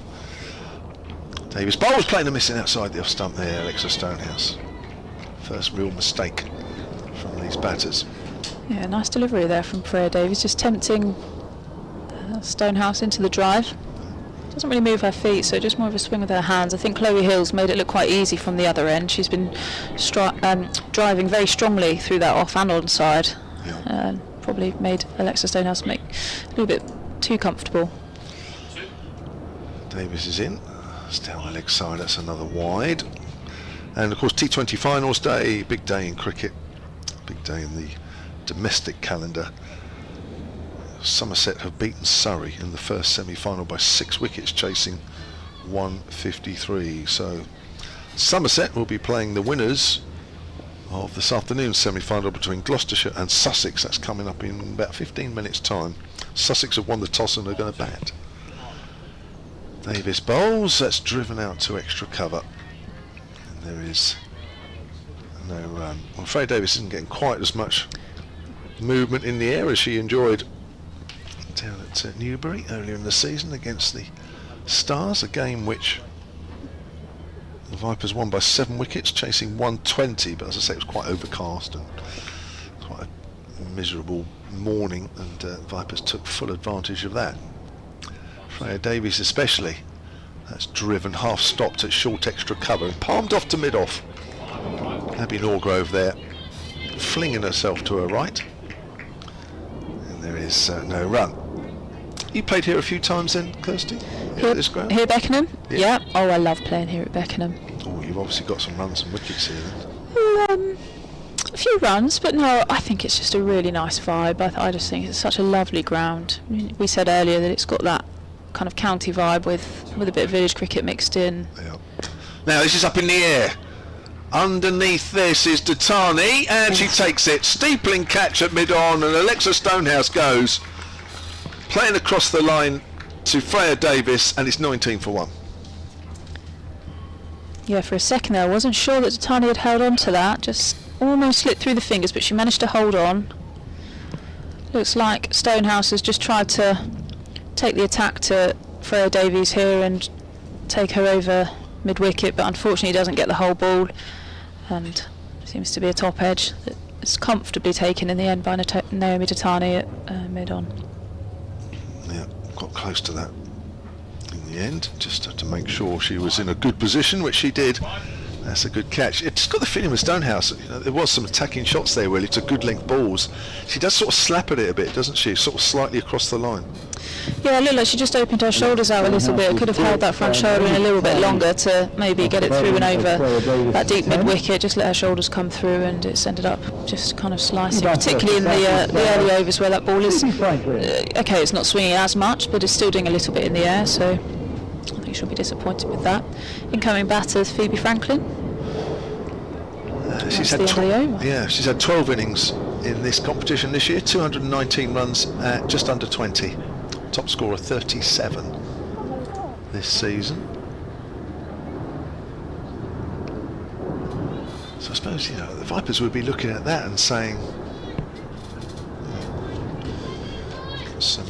nothing to be too worried about.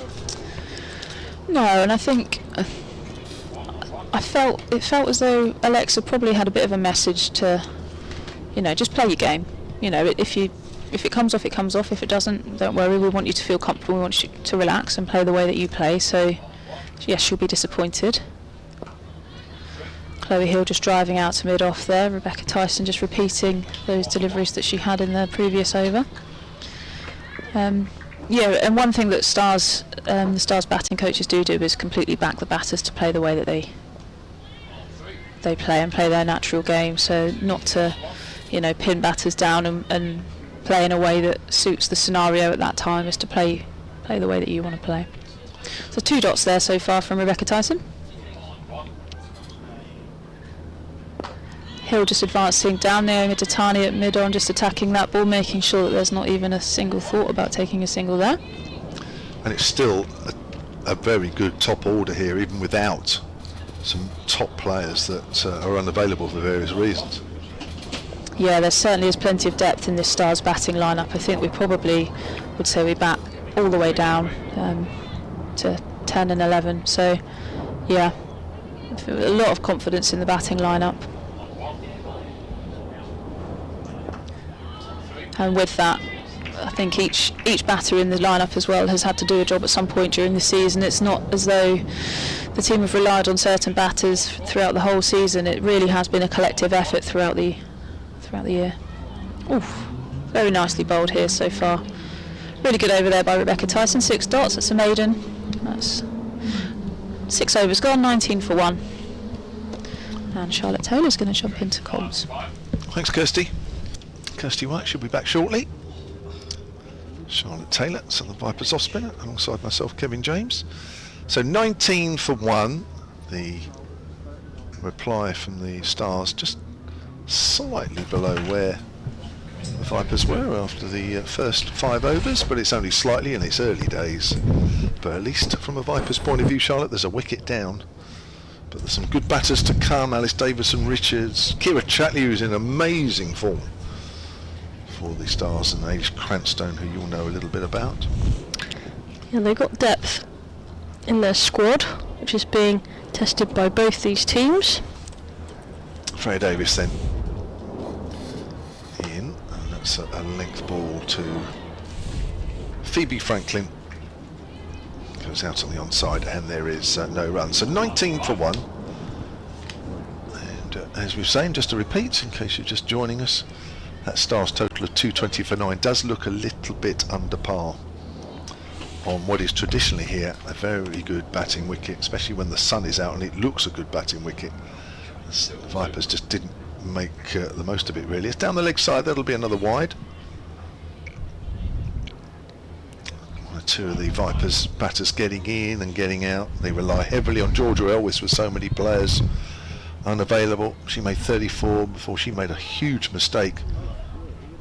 Daniel Gregory, I think it was her first delivery. It was, yeah. A real loosener which bounced halfway down. Elwes could have hit it anywhere, into Beckenham, into Bromley, into the Crystal Palace training ground. She just picked out the fielder, Emma Jones, at deep mid-wicket. That's pushed out to point. The one place on the map she didn't want to hit it, and she picked it out. Yeah, it wasn't ideal for her or the Vipers. Could have happened. That is cricket, though. And that's what makes your eyes light up, and then you think you can hit this anywhere. And I just think at that moment, because normally everybody will tell you when they play, they say, how lucky are we playing? And a lot of people watching will say, how lucky you are to be getting paid to play. That's driven up towards mid-on, and of course everybody will say, yes we are. But in moments like that, where Elwes has just whacked it down somebody's throat, she'll say anything but that. Yeah, quite literally. Yeah. Pro cricket, you can have it. Well, I hope that's not her last innings, and the one shot that she'll remember as her last shot ever played in a Southern Vipers shirt, because that wouldn't be right. It would be quite sad. Yeah. She's a much better player than that. Yeah. Davis bowls, and it's driven into the ground, bouncing. That's a good one-handed stop there from Nancy Harmon, who herself played brilliantly for her 38. She was 8th out in the 47th over. Top scorer in this competition for her, of 50 balls. I tell you, she does strike a good ball when she gets going, doesn't she? Well, that 6 she hit over mid-wicket. Phoebe Franklin, who's out in the middle now, just watched it sail all the way over her head and some. Yeah. So well done to Nancy Harmon. They may yet prove a difference, but I think the Southern Vipers will know they're second best at the moment. Might have to leave you on this one. That's okay. Kevin James has got to do a live update for BBC Radio Solent. Freya Davies with ball in hand, just shines it on her shirt. Deep big breath in at the top of our mark, and comes into Franklin. It's a very full delivery on the legs of Franklin that she's whipped behind square on the leg side and will pick up a single. Ella McCann down there does the fielding. One more to the total. That's the end of the 7th. 21 for 1. Franklin's now off the mark. She's 1 from 6. Chloe Hill with a 5 from 20. As Kevin was saying, the Stars have got depth in their lineup. Chatley probably the pick of them at the moment. She scored 2 80s and a 50 in her last 5 games since a return from injury. Foot was in a boot for quite a long time during this summer. And she's back with the responsibility of captaincy as well, in the absence of Bryony Smith, who's away with Ireland. That game kicks off in around 20 minutes time in Dublin. Bex Tyson then to continue, left arm round the wicket. On the back foot is Franklin and pushes out to deep cover. McCann out there does the fielding. One more to the total, 22 for 1.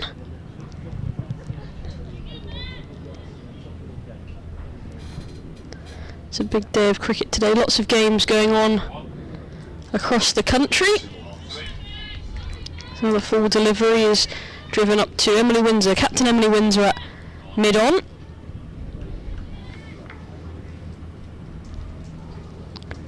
Tyson in again to Chloe Hill, uses her feet, a bit of a swipe across the line, but gets it on the full toss. We'll pick up a single as there's a fumble from mid-wicket. That's Nancy Harmon there, will fumble it and they'll pick up a single.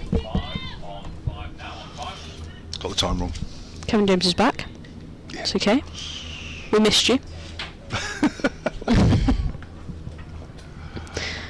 Tyson in again to Franklin this time, and it's an outside edge and balloons out onto the offside. It's good bowling from Bex Tyson. She's been good since she's come into the attack today. She's been good since she's come into the team for Lindsay Smith a few games ago. She stops this time as there's somebody stood in the way of the sight screen once again. Children, yeah. It's okay, they'll learn. They look slightly embarrassed and sheepish. That's okay. Tyson to Franklin, uses her feet, tries to go up and over Emily Windsor at mid-off and gets there. She steadied herself, Emily Windsor, but she gets forward as Franklin. It was a risky shot. It was only marginally above the fingertips of Emily Windsor. She didn't get any of it really, Franklin, and it could have quite easily gone into the hands of Windsor, but she gets lucky on this occasion. Franklin picks up a boundary. She moves to 6. 27 for 1. Bex Tyson in again, cutting this time on the back foot is Franklin. Safely out to deep cover. Ella McCann does the fielding. 28 for 1. That's the end of the 8th. And after 8 overs, the Vipers had 35. Just to give a comparison. I'm just trying to see if the teams have been announced for the England International. We're waiting to see if Georgia Adams will indeed make her England debut today. Captain of the Vipers usually, but in Dublin for the weekend. A weekend in Dublin for her. Obviously to play cricket for England, but obviously gets a weekend in Dublin as well. That game due to start in around 15 minutes time. 2:45. So the team should have been announced, shouldn't they? Well, I can't find them anywhere, but I will check various apps and locations. Freya Davies to continue from the city end. She's driven by Franklin out into the covers, and there is no run. So we're both frantically trying to find the England team. No, it's not up at the moment. No. So no slips for Freya Davies. Yep, Adams is in. Carded to come in at 1, 2, 3, 4, 5, 6. Okay. Davies bowls, all player missing outside the off stump. Also debuts for Seren Smale Paige Schofield will be making her T20 debut after making her ODI debut, you would think. Cheris Pavley, probably the 3 debutantes out of that team. England won the one-day series. They did. Yeah. And Kate Cross, the captain of that team at the moment. Faye Davies, right arm over, bowls, and Franklin cuts that away. But Rebecca Tyson is there on that 25-yard circle to retrieve. So there's 2 one-days, 2 T20s? Yeah, weekend of T20s today and tomorrow. Right. And how many was there one-days? Just 3. Oh, it was 3. And England won that 2-1? 2-1, yeah, lost the last one. So, yeah, well, I saw it. The headline was chaotic run chase or something from Ireland, but they got there. Here's Faye Davies. Oh, it's hit up in the air now. Where's that going? It's going down to third. Ava Lee holds on to it. Second wicket. Phoebe Franklin goes. That's another top edge. And the ball hung in the air. Ava Lee came in. And it wasn't the easiest of catches, but she made it look a lot easier than it actually was. And that's the second wicket down for the Stars. Yeah, it was a big outside edge from Phoebe Franklin. I didn't think Ava Lee was going to make up the ground for a second. It was dipping on her. She took it low, just around knee level, and stayed on her feet. And she's been embraced by all the Vipers team, because I think she was surprised more than anyone that she'd held on to that. The Stars lose their second. Phoebe Franklin has to go, and it's game on here at Beckenham. Certainly is. Again, a slightly ambitious shot, playing across a good length delivery. We saw that with Alexa Stonehouse. Great when those shots come off, but you are running a bit of a risk, as both those batters have found out. And 28 for 2 keeps the Vipers in the game here. We've said that 220 for 9 doesn't feel enough. Felt like it could have been and should have been a few more. I'm not saying just a couple more or so, I'm saying a few more. So 28 for 2 in the 9th is a good start from the Vipers' point of view, and from the South East Stars it just gives them something to think about here, Charlotte. Yeah, it definitely does. They can't go too hell for leather, to be honest with you. So we're waiting for ADR to face the first ball. Charlotte Taylor will continue. Franklin is called by Kirstie Ava Lee. Oh, is it right? Oh, 10 minutes. Oh gosh. Sorry. No, that's all right. I'm all over the place with these tournaments today. I wondered where you were going. I was like, we only just started our conversation. We've got 9 more minutes of fun left to be had. Apologies. ADR comes down the wicket, makes it into almost a Yorker as she works that out on the onside. The South East Stars. Yeah, apologies. I just seem to be. I've got end of season. You did say that earlier, yeah. Yeah. It's okay. But I said forgive that. you. I said it in You April. convinced me then. I was convincing myself. Anyway, Charlotte Taylor has been doing the rotors and very well as well. It's just I'm guilty of not looking at it properly. There's Faye Davies then. Still no slip for the new batter. ADR just walks into that one, turns it away on the leg side. Hint of a leg by. Neil Bainton signals so to the scorers, and the Stars move on to 30 for 2, I think that is. 29 for 2. 29 for 2. 29 for 2. So a place in the final. The last ever Rachael Heyhoe-Flint Trophy final. Although, did I read that actually it's a Metro Bank competition next year? Yes. As with the men. But did somebody say that it was still going to, the final would be called the Rachael Heyhoe-Flint Yes. Trophy? They're still paying for the same trophy. Yeah, thank you very much, Jake. There's a mind of information. Mm. TV producer Jake. Isn't he? Amazing. Yes, he's directing the cameras expertly, of course, if you're looking at the picture feed. Seamless. And he's coming up with some very valuable information as well. Wow. Tyson then is going to continue with her left arm off break. Comes round the wicket. ADR uses her feet and almost gets beaten as the ball comes back down the slope a little bit towards Davidson Richards. She was caught in 2 minds there. Don't think she wants to leave her crease. Tyson in again, slower, loopier, driven out to deep extra cover. It's McCann out there, does the fielding, a bit of a fumble. I thought was going to allow the second, but she's done brilliantly to get the throw away. And the 2 was turned down by, I think Chloe Hill sent Davison Richards back there. And it's just a single in the end. A brilliant result for the Vipers. Down the leg side this time from Tyson. She looks frustrated with herself. Wait for umpire Sue Redfern's signal. It'll be a leg bye, so another one to the total. 31 for 2. She's giving it a bit of air, isn't she? Yeah, she is.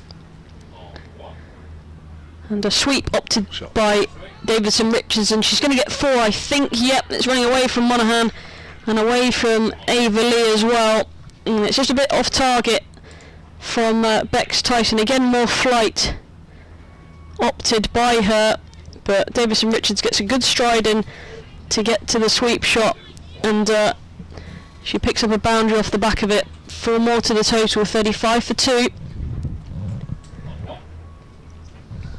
Tyson, and again another sweep down the leg side. I think it's going to end up in the same result. Monaghan's after it once more. It's a carbon copy of the ball before.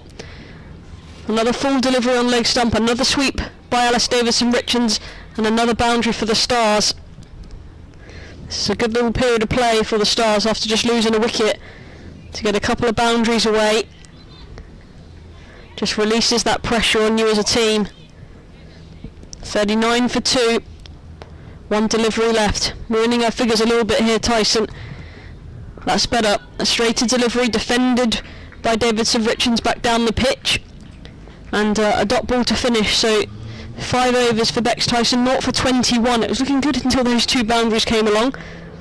And if you're looking at the graphics on the picture feed, you'll see the worms pretty much identical at this stage.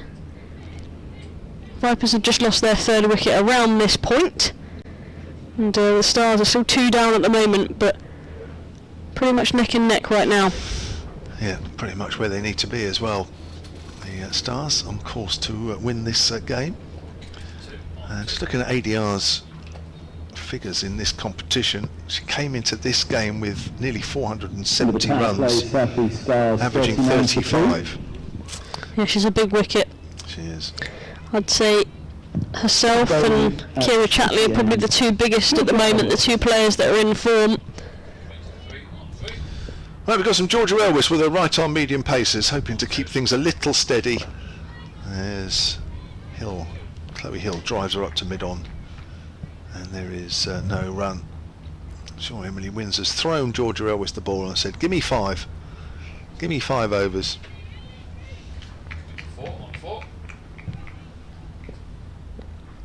Yeah, good to have Georgia Elvis back in this team.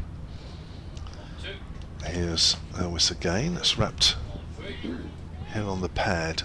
That'll be a single. 40 for 2. Be interesting to see how they play Georgia Elvis. What do you think they'll do?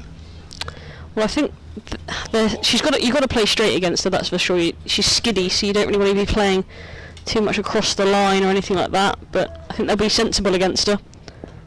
Turned away by Davidson Richards behind square on the leg side. She moves into double figures. 41 for 2 in the 11th. Stars from here need another 180. Doesn't seem like a lot on this pitch at times, does it? 180. You just got to, you just think, oh, just somebody gets in. I mean, but we thought that about the Vipers. Just get in, but nobody could. It's the same with the Stars, really. Somebody gets in, 2 people get in. That's it. Game over. It's driven out on the offside into the gap by Hill. Moves on to 7. Somebody like a Chloe Hill just literally has to bat 30 odd overs. Let Davidson Richards do her stuff. As you mentioned, Kira Chatley, who's in the form of her life at the moment. Just let them play and you've won the game. But yeah, it's easy to say. Easier said than done. Yeah. That's cricket. Here's Elvis again then. It's pushed out to cover by Davidson Richards. That's Abby Norgrove in that position. Abby Norgrove made 25 today. Shared in a 47-run partnership for the 5th wicket with Emily Windsor, the equal highest partnership of the innings, mirroring the 47 for the 7th. Here's Elvis in again, bowls, driven past her and past mid-on, a dive into Tani, and that's going for 4 runs at the far end. I like that, a diving Datani. Sounds like a Cocktail. Yes. I'd have a diving Ditani, please. I'll ask her at the end of the game. If she was to create her own cocktail, I think it should be a diving Ditani, and I want to know what's in it. I'll ask her at the end of the game, and I'll feed back. I'm sure she'll come back with something suitable. Charlotte Taylor will continue, and then Kirstie White from the South East Stars, and Surrey Women will be alongside her.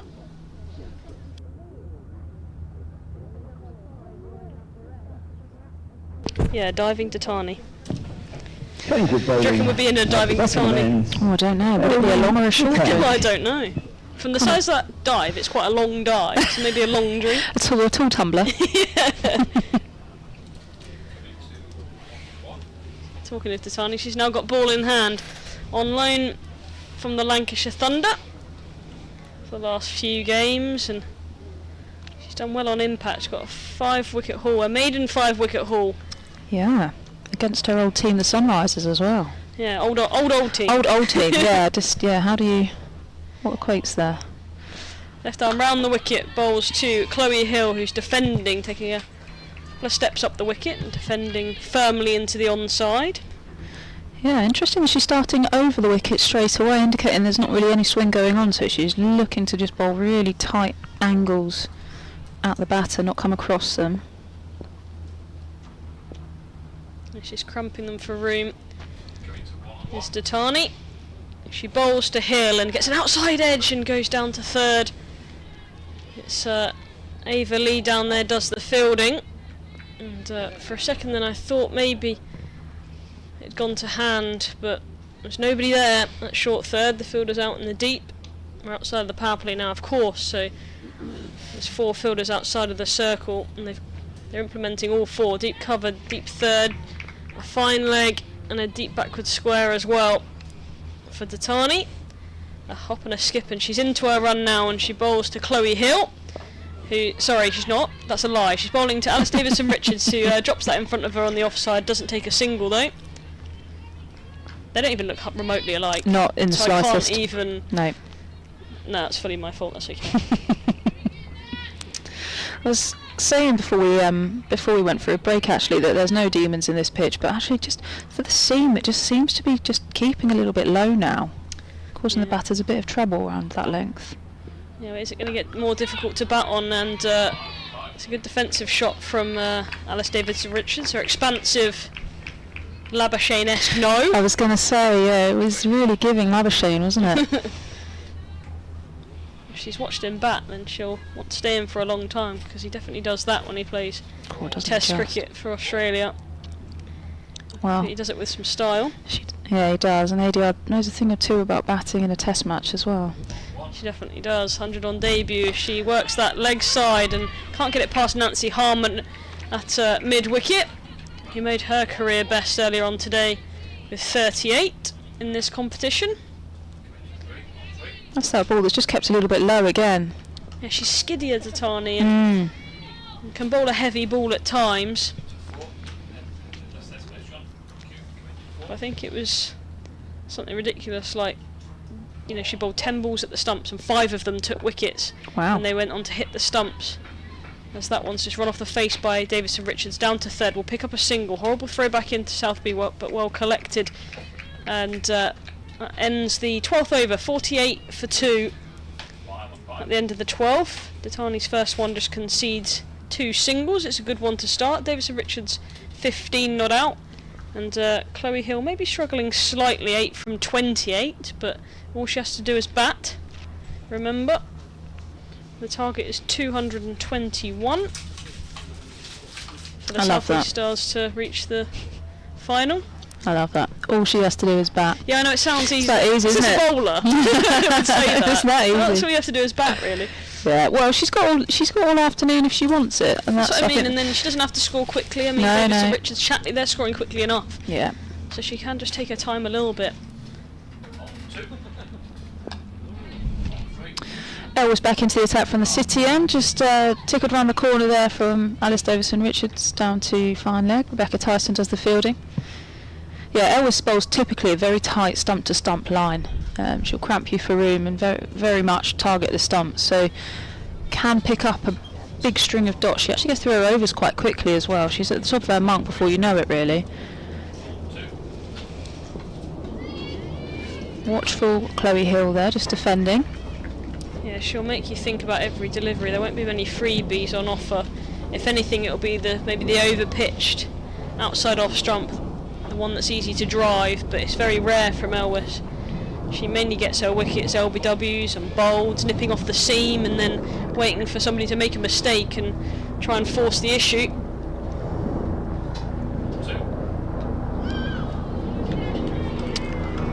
That's a lovely delivery, just beats the outside edge of the bat again.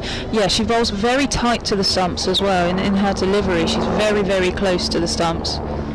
Doesn't use any angles from the crease. She literally will just, from the hand, straight over the top of the stumps, which can be really difficult because you're then having to create the angle yourself as a batter. Driving nicely down the ground, Chloe Hill. Strong feature of her innings, she does bat very straight, she plays very straight and she drives well. Finding the fielders at the moment, but I get the feeling that she won't be too upset with that. Like you said, she's just trying to bat. That's all she needs to do right now. The longer this partnership extends, the easier it will become. Nicely fielded there by Datani. Nicely driven by Hill. Good cricket all round. Yeah, it was, wasn't it? Just to remind you that the T20 between Ireland and England is just about to start. There's 3 debuts in the team. England debuts for Seren Smell, George Radhams and Charis Pavley, and an international T20 debut for Paige Schofield of the South East Stars. So we say congratulations to them and good luck, especially Adams and Schofield, who would have featured today if their availability was allowed. But yeah, brilliant for them to get international honours. Some of them for later down in their career than maybe they would have thought they would get it. Yeah, definitely. What an opportunity as well, and well deserved. All caps really well deserved. Just shows the direction of the game now, and the trust that coaches in the England setup have in the domestic players coming through the setup. 3-4 years ago, that you would never have seen anything like that. But it really is testament to how far the women's game's come, that we have players coming through the domestic setup that aren't centrally contracted by England making their debuts. Yeah, it's brilliant, isn't it? A short one from Datani, and it's fetched by Davidson Richardson. She'll pick up 4 down to a deep backward square. It's a good shot. It's a poor delivery from Datani. Helped on its way. Yeah, that's a nice way to start an over for Alice Davidson Richards. It's a shame for Datani. She started really well. Had a good over the last over. Yeah, we saw one from Emma Jones earlier. Just tried to bump Abby Norgrove. She got on the top of that one. It looks like it's not really the pace in the wicket to trouble batters. So it needs to be fuller if possible. Hit the stumps if she can. Datani tries again here to Davidson Richards. That's better. That's fuller. On the stumps, gets it past Nancy Harmon. There's a misfield. They'll come through for a single. They'll get there. As though there's maybe a bit of a bobble off the used surfaces, the used wickets in front of Nancy Harmon. Yeah, I don't know. Being friendly, and it was just poor fielding, but they allow a single. Yeah, it is tough with those used wickets, it's particularly at this end of the season. It can make you look like you're misfielding when it's just genuinely bobbled past you. Datani, and again, that's a good-looking shot from Chloe Hill. Can't get it past Elwes again, struggling to find a gap in the field. Doesn't need to force the issue though, just needs to bat. She probably watches Davidson Richards being 21 off 17 and going, how on earth are you doing that when I keep hitting these lovely drives and I keep picking up extra cover? I can imagine she probably is. That's what happens when you've got to work a little bit harder to find your form. Datani to Hill. Bowls a back of a length delivery that gets turned square on the leg side. They'll think about a second but won't take it as Harmon comes round to her right to do the fielding just inside the 25-yard circle. Another single is on offer for the South East Stars. That Wasp win rate has gone up to 70% in favour of the South East Stars now. And that will continue to rise as this partnership extends and these two start putting some runs on the board between them as a pair. Datani in again, it's a back of a length delivery, it's dead battered into the offside by Davidson Richards. Good cricket. 55 for 2. Patience needed by the Vipers fielders and bowlers here. Not trying to force the issue. Just waiting for a mistake. Patient bowling required. Datani in again, another good length delivery, an inside edge onto the boot of Davidson Richards, doesn't go any further than Bex Tyson at mid-on, comes in to do the fielding. It's a dot ball to finish, there's 6 off that one, 8 from Datani's first 2. Davidson Richards 21, Hill is on 9, 55 for 2, the South East Stars, and they're in hot pursuit of the 221 set by the South East Stars, set by the Southern Vipers, earlier on today. Good contributions all the way down the scorecard. There was no real big score, was there, that sort of got them into a real dominant position, but cameos all the way down the order. Hill to take the first delivery of Elwis's third over. And it sees her depart. Just advances down the wicket, beats her on the inside edge and takes leg stump. Yeah, I feel like she got frustrated there, Hill, didn't she? We were just saying how she was 9 from 36 in the end, but couldn't find any gaps and just looked like to force the issue. Elwis does get that seam movement as we watch the replay once more. If you're watching on live picture feed, have a look at this from Elwis, and it does dart back in a little bit off a length. This is a better angle. Just goes on with the arm, actually not a lot of deviation at all, just tried to play across it, did Chloe Hill, just looked a little bit frustrated and lost her shape on that occasion, and it's gifted the Southern Vipers their third wicket. 55 for 3 now, the South East Stars, and it brings the inform Kira Chatley to the middle. Highest score of 86 this year, averaging 78. It's not bad, is it, since return from injury, striking at 92.85, and the captain and wicketkeeper today, she's got massive weight of this game on her shoulders now. Yeah, she does, and similar to the way Chloe Hill starts, she won't be one to come in and you know, take the game to the Vipers. She will get herself in and take her time and look to take the game deep. So yeah, don't expect fireworks at the start, regardless of the strike rate and and her average. She likes to get herself in, and then the fireworks will come a little bit later on. So stand by. Elwis coming in.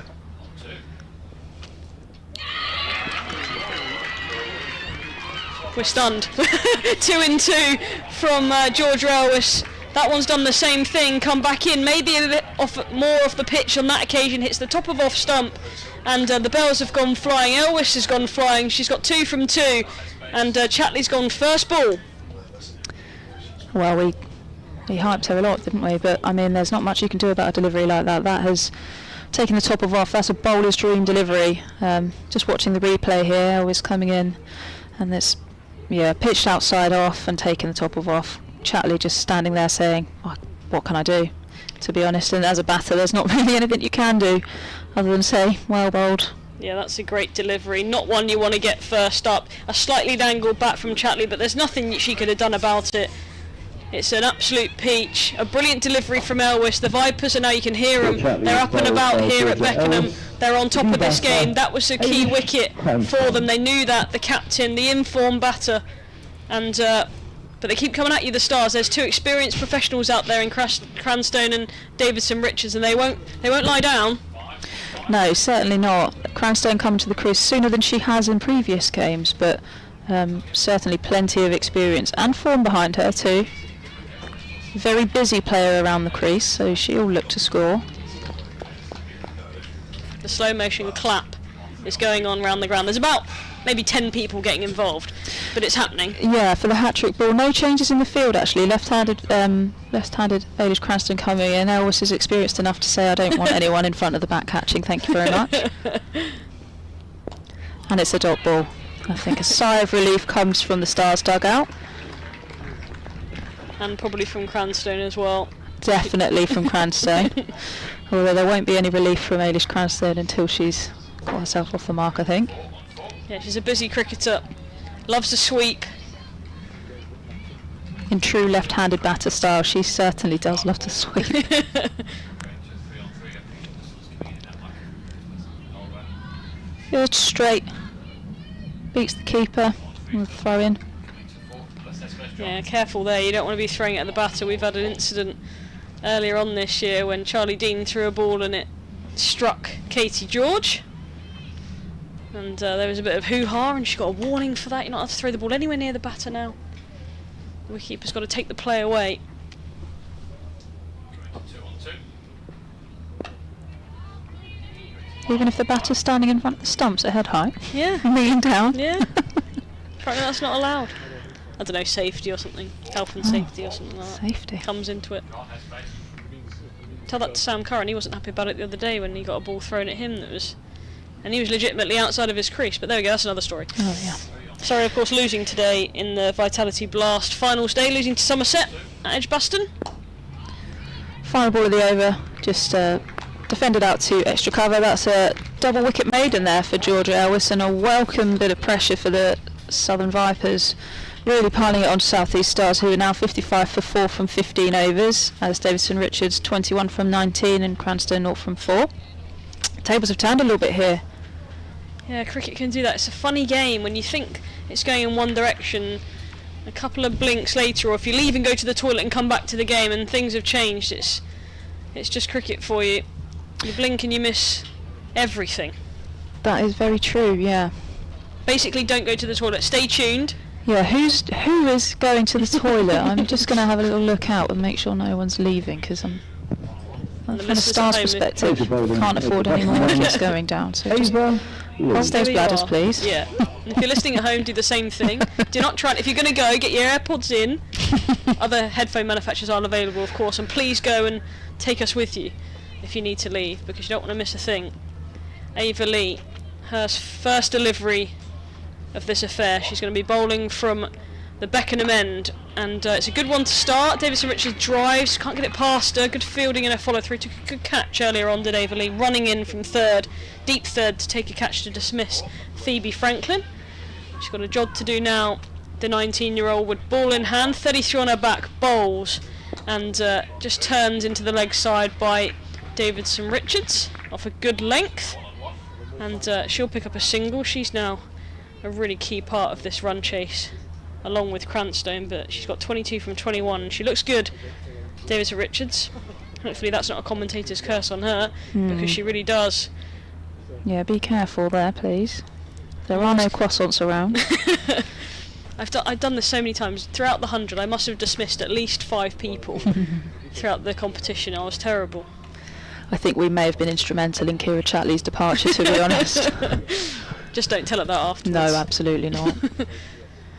Good challenge here. A spinning wicket. Ava Lee turning the ball away from the left-handed Cranstoun. She bowls. Cranstoun drives and drives nicely and neatly out to deep cover, and they'll pick up a single. Nancy Harmon does the fielding out there. The throw comes in. 57 for 4 now. Cranstoun's off the mark. She'll be able to take a big deep breath now.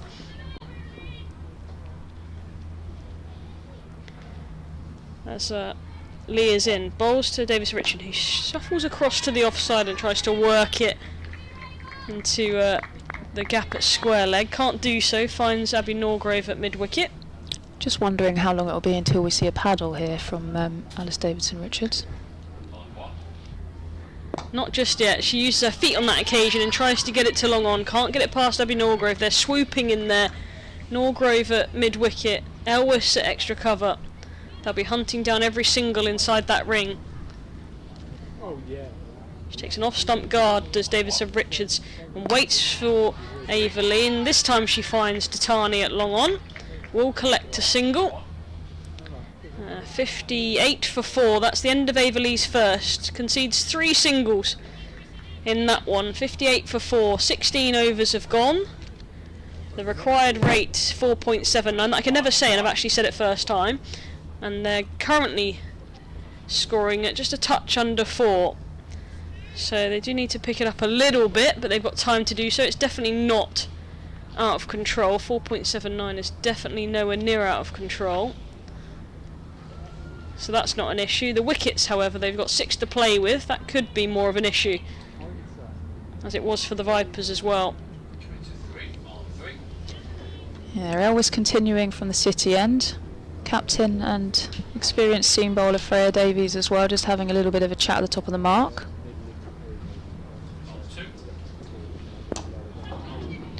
A little bit uppish there from Alice Davison-Richards, just punching through. I thought it was Nothing aerial. from it. It was ever so slightly aerial, but maybe not a chance, but something to get the fielding team certainly a little bit excited, definitely.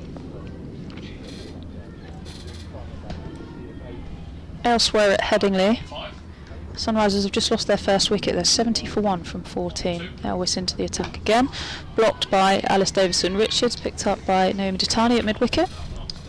Looks like Joe Gardner's just departed, LBW by Langstone for 19 from 29. So Sunrisers are 70 for 1, 40 overs. Chasing 2-3-2 for a win.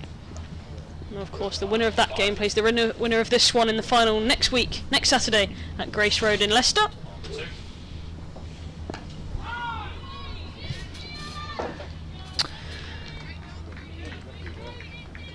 Question. Cricket, isn't it? Yeah, Go on. question. Test me. Why Leicester?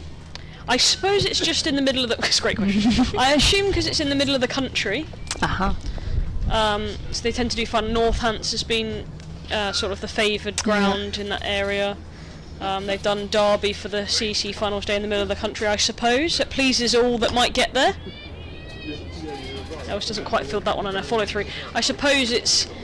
I thought maybe it was the winners of last year. So the Blaze one, it is that in the Blaze region, maybe, but it doesn't work like that. It's not worked like that in the past. No, because it's been Lords of the last few years, hasn't it? It's been Lords and Northants and Edgbaston, and so yeah, I think it's just because it's in the middle of the country, so anyone can access it. That was his 5th delivery, hunting another dot. Unfortunately, can't get it. And it only really works if one of the northern teams gets to the final, of course. Also true. Because if it's a Southern Vipers versus Sunrisers final, they probably want it somewhere in the middle of those two regions rather than up in Leicester.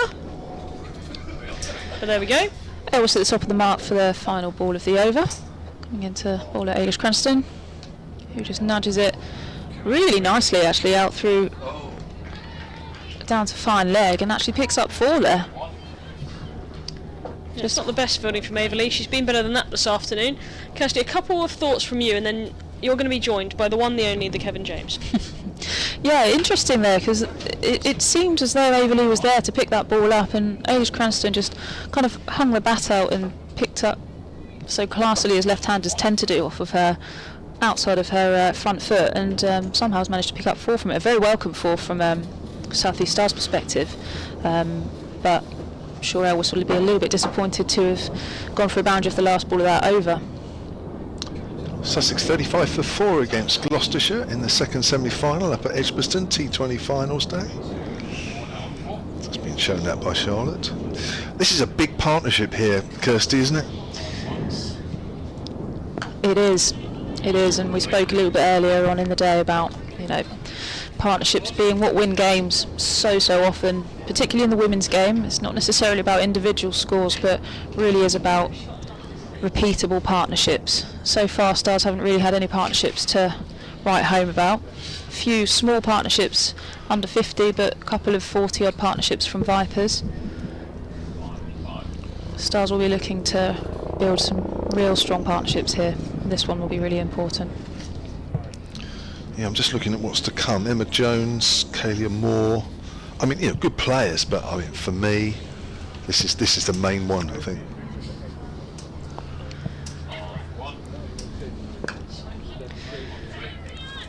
Bryony Smith is back into the England T20 side today after a long break from international cricket, and is going well. 44 from 21 balls so far at a strike rate of 209.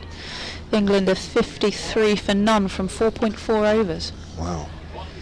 Tammy Beaumont playing the supporting actress role here. Oh, and a misfield at mid-wicket there just allows Alice Davison-Richards to come through for a single. It's a good job Bryony's not playing here. This game would be all over by now. They'd have chased them down, South East Stars. That's a way to make a statement when you return to international cricket, Isn't isn't it? She's a good player, though, don't you think? I mean, you guys must in the dressing room think, why does she not play more? She can certainly hit a long ball.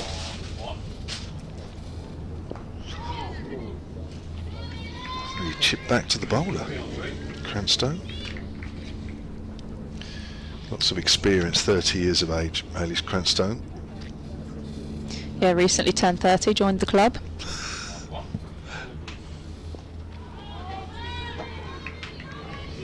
Bit of turn there for A.V. Lee as well as it goes out on the offside.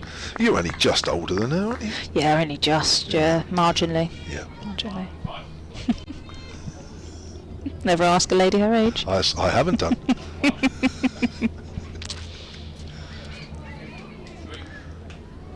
little lap shot down to short third. I always feel, though, that sport is the one time you can mention females' ages and get away with it and not sounding as though you're being... Well, in a normal walk of life, you wouldn't, would you? Oh, is that what it is? Because I often feel that in sport, my age gets brought up a lot. It doesn't. Oh my goodness, it certainly does. There's no hesitation Really? in outing my age whenever it comes to a match report or commentary. Yeah, the experienced Kirstie White, 36 years of age. I just will drop it in there myself. I wanted to say it. Jake's already mouthed it to me. These people know so much about me. Don't buy me a birthday cake or send me a card, though, do you? Is it the one thing you find about the female game that it doesn't need to be said, or because you know, cricket's all about, well, pro sport. There's a drive, edge drive, the new over from Elwes, and Cranstone will get 4 runs. Sport seems to be, we can mention all sorts of stats, and ages, whether you're female, male, just comes into that equation, doesn't it? Yeah, I don't think it bothers me. I think when you're young, it certainly doesn't bother you. I think as you get a little bit older, you think, oh gosh, let's not put that out into the ether. No, it's pretty gender neutral, isn't it? The age factor. But it is one area where you can get away with, not asking a woman's age, but you can certainly say it because you already know it. You don't even ask because you already know it. Here's Elwes from the City end. Cranstone is forward. Now Cranstone's 11 from 12. Davidson Richards is 26 from 31. They're 71 for 4, and this is a big partnership, not just for the South East Stars, but also for the Vipers if they have any inkling of getting into another final. They've been in every final so far and only lost it once. Here's Elwes, bowls, Cranstone's forward, just nudges that into the gap. Good diving stop there from Titani, although she's not quite sure where the ball's gone. Fortunately, Ella McCann, running up from the deep cover boundary, was right behind her to pick up the pieces. And the total moves on to 72 for 4, which means from here, and I was just about to say and I can't. I need to look up because it's too much of a maths equation for me to work out how many it is from here. Kirstie's probably already worked it out. That's driven up to mid-off, and there is no run. Yeah, 150 off of 31.5 overs required. 149, apologies. Still confident from the Stars' point of view. Still, what would you put the percentage? Wasp has 37% here, which is surprisingly a little bit. That's pushed out on the onside by Davis and Richards. No run. Yeah, I don't always believe the algorithm. It was 33% 2 balls ago.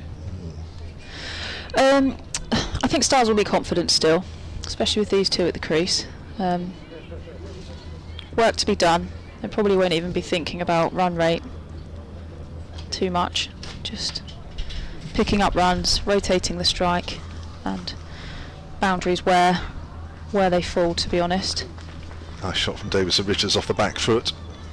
Out deep, Nancy Harmon fields, and Elwes completes her 5th over. 2 for 18. She was on a hat trick at one stage, having picked up Chloe Hill and Kira Chatley. The big wicket, that Kira Chatley, with the form that she'd been in. She was out first ball, 55 for 2, went to 55 for 4. Yeah, and Charlotte and I spoke about that not being a delivery you'd ever really want to face as your first one at the crease. Although, to be honest, it was that good a delivery, I think it would have got you out if you were on 99. Yeah, very special delivery that. Lee continuing from the Crystal Palace end. Alice Davison Richards take a strike.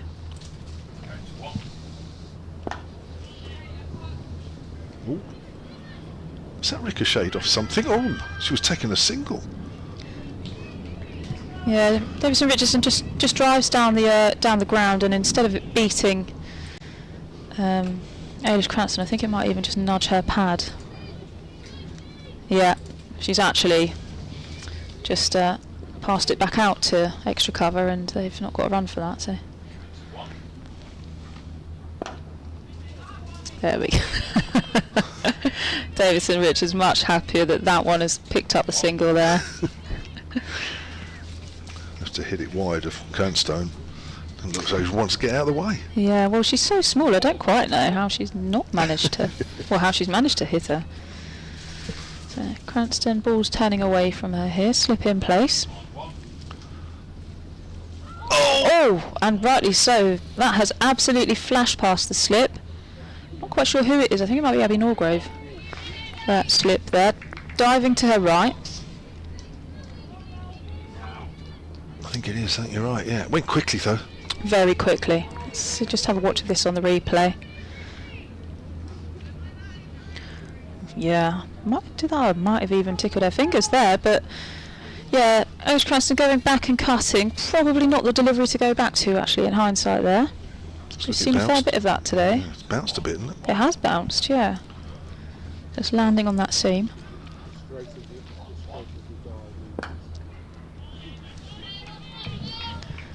She's a very busy player, Eilish Cranston. She will look to not necessarily come at you, but she will play with intent. She'll try to hit the ball hard.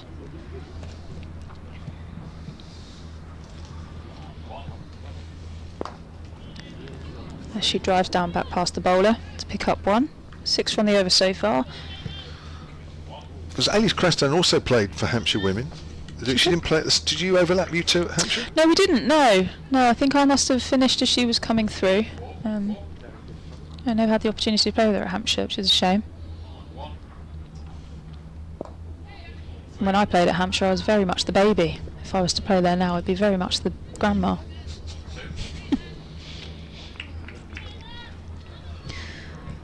End of the 20th over. 80 for 4. Davison Richards 29 from 37. Cranstone 17 from 16.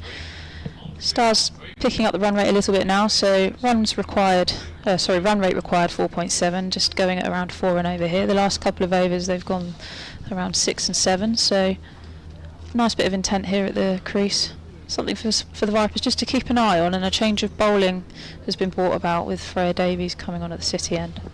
Yeah, 141 needed from 30 overs. I was just trying to think of Grandma. What was the name you gave to Kalia Moore?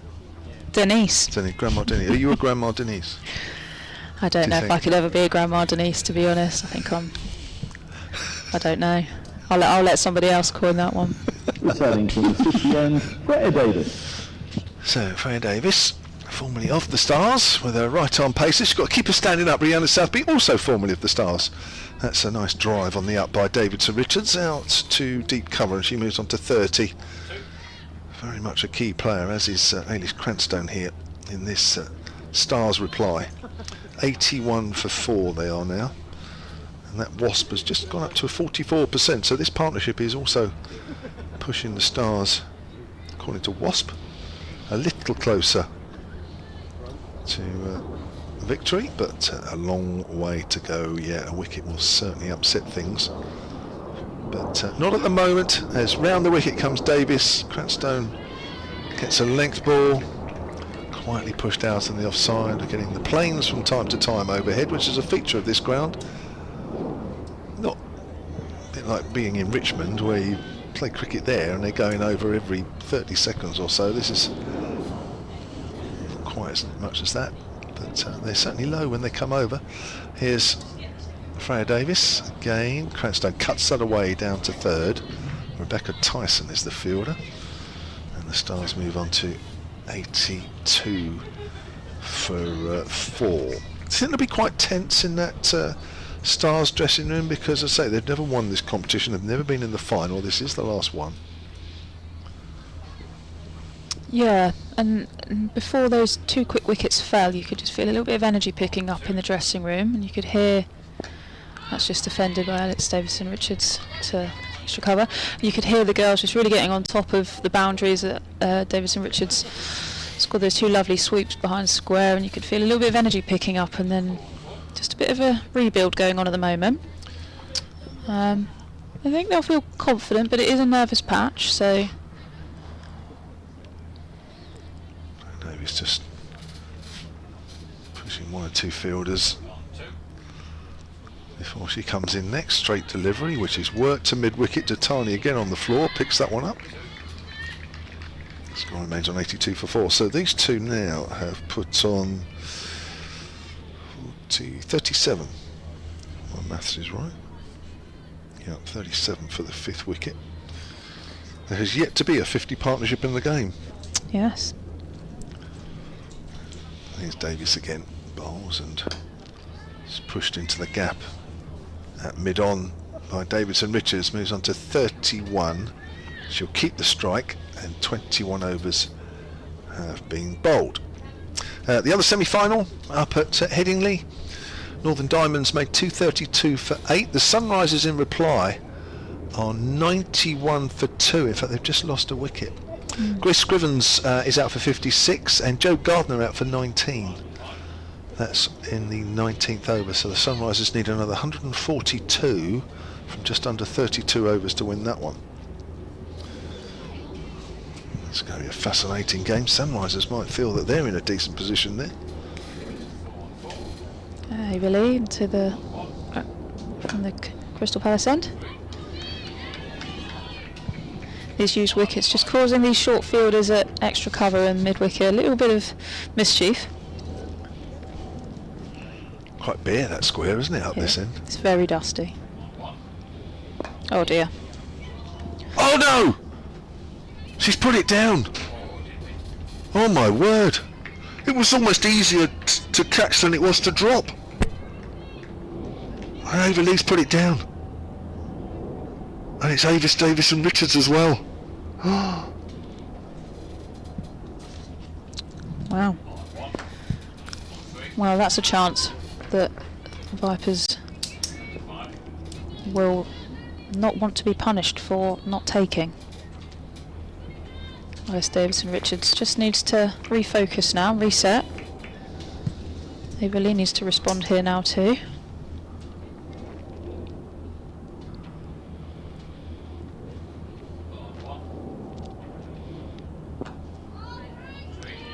Seemed to come back so slowly at her that I think she probably couldn't believe that it was coming at her by the looks of it, and yeah. I agree with you. It was almost too slow. Yeah. It just took her eye off it right at the last moment. Oh my word, that is... Wow, she'll be distraught about that, I know, and so will the Vipers. That is a gut-wrenching drop. Yeah, you can just see just from this camera angle here that she's head down, just trying to get back in the game. It's Ailey Cranstone wants some tape for her bat. Now Rhianna Southby's run over to Ava Lee to give some support. Ava Lee will be feeling as anybody would in that situation. Here we are, we're watching it again, just chipped away, and oh, well, you can see Alice Davison-Richards' reaction. She can't believe her luck. No, it's almost dipped actually, just before it got to her. It seems like it's dipped. Just completely lost all momentum on it, and because she's watching it, and it just seems to dip and hit her on the kind of ball of her hand. Not even, maybe her wrist. Wow. So a break in play while we wait for some running repairs to Cranstone's bat, and unfortunately, probably for Ava Lee, probably more time for reflection of what has to be one of the drops of the season. Yeah, I think she'll be glad that she's bowling in her sunglasses. Yes, somewhere to hide. Somewhere to Behind, just, yeah. yeah. Otherwise I think she might have been taking them back off of umpire Sue Redfern to finish her over in. Well, I hope for her sake it doesn't prove too costly. I'm sure the Stars will be saying differently, but you wouldn't wish that really on anybody. It's different if it's a half difficult chance or whatever, but that I mean, they don't come any easier than that. No. Not dissimilar to the chance that ADR dropped actually at mid-on earlier in the game. She dropped a pretty much sitter at mid-on that came to her very slowly. That you would have, like I said, at the time I said you probably would have put your house on her taking, especially with the size of her buckets. But yeah, it's a cruel game, cricket. Yeah, It can Nancy really Harman. humble you. Yeah, that was Nancy Harman actually, and she was on 3 at the time. Went on to get 38. Yeah, so Vipers will probably be hoping that Alice Davison-Richards doesn't go on to do the same. Well, this is taking a little while. This break for Ailey Cranstone to, I presume it's her bat. Yeah, she's getting some tape on her bat, bit of running repairs, but yeah, not quite sure. Not taking a new bat, she seems to be favouring the one that she's got. Ah, at last. Looks like it's all sorted. These types of breaks really make me nervous as a batter. I don't like changing anything or asking anyone to come and bring anything out for me, because if you get out the next ball I always feel very silly. Did it ever happen? Probably. You But tried to- changing gloves and so on and so forth, I wouldn't change gloves unless I really needed to. Really? Really needed to. Wow. I don't like the feel of new gloves as well. I think you get used to the way they feel in your hands. I'm probably one of few batters that don't really like changing gloves. Interesting, because most people find it, obviously once they get a bit sweaty, it moves around, the handle moves around, doesn't it, in your hands. Yeah, no, I never favoured that.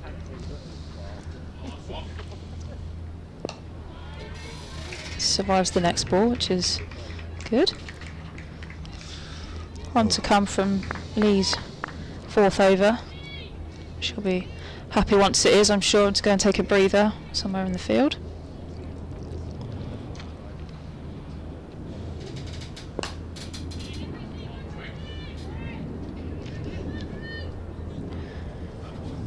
That's the end of the 22nd over. Stars at 85 for 4. Davison-Richards 32 from 44 and Cranstone 19 from 21. I'm going to pass you over to Charlotte Taylor. Thank you, Kirstie. Kirstie will take a break. So, 22 overs have been bowled by the Vipers, and the Stars from here on 85 for 4. Charlotte Taylor's alongside me. Oh gosh, Charlotte, you would have felt for Ava as well, as much as I have. Need 136 from here. Yeah, just felt like the whole weight was on her shoulders just then after that drop. Here's Claire Davies round the wicket to Cranstone. Cranstone's driving at a wideish ball, well taken by Southby.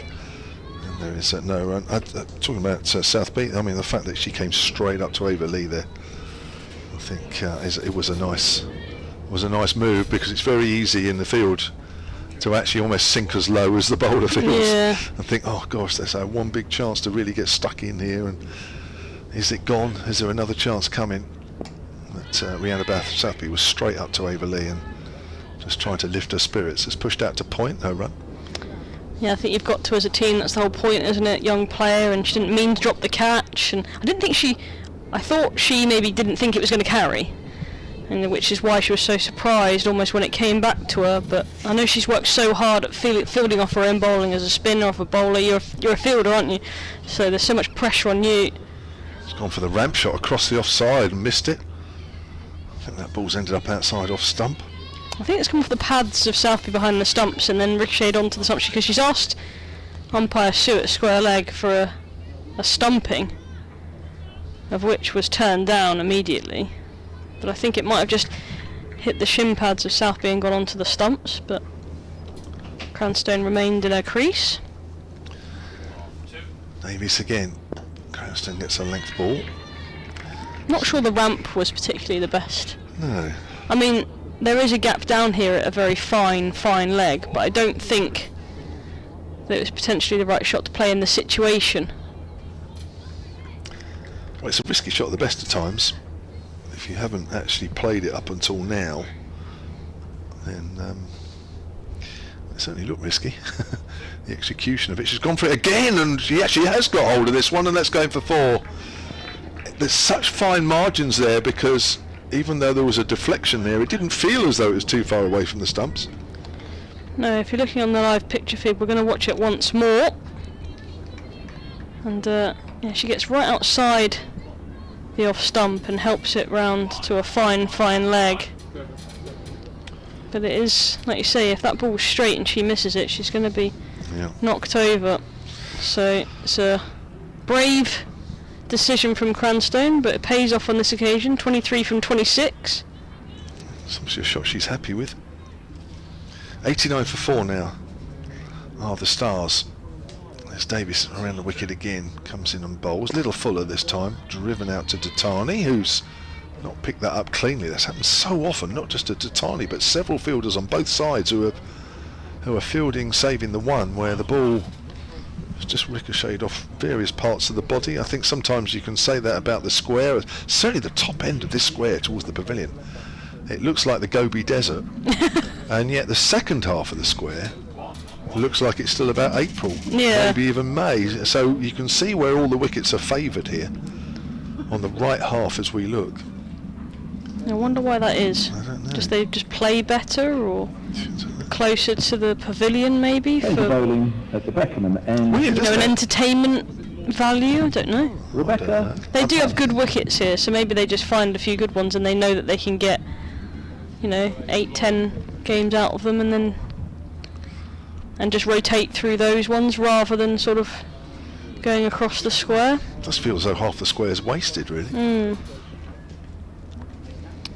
But there we go. Rebecca Tyson then from the Beckenham end bowls a full delivery, of which David St Richards defends solidly back to her in a follow through. It's interesting Ava Lee's been taken out straight away. 4 overs for 16 isn't particularly expensive. Tyson to David St Richards, uses her feet, advances and drives to mid-off. I like this move from Emily Windsor though, because David St Richards is using her feet, so maybe this turn going away from David St Richards is trying to get her out on using that method. A half stop by Bex Tyson, the fielding done by Windsor, the throw isn't on target, it's gathered by Southby, but they do get through for a single. Slight miscommunication between the two batters. Yeah. So whether they're trying to say ADR's the one we want, so let's draw her into the shot. I mean, I've got her out a few times here just by holding my length back and using the arm ball going away from her, and I don't think Ava Lee has that arm ball in her armoury yet. Young player, but generally a big turner of the ball into the right-handers, so it'd be good against Cranstone, obviously going away from the left-hander, but I think maybe against David St Richards, the left arm option, with her using her feet, maybe is the way to get her. Not that they're saying that they're putting more money on the wicket of David St Richards than they are of Cranstone, but or maybe just changing it up so they don't get settled. Cranstone uses her feet, cuts, and it almost hits Elwes in the head actually at a point as it bounces over the top of her. It's a tough one because it's landed in front of her and she's had to evade it to really not get hit, and it goes through her for a boundary. It's a fortunate one for Cranstone. It's a really unfortunate one for the Vipers, but it puts 4 on the score for the South East Stars. They're 94 for 4 now. Cranstone moves to 27. Tyson in again to Cranstone. A full delivery, a caught and bowled opportunity, this time taken by Bex Tyson. There's the chance. The bowling change has worked. What do we know for Kevin James? A caught and bowled taken by Bex Tyson. She's been brilliant since she's come into this Vipers team. Takes regular wickets, keeps things tight. Is good off her own bowling as well. And she gets the 5th wicket of the Stars lineup, and they're struggling again, the Stars, with one of their main players in Ailish Cranstone going back. She's absolutely gutted. You can see that on the replay, not moving for a long time. Now the slow trudge off as she knows that she's maybe left herself and her team with a lot more to do. 39 runs those two put on together for the 5th wicket. So as a partnership, that drop 2 overs ago, not particularly expensive, but maybe individually, with ADR still out there, it may yet prove to be a defining moment in the game. But Ailish Cranstone was that big caught in partnership has Rebecca been broken, Clarkson and make for no mistake about it, 27. after losing those 4 wickets for 55, that was a big partnership, and they had to break it. New batter, They've the done it. South East Stars, Emma Jones. Emma Jones comes in at number 7, and she reminds me a little bit of Nancy Harman in the way that she's definitely more of an aggressive batter, takes the attack to the opposition, and she's in now with a lot of work to do, with still a lot of runs to get, but also maybe in a little bit too early for the Stars.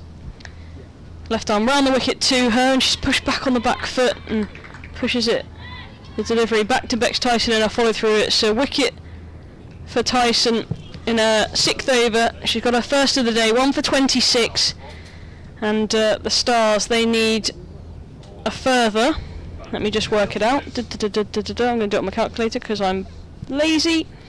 They need a further 127 runs to win this game of 26 overs. I can do that maths. That's good. Yeah, just under 5 and over from here on in. It's not particularly taxing. That worm has the Stars just fractionally underneath the Vipers at this stage. But there's not a lot in it, and ADR especially can turn things around pretty quickly. Freya Davies to continue from the City end, bowling 2. Davis and Richards works that away behind square on the leg side, and it's 95 for 5. We are into the 25th, so we'll get a break after this over, unless they took it at that wicket. I don't think they did actually. I've had a response to the diving Datani, which is we just had a long cocktail because it was a long dive. Yes. And we've had a list of ingredients. I'll read them out after this delivery. I'll wait for Freya Davies to deliver this ball and I'll tell you what they are. To Emma Jones. Bowls, and Jones works that out into the covers, no run.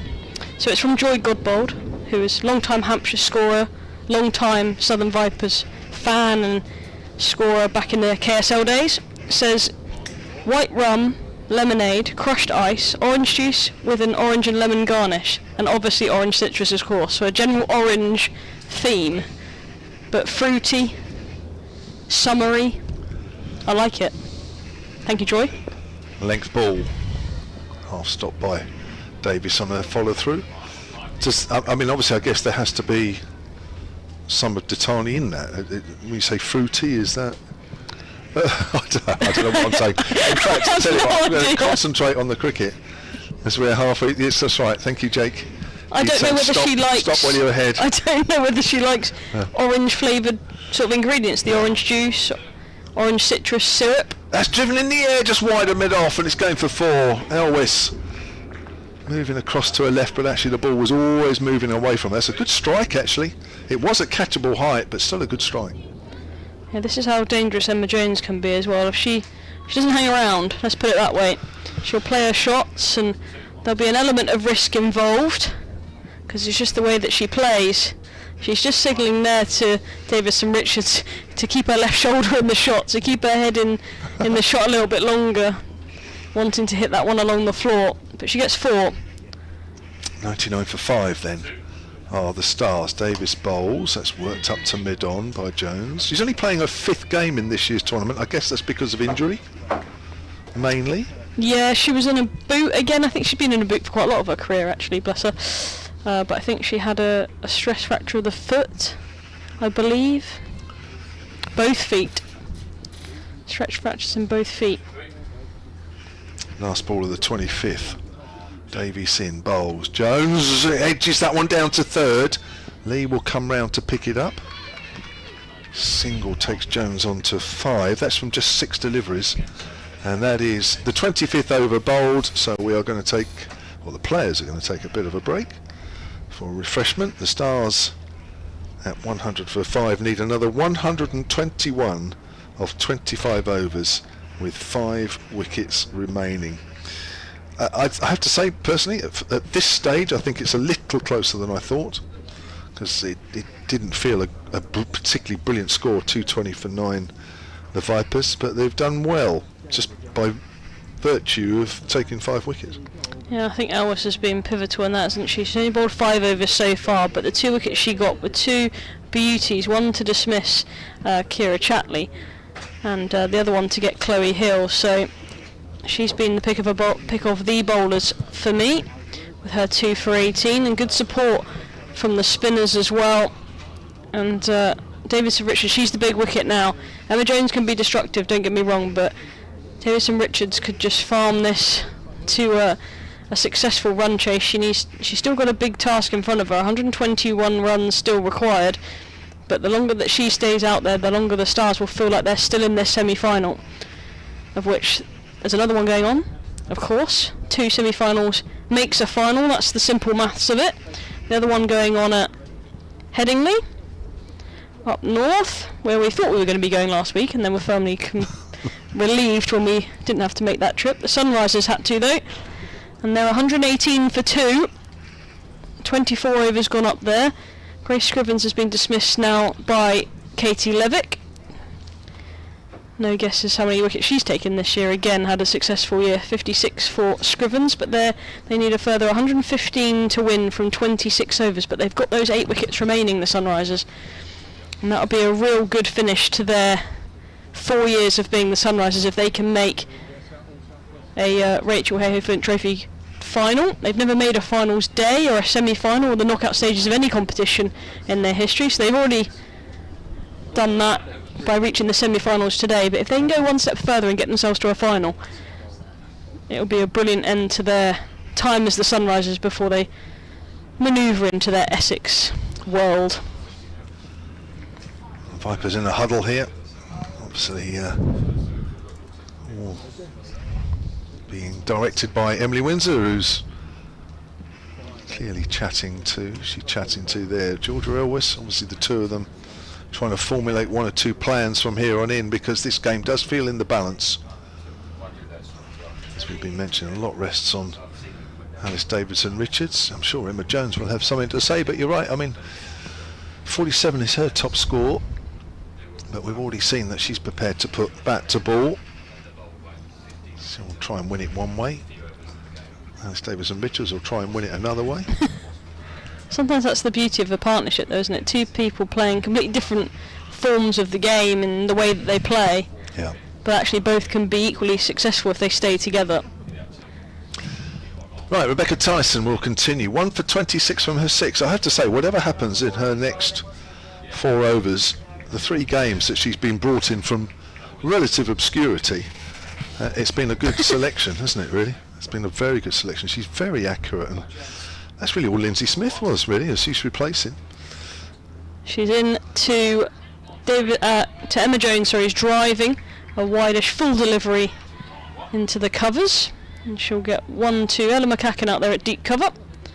Does the fielding. And we've got 4 outside the circle for Davidson Richards, 2 out on the leg side, deep backward square, deep mid wicket, and a long on the leg side, and a deep cover in the form of McCann. Those are the 4 that are out. The rest are inside the inner ring. Tyson bowls a Yorker length delivery to Davidson Richards, who digs that one out to mid off. Emily Windsor, the captain for the day. Tyson past umpire Sue Redfern, left arm round the wicket. Sweeping is Alice Davidson Richards. A big appeal from everyone other than Tyson, to be fair. Most people on the field in Vipers shirts were interested, and the 2 that weren't, Bex Tyson the bowler and umpire Sue Redfern, who signals a leg by as we watch it again on the replay. It was going down leg stump, so a good decision from Sue Redfern. Got a long way outside leg stump, and a leg by called. 102 for 5. Emma Jones waits for Tyson and frees her arms and drives to Windsor, who goes out for Jones at long off, and will come back inside the circle for Davidson Richards. Jones moves to 7. The score 103 for 5. Tyson to Davidson Richards, and a quicker delivery, rushes ADR on that occasion. She pushes it onto the offside, but wasn't comfortable in doing so. It's a good change of pace from Tyson. She's Wasn't it? clever. She is, and I think the changes are a bit more noticeable. Maybe getting more confident now she's playing. That one a flightier delivery, driven nicely by Davis of Richards for a single, too long on. Datani does the fielding. It's a good over again from Tyson. Just the 4 runs from it. 3 to her figures as 1 was a leg by. 1 for 29 from 7. I just get the feeling, yeah, she's growing into this role. It's almost like she started to believe she can play at this level. And you will do with every delivery, won't you? Right, Charlotte Taylor will continue.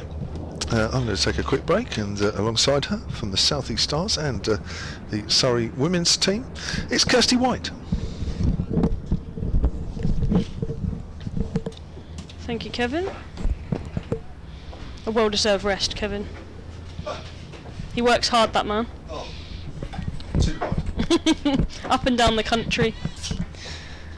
And a change of bowling as well. So Naomi Datani back into the attack, this time from the City end. This is interesting, isn't it? They've gone back to pace on. They're obviously changing it to try and force the wicket. As Davison Richards drops that into the offside and will scamper through for a single. Change Get of bowling through at the 50 comfortably. end. Naomi Datani. Yeah, very interesting change in bowling here. I think I personally would have continued with spin, but they seem to have just gone with a rotation of spin and seam at one end, never really spin on at both ends. Yeah, maybe they're obviously holding. They don't want to use up all of Freya Davis's overs and what she's got to offer. That's the back of a length delivery, and Jones awkwardly gets that into the offside, but they don't take a single. It did look a little bit awkward.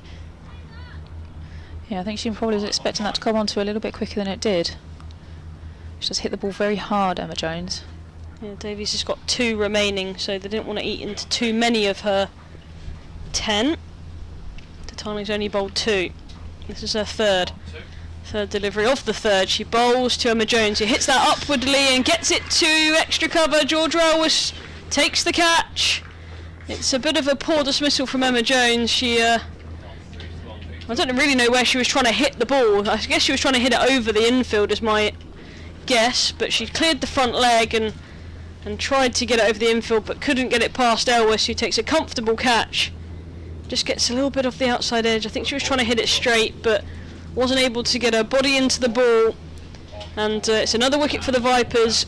It's another big loss for the Stars, Jones was caught by and Georgia another Ellis. one falls. 105 for 6, Naomi Datani for and the 7. Vipers now maybe just feeling like they're getting their noses in front of this game, but the big wicket that they want, the one that's still out there, Davidson Richards, she's leaning on her bat, she's waiting, isn't she, and saying, come on girls, I need someone to stay with me.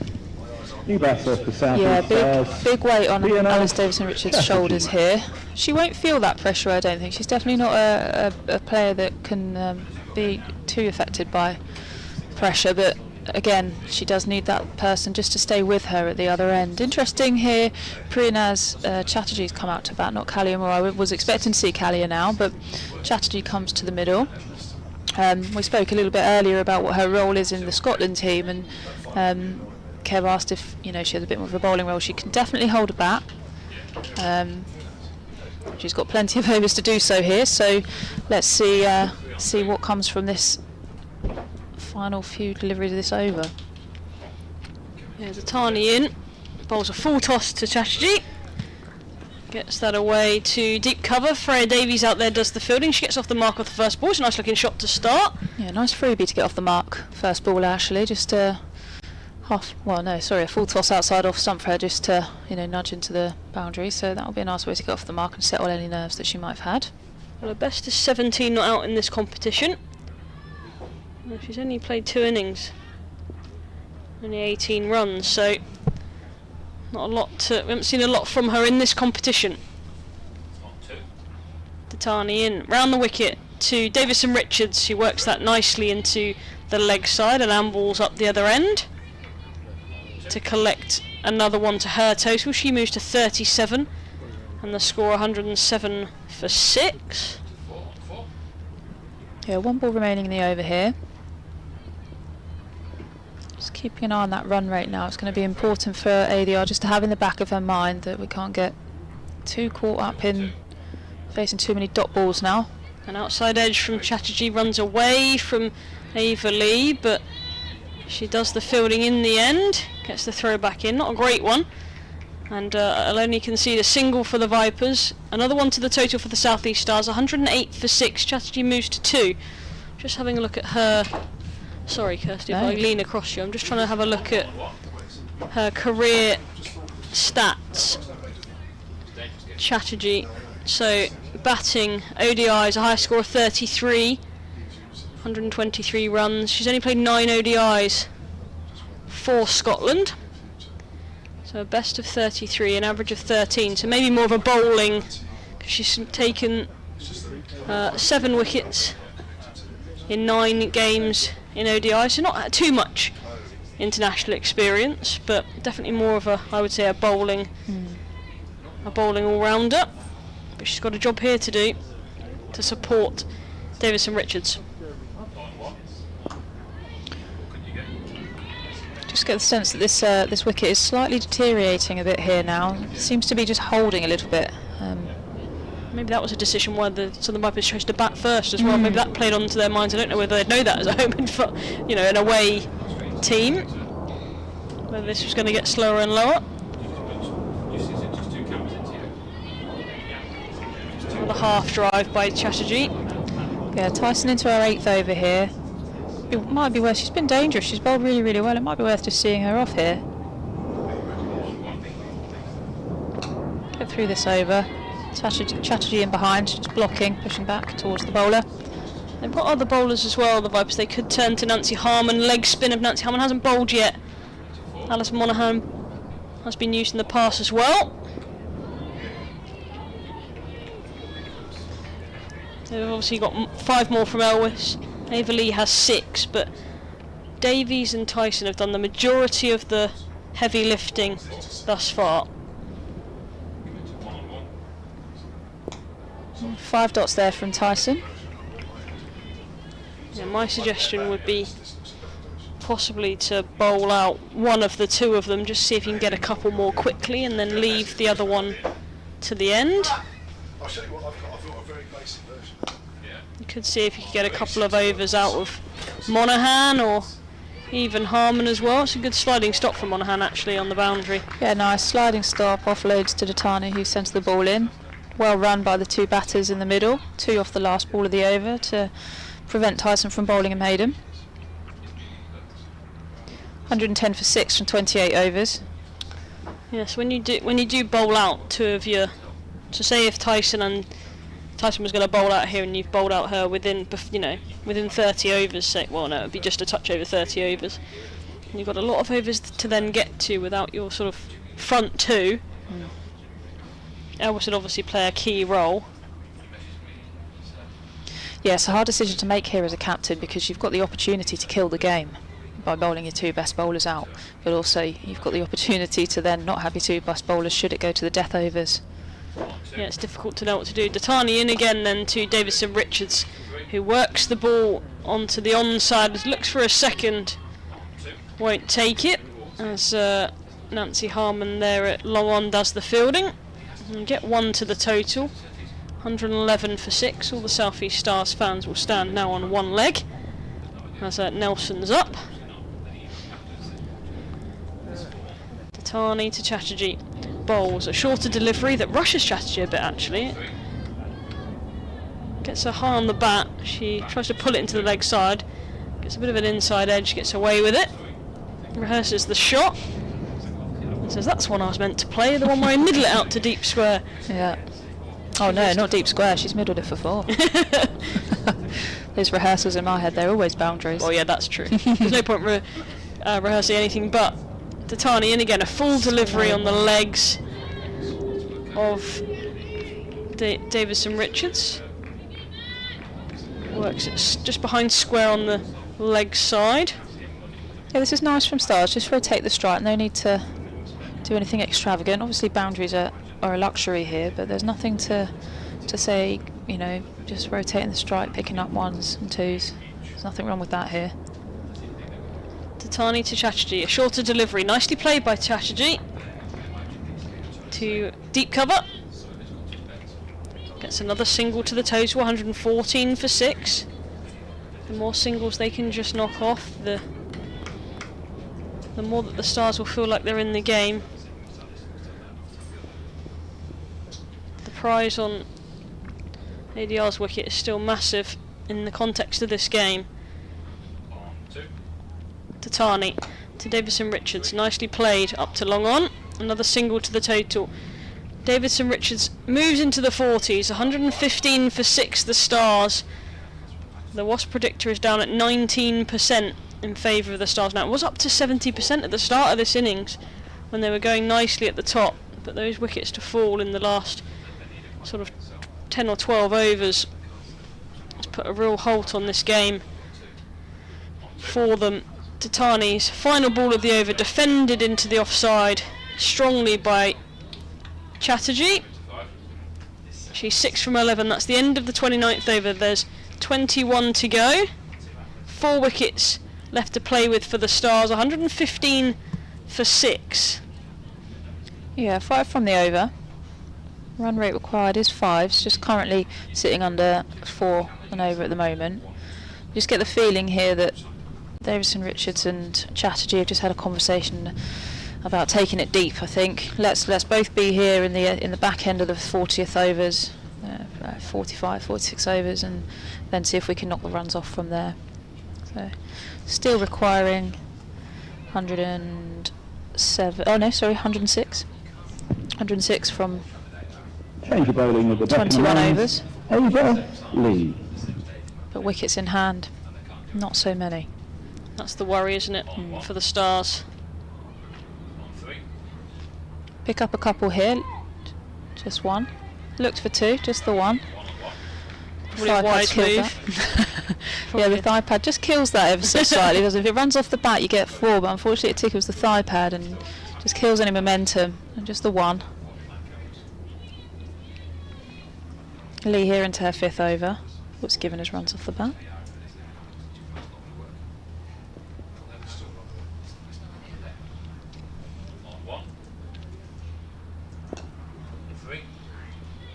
Work nicely out to deep mid-wicket. Monaghan does the fielding while throwing over the top of Rihanna Southby. Even if she was average height, that would not have reached her gloves. No, it was. Don't really know where she was trying to throw that, Alice Monaghan. I think she's just showing off how far she can throw the ball. Yeah, she doesn't need to prove anything to the Stars now, that's for sure. A little bit of bounce there. I think Ava Lee gets away with a short delivery that could have been punished but wasn't.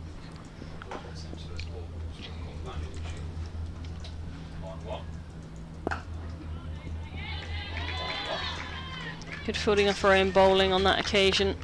Ava Lee, she's worked hard at that actually over the last few years.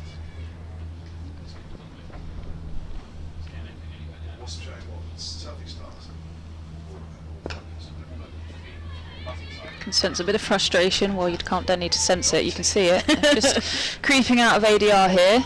Not picked up any runs off the last 3 deliveries. Hopefully she can just reset here. The punching of the bat is a bit of a giveaway, isn't it? Yes, ever so slightly. Yeah, she certainly wears her emotions very visibly.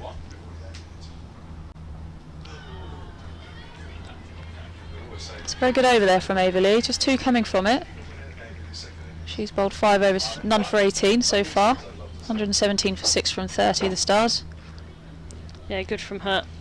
She did drop a catch of her own bowling in her last spell. And her head was down in the dumps. You could visibly see that she felt like she'd missed a chance. It was ADR that she dropped. But they did take the wicket with a change of bowling. Bex Tyson got rid of Cranstone, but ADR remains, so the longer that she stays out there, the more that Ava Lee will probably be kicking herself. But she's come back well there to only concede 2 off that over. Yeah, you can imagine Ava Lee will be desperate to pick up ADR's wicket. Tatani then to continue from the city end, and Chatterjee tries to get it through Abby Norgrove at point, but she covers ground well to her right and swoops up and does the fielding. A dot ball to start, good from Tatani. She's 1 for 17 or 4.1 so far. All bowlers have bowled well. for the Vipers thus far. Datani in again, a brilliant length delivery. Really heavy ball. Not much that Chatterjee could have done about that.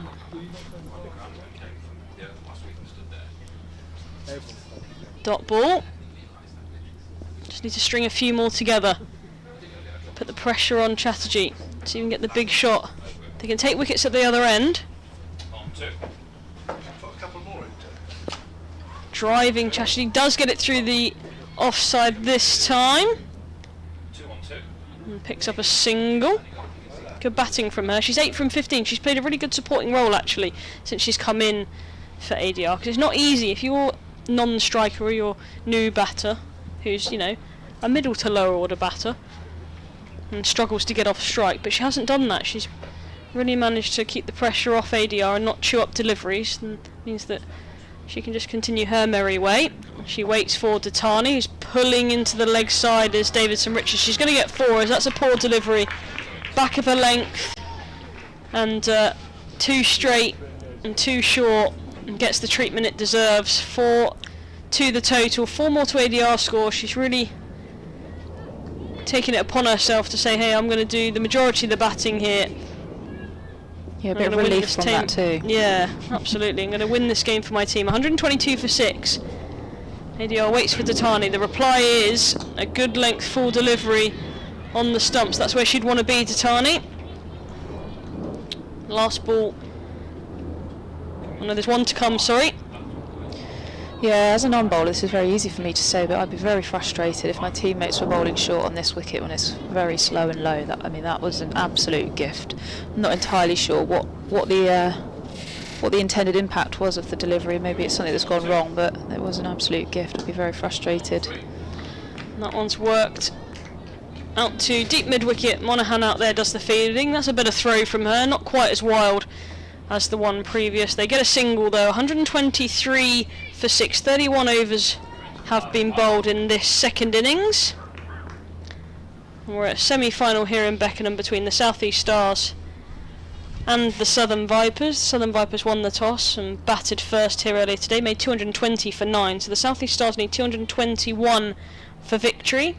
They're currently 123 for 6, with Alice Davidson Richards the key wicket to take. She's 45 not out from 64 deliveries.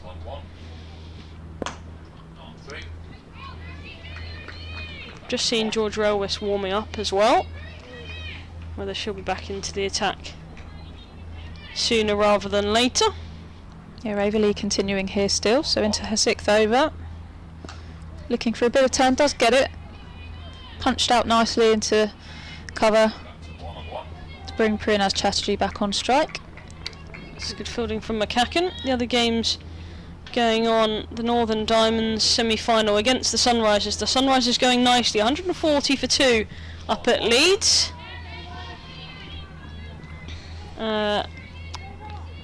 Cordelia Griffith 32 not out, with Jodie Grucock 16 not out.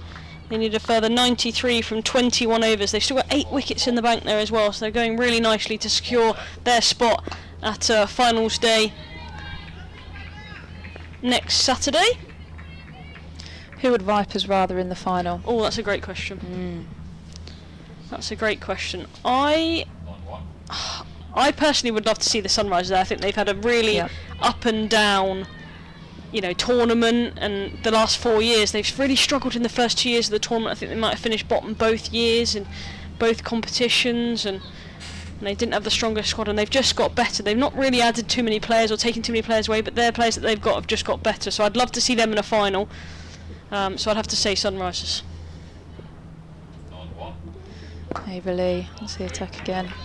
Just driving down the ground to Tani to field down at long on. Yeah, I have to say I echo that. I think they really have had a torrid time, particularly the first few years, but this year they've seemed to have matured, haven't they? And in terms of their players coming in and finding a bit of form, they've rotated their captaincy. But no, I'd love to see Sunrisers in a final, and I think they've earned it as well. They've put in some really solid performances, so I think it would be great for them to be in that final. Yeah, in terms of who they'd rather play, they haven't beaten the Sunrisers really in the last few years. The Southern Vipers. It's been their Achilles heel. I mean, they haven't won too many games in recent times anyway. They've struggled over the last 4 at least, but they might fancy their chances at the Diamonds. I don't know. The Sunrise got some sort of grit about them. They never really give up. Whereas the Diamonds, I suppose they have it as well. I don't know. It's a tough one. Ask Emily Windsor at the end of the game. She'll tell you who she'd rather play. Elvis then back into the attack. Bowls to Alice Davidson-Richards, who drives that nicely to long on, as she's done so often in this innings. She's played a really measured one so far. She's one away from a half century, 49 from 69. There's wickets falling in Ireland. I keep getting notifications all over the show. England women 171 for 8. They're through 19 overs. Not much support after. Riley Smith got 58 from 30. If you're a South East Stars fan, that'll please you to see your captain in England colours. That one's driven to mid-on and there is no run. A little cameo from Maddie Villiers actually, 35 from 15. Oh yeah, lovely. Seren Smell on debut, 25 from 19. Tammy Beaumont, 27 from 23. But 171 for 8 is a good total to be setting the Irish women to chase down. Driving Chatterjee can only find Emily Windsor at mid-off. Georgia Adams on debut, 16, a runnable 16. So a little contribution from her, but not a lot. Whether she'll get an opportunity with the ball, I don't know. Obviously her all-rounder days, firmly in them, in her 30s now. I'd probably suggest not, but you never know. Elvis in again. Back of the length delivery and beaten. There's a stumping opportunity, is there, for Chatterjee? Southby was interested, as was Norgrove at point. That was she quick. Just feel, the lightning hands, but I just watching on the replay whether the foot was lifted. I think, it was lifted. The foot was lifted when the bells went off. So I think it's a life for Chatterjee. That was so quick. I actually thought that she was bowled. Elvis in again. Caught to chance, and that one goes down as well. That's 2 and 2. Wow. 2 chances to dismiss Chatterjee in 1 over. The stumping not given. The caught and bowled not taken off Elvis. And these are lives for the Stars. Hard chance, but still, I think Elvis probably would have backed herself to have taken that. Yeah, definitely. Chances come begging for the Vipers. Wasp up to 23% for the Stars. That one's worked on the onside. And there is no run. There's Freya Davies' puppy is interested in the microphone. Wow. Little Alfie. That is the most adorable, fluffy dog I've ever seen. I have no words. You're going to need to find some because you're about to be joined by Kevan James. Can we talk about the dog for a little bit longer? Actually really interested in the effects mic. I thought it might have just picked it up and taken it for a little jog, but manages to not. No, it doesn't do that either on top of the microphone. Welcome back, Kevan. Thank you. I'm just watching that stumping again. My word. Need to. I wonder if DRS will come in next year. Well, it's one of those you need to look 3 or 4 times, I think, to make doubly sure. It does look, I guess, more out than in, but you'd need to. Yeah, it was have very a more definitive. It was a very quick stumping. That's one that, as the standing umpire, if you had the luxury of a referral, you certainly would. Agreed. Difficult for them to just watching it again.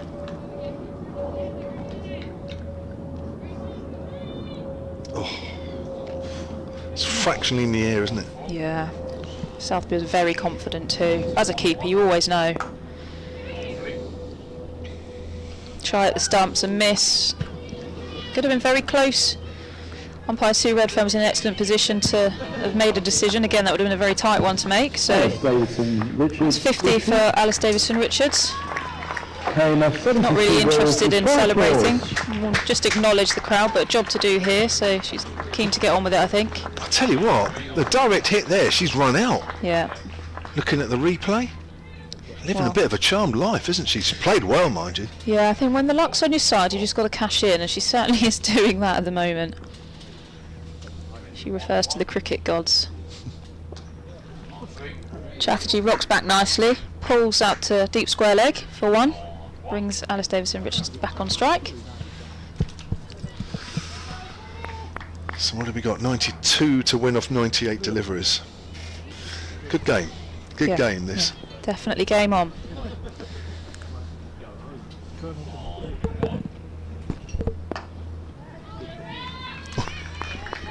Davidson Richards banged her back there because she's driven it straight back to the bowler. My word. Yeah, a couple of deliveries ago, I just saw ADR just holding her back. She's batting with the short sleeve jumper on today, keeping that back warm. So I don't know if she's been having any issues there, but Has she had in the past? Has that been a thing that's reoccurring? not entirely sure, to be honest. Not entirely sure, but yeah, she'll want to keep that moving, I think. Another misfield. Oh, Just seem around that square, just off the square, it seems to be a bit of a problem for the fielders there. That looked to be a fairly regulation bit of fielding at mid-wicket. yeah. Good awareness there from the batters too, to know that actually, you know, it's not guaranteed. This was earlier in the over. Yeah, that was She's a out by direct 3 or hit, 4 wasn't it? inches. Yeah. But she's still there. Yeah, it's all a bit nervy at the moment actually. You can sense it from both fielding and batting team. Vipers on edge. I think the batting team is certainly a little bit on edge, particularly those sat in the dugout. And I got the feeling arriving this morning, and you would know the South East Stars camp better than me, Kirstie, that it was a game that they more expected to win than lose. I think, yes, both we've made several references to the fact that both these sides are losing lost majority of players, 6 on the Stars side for various reasons, 7 on the Vipers side, and the fact that the Vipers came in here off the back of 4 defeats. And the Stars, with 3 wins in their last 3, I always got the feeling, and of course they're playing on their home ground, that they felt that this was more a game to win than lose. But this is a tight one, and a lot rests on Davidson Richards here. Yeah, and that is just the way that cricket is, isn't it? You're only as good as your last innings. That's for sure. Well, that's it. You can only play the game in front of you. News over from Elwes, and Davidson Richards works that to mid-on. There are times when she looks a bit calm out there, and there are other times when, well, a couple of times she's got frustrated with herself, and we must remember that that was a very simple caught and bowled chance which was dropped when she was 31, which may yet have a bearing on the outcome. It certainly may. And one thing with ADR is you always know what emotion she's experiencing because she certainly keeps them on display. Well, a lot would say that's a good thing. Here's Elwes into Chatterjee, the Scottish international. It's driven up towards mid-off. So 90 to win here, and there are 94 balls remaining. These are the games you want to play, and I bet you'd want to be out there in this situation. I'd rather be out there than standing and watching. I'm a terrible, terrible watcher. Can't handle the nerves because you have absolutely no control of the outcome. I always was having another chat with Emily Windsor here. Just so she was puffing a couple there, probably an opportunity just to grab an extra minute between deliveries or so. Here's the field change. Third is coming up into the circle, and I think it was fine leg that's gone back. Slower ball coming up, do you think? Cut off maybe out of the we'll have a head? look. Elwes bowls. It's driven in the air, and it's caught by Emily Windsor at mid-off, and Chatterjee goes. Look at Emily Windsor celebrate. There was obviously a plan there, and I think you're right, Kirstie. There was a slower ball there, and Chatterjee's just got drawn into the shot. Windsor takes it, and just by mark of her celebrations, you could tell whatever plan that they were chatting about just a few seconds ago has come off.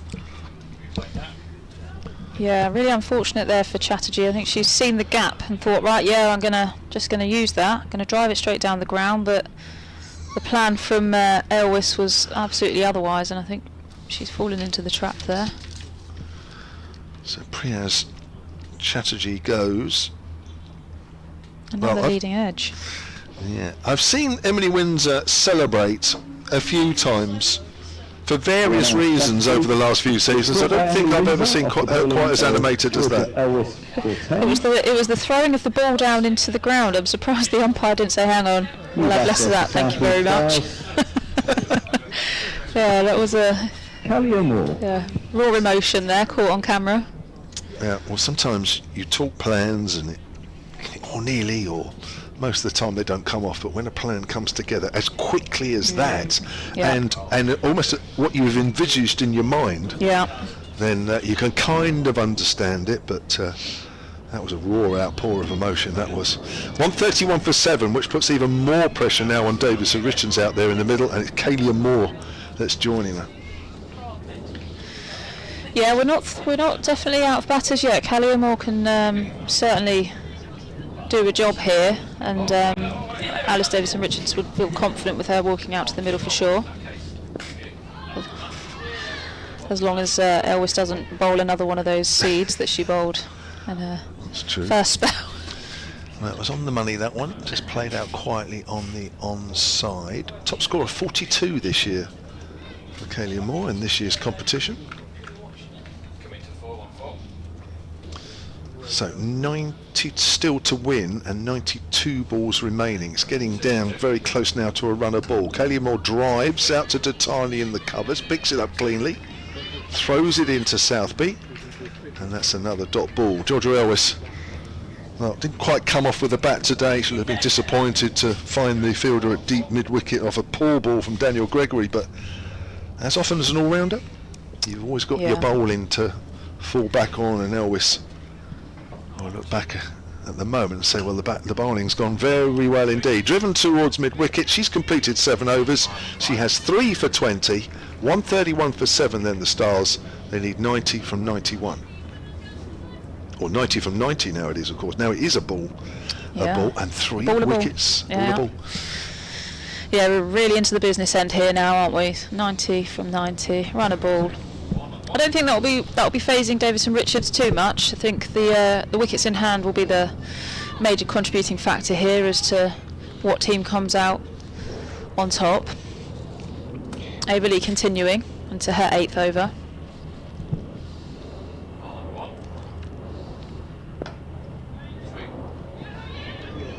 It's a good stop. They still come through for 1. An extra cover. Still a runner ball. 89 off 89. Yeah, Averley's bowled really well here, hasn't she? She has, yeah. Not frightened to give it a bit of air either. And hasn't been put off with that drop catch earlier.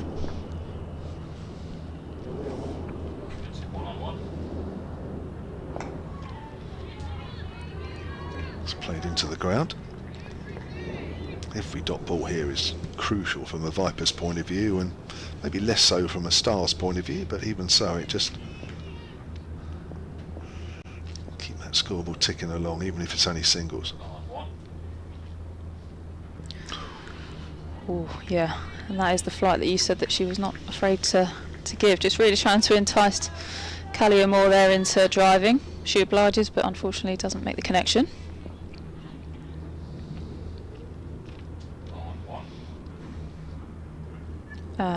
This time driving, big outside edge, picks up 4 runs to the Stars. They'll be grateful of however they come now. So 85 from 86, just changes that. I think we're just going to see a bit of an ebb and flow here of the run chase, but runs are runs, and Stars will certainly take them here. Giving a bit of width there, Averley, just trying to search for some turn, so it does bring that element in. Similar line again, a little bit fuller. Play and a miss there from Kaylia Moore. Well gathered by Rihanna Southby. Final ball of the over.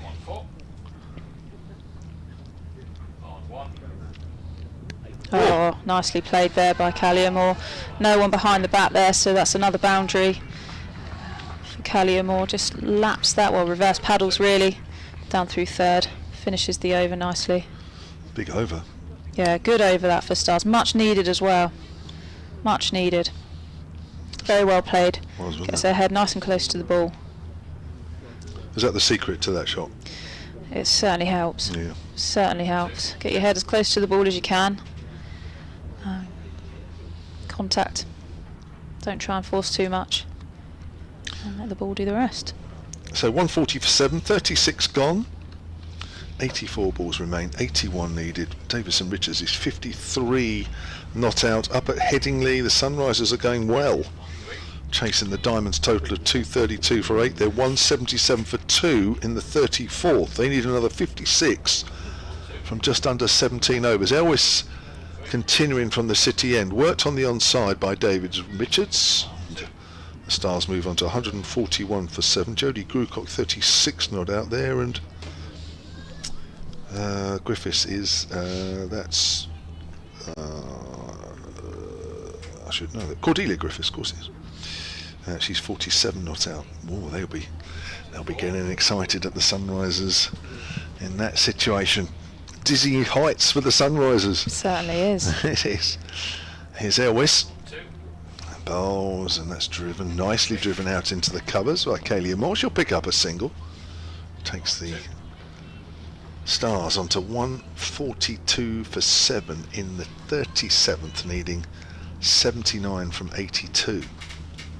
3 wickets in hand, remember. Again, a wicket at either end, really. Obviously, ideally from a Vipers point of view, Davis and Richards, but even if it's more, we'll just put a bit more pressure on. But no need for the Stars to panic just yet. Davis and Richards drives on the up. Oh, Titani again has not picked that up cleanly. There must be a real problem with some of those used wickets on the square. It's happening time and time again where the ball is just not coming through to the ring fielders in a way that they expect. Yeah, I don't know if the Vipers pick up on forced errors in the field, but Stars certainly do, and that will be definitely one on the tally there. That's for sure. Elwes bowls a length ball to Moore. That's an easier take this time for Titani. Just getting in behind, making sure that time. She did. She looked very grateful that it ended up in the hands and stayed in the hands. 43 for 7 the score remains here at Beckenham. Sunny Beckenham today. It's been ideal for cricket. It's been a good game. It is a good game. Didn't think the Vipers total of 220 for 9 would challenge the Stars in the way it has, but so far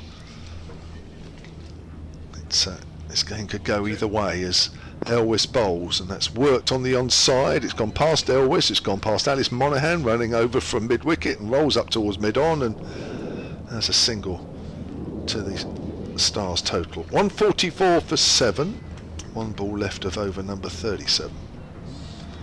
Tense. 77 needed from 79. Elwes again bowls. That's worked. Plenty of gaps on the leg side for Davis and Richards. Just pick out a single. She moves on to 56. That's the end of another Elwes over. She's only got 2 left. She has 3 for 25. And the Stars now need 76 from 78. Yeah, and Emily Wins has decided it's time to bring Rebecca Tyson back into the attack. She's after a wicket here. I think she's saying, I want to bury the game now. I can't be having the game going into the death overs. So tossing the ball to Rebecca Tyson and saying, pick me up 1 or 2 here. That's a real endorsement for her, isn't it, as well, in only her 3rd game. Plucked out of women's county cricket. Yeah, definitely. So interesting to see how ADR approaches this. Cool. Like that. Driven hard at Windsor, almost took her halfway to the boundary. Yeah, to be honest, yeah, it nearly took her to the boundary with the ball, didn't it? Returning from the Beckenham ends, Rebecca Tyson. So well, stay behind that, although they do pick up a single, but that's one of those where you think, oof. Yeah, it was aerial for a minute, wasn't it? And it was just a little bit of a heart and mouth moment. Good running there in the middle. Just bit of drop and run there from Kalia Moore, knowing that she needs to get the more experienced batter on strike here at ADR. Yeah, that's perfect cricket, isn't it? Yeah. Just that awareness that she can just drop it in there. As long as it's to the left or right of that fielder, then there's a comfortable one. Kalia Moore very quick between the wickets as well.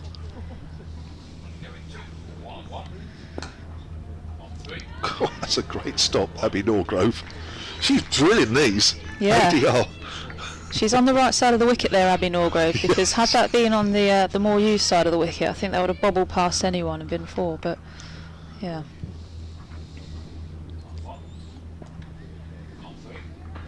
Nicely swept there, slightly on the charge and then into the sweep. Very long levers ADR, so she's able to still pick that up nicely, turn it around the corner for 1. Not fielded very well Back into the keeper, bobbles in and beats Rihanna Southby. Well, the equation is still in the Stars' favour, isn't it? A runner ball is okay, especially when you've got one batter in there that's been in there for a while. Might be different if Alice Davis-Richards gets out, but while she's there. Yeah, there is a big gap down at cow corner, if you will. Just the one there, just drops into mid-wicket, no fielder there. I can imagine ADR is just keeping her eye on this. It's a big pocket of space between long on, who's actually very straight long on, standing almost right in front of us, and a pretty square deep mid-wicket. There is a big gap. She is strong through that area, but they are big boundaries. So she'll probably be fighting the demons in her ear, saying, hit it there. Quicker ball there from Tyson. Punched back down the ground, fielded by Datani. That's 5 from the over. And time for a change. Thanks, Kirstie. Charlotte Taylor back in. 71 from 72 for a little while now. The Stars have kept it around a runner ball, give or take. Alice Davis-Richards 59 from 83 now. Kaylia Moore 12 from 13. 150 for 7. 12 overs left in the game. And Charlotte Taylor, a tense finish. Yeah.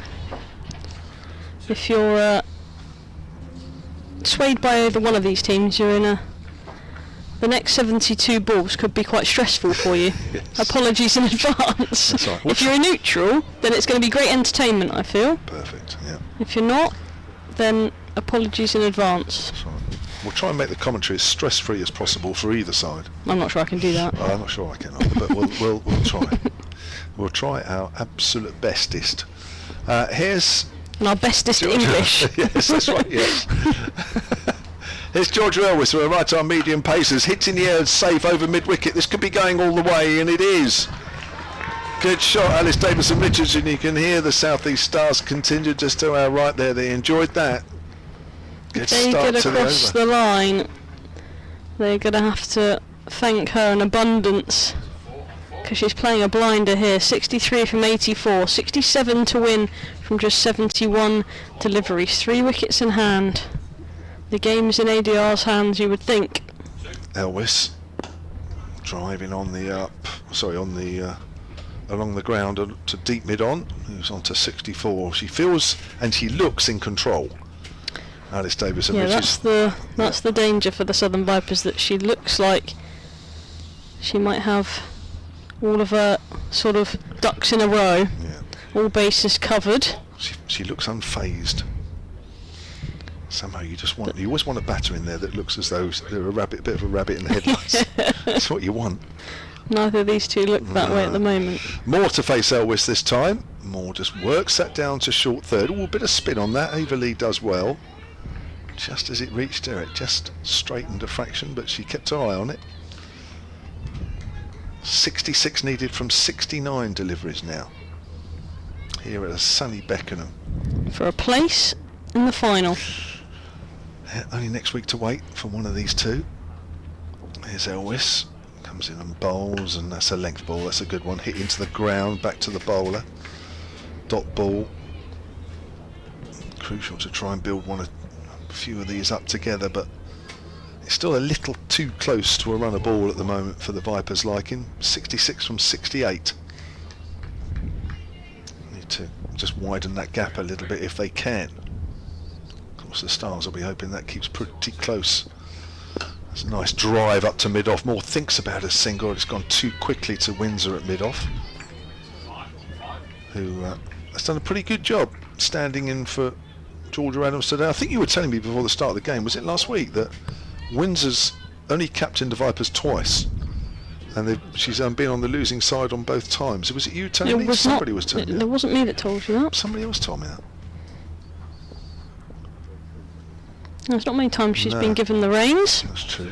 Here's slower ball cut away by Moore out into the deep on the offside. Freya Davies picks it up cleanly, and Rihanna Southby doesn't, but fortunately Rebecca Tyson's behind the keeper. And Moore moves on to 13 and will keep the strike. 156 for 7. There are 11 overs to do here. 66 balls remain and 65 runs are needed. This will be Rebecca Tyson's last over. She's bowled 9 so far, 1 for 36. Brilliant figures for her. Just going at 4s. But if she can get that magic wicket of Davison Richards in this over, that'll just be the icing on the cake for her. She's into Moore on this occasion though, who's defending quietly on the leg side to Elvis, who's at short mid-wicket and does the fielding. It's another dot ball, runner ball now 65. 3 wickets in hand, 156 for 7.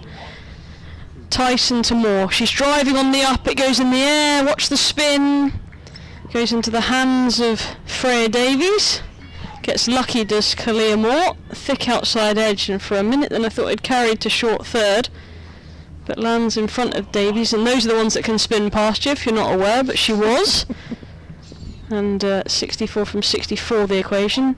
Davidson Richards on strike, uses her feet, gets it on the full toss, hits the pocket. Monaghan's quick, will come round to her left, does the fielding, will not get 2. Brilliant fielding from Monaghan, that's what she can offer in the field. It's why more often than not she gets the nod in this team. She's brilliant in the field, saves a single there. 63 from 63. Keeps Davison Richards off strike. Moore 14 from 19. The new of the 2 batters. Tyson in, again a full toss as Moore uses her feet, can't get it past Elvis. Now it's under a runner ball, 63 from 62 now. Above a runner ball, sorry. You know what I meant. Everyone else knew what I meant. A loopia delivery, it's flighted. 2 bouncers in front of the Tani at long on as Moore picks that one up over the infield. And she'll pick up a single. Not convincing, but effective. 62 from 61 required. Last ball of Rebecca Tyson's over. Last ball of her spell today. She bowls a full delivery that Davison Richards digs out. And she'll concede a single off her last, so she'll go for around 40 off her 10 overs. 1 for 40, brilliant bowling from Rebecca Tyson. Since she's come into this team, she's been effective, she's been consistent, and she's done it again today for her team in a semi-final. Well done her. Wow, 3 games and she's put in 3 good performances, hasn't she? She's been on the losing side twice. Can she be on the winning side today? Sunrisers look like they're going to win that one up at Northern Diamonds. They need 39 more runs to win that game from the last 13 overs, but Cordelia Griffiths and Jodie Grucock are still there on 56 and 45 respectively. Sunrisers closing in on a final for the first time ever. It's great for them, Yeah, great for the group, great for the players. What a way to sign off. Here's Elvis then. Length ball, worked on the onside by Davison Richards. Just a single though. And the total moves on to 161 for 7. We're into the last 10 overs now. 60 to win from 59. And this is Elvis's last over as well. So Yeah, they're chancing their arm, aren't you? Of course, you've got 2 from Freya Davies. She's still got 2 to bowl, I think. Let me just double check. That one, yeah, she's got 2. Elvis, this is her last. Atani's got 5. Ava Lee has 2. Elvis in from that far end as we look. Moore swings away on the leg side, doesn't connect properly, and it goes out to mid-wicket where Monaghan fields. Does look as though Moore has decided to go a little bit more positive in the last 3 or 4 balls that she's faced. She's 15 from 22. Maybe she's aware that she doesn't want to put too much pressure on Davison Richards, but what she was doing well earlier on was just pushing the singles, and she's probably felt, well, for some reason, looks like she's felt that she probably needs to do a bit more than that. I'm not sure she does at the moment. No, it doesn't need to, but Lose a wicket now and it's even harder. that's right. Gregory and Courtine Coleman, the batters to come. And they're firmly in the bowling end of the scorecard for a reason, let's just put it that way. It's slammed up to mid-off. Windsor's going to allow them to come through for a single, but again it's a length ball which she's slapped at there more. She's kept it along the ground this time. 162 for 7. She's 16 from 23 now, and it's 59 from 57 needed for the Stars. Everybody on this ground are gripped here now. Yeah, no one's moving, are they? All eyes are on this game. It's not a bad crowd, to be fair. Here's Elvis again. ADR, she has done so often, just happy to work the ball on the onside, scoring at least a run a ball now. 163 for 7, and Davis and Richards is 68 from 89. Remember, she was put down when she had 31, and probably one of the easiest chances you will see. Caught and bowled. Here's Elvis. Oh, so she's had a swing there, and she's got away with that. Bottom edge, going down to fine leg. Moore has definitely decided to have a go here. Got away with that one, but it's 4 runs, which is the most important thing. Yeah, it's a real swipe, isn't it? Trying to heave the ball into the leg side, cleared her front leg, got a thick inside edge in between the stumps and herself, and went fine enough. And once it beats the infield here at Beckenham, it's almost always 4. 167 for 7. Elvis in again, final ball. Swinging again is Moore, that goes along the ground out to deep mid-wicket.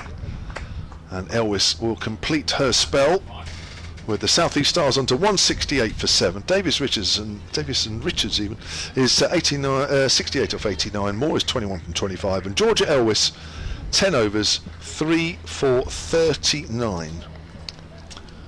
Yeah, she's been brilliant today. Georgia Elvis was disappointing with the bat when she got out for 34, but made up for it with the ball.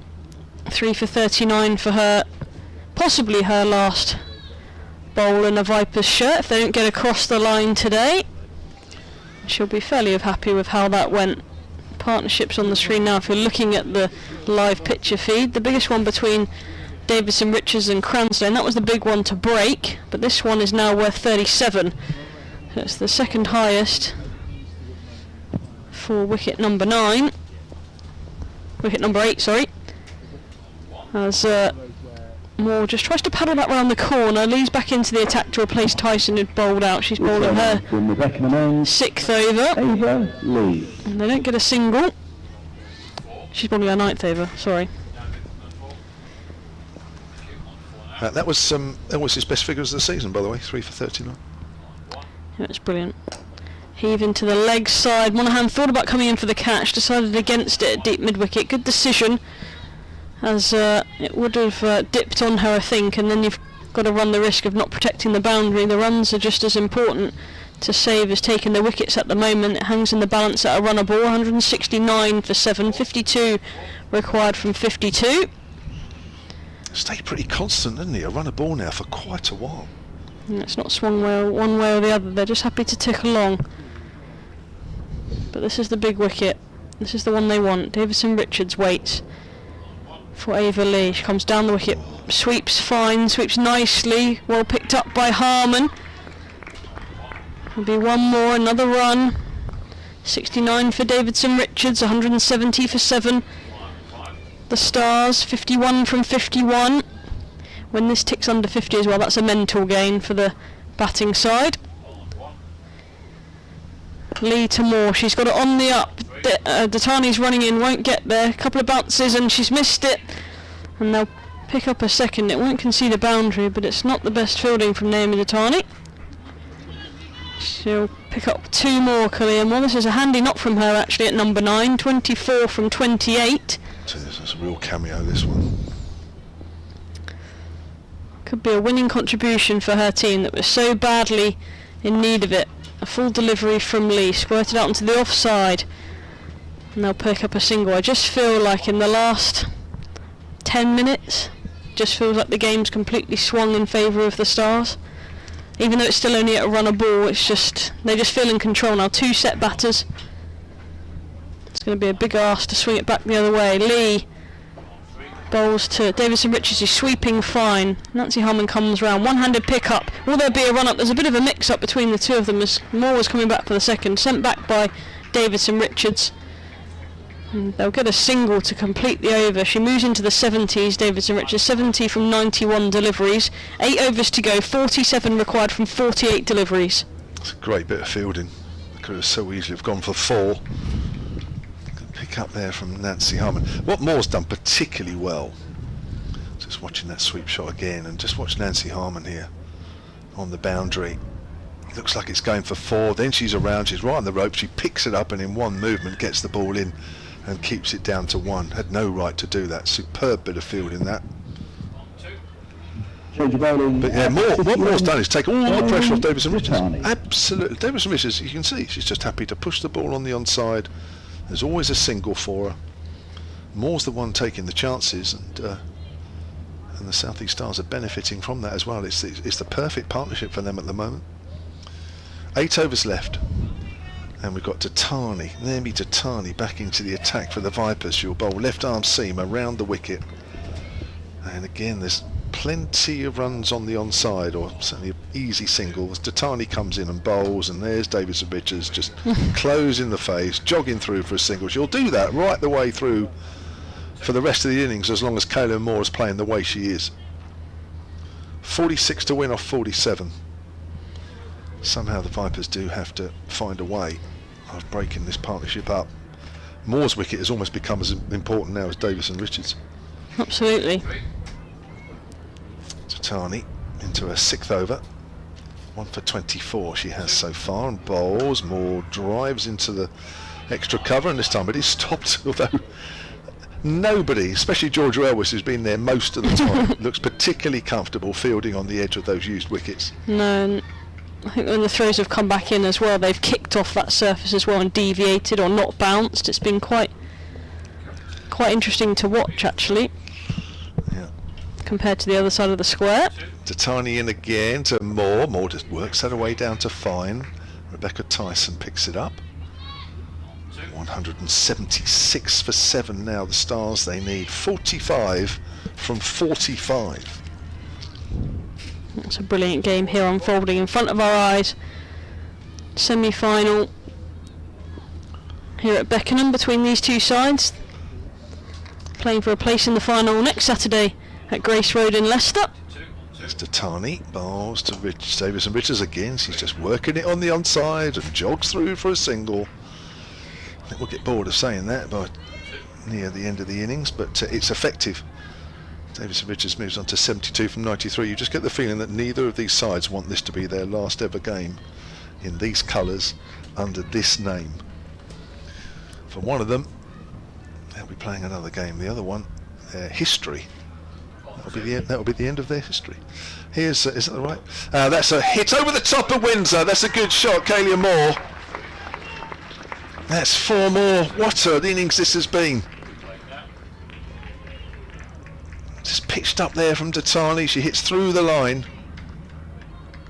Yeah, it was a bit of an outside edge, wasn't it? But she got enough of it to get it over Windsor. And how we've said so many times, if you get it over the infield or past the infield, it more often than not goes for 4. She moves to 30 from just 32 deliveries. She's playing an absolute blinder for her team now. 50 partnership as well. Brilliant from these two. 50 partnership, which has come up in about 8 overs. Here's Tatani again, bowls. Moore drives along the ground, half stopped and pushed past Windsor at mid-off, so she's running backwards now. And that'll be 2.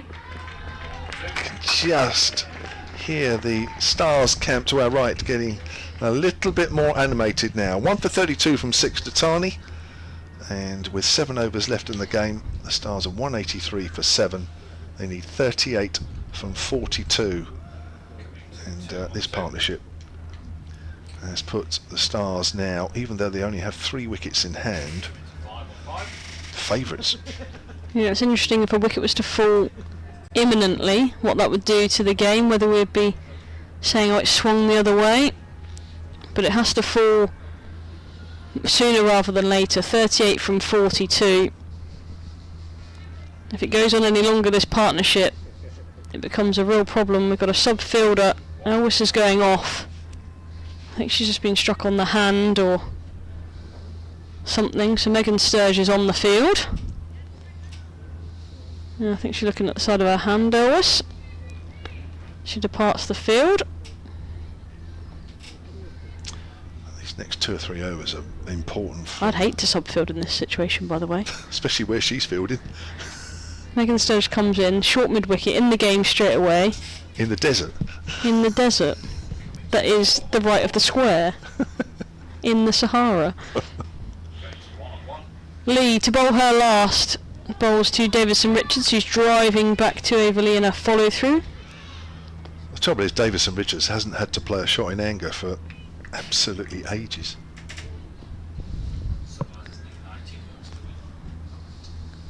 Lee to Richards, uses her feet and drives nicely up the ground to Naomi Ditani at long on, and will collect a single.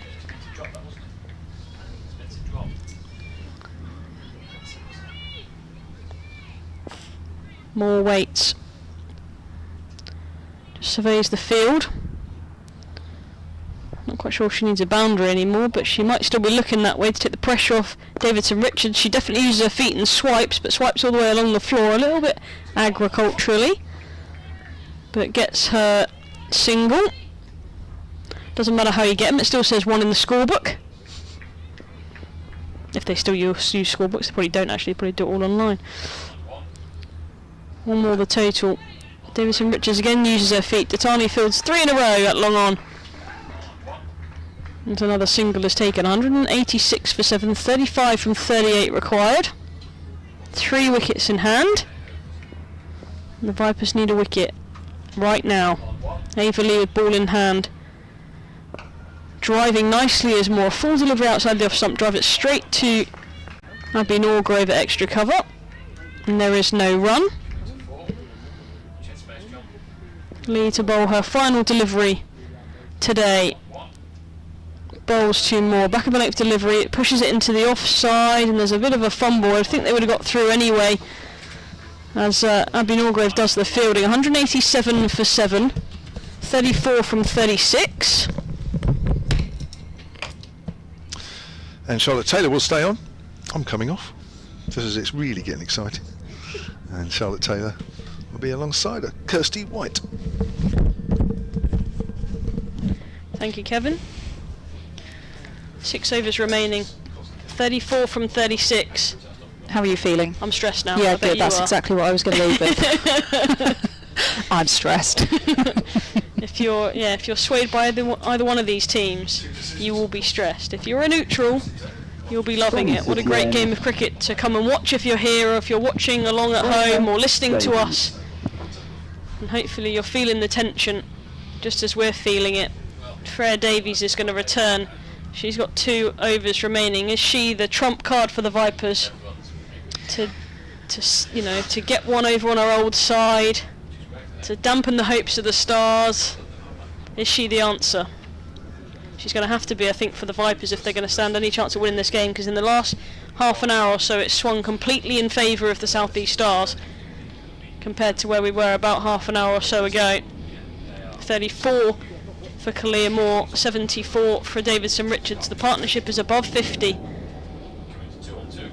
Davies bowls 2 more, who pushes into the offside and can't get it past Emily Windsor. That's a good dot ball. We can start there, say the Vipers. We can start with a dot and see where we go. You notice that the language has gone from the Stars and the Vipers to we the Vipers and we the Stars. Yeah, it will. It's completely biased commentary. Davies to Moore, cuts off the back foot. That's a good shot and gets it past Norgrove at point. I think he about 2. Decided against it. Yeah, the sandpit has actually worked in the Vipers' favour there, as it's just bobbled in and just taken the sting out of the delivery, out of the shot that Kalia Moore's just cut out past backward point. That's a good way to describe it, actually, as a sandpit. The sandpit, yeah. Although sandpits tend to be fun, I can imagine the Vipers are not finding this a fun sandpit.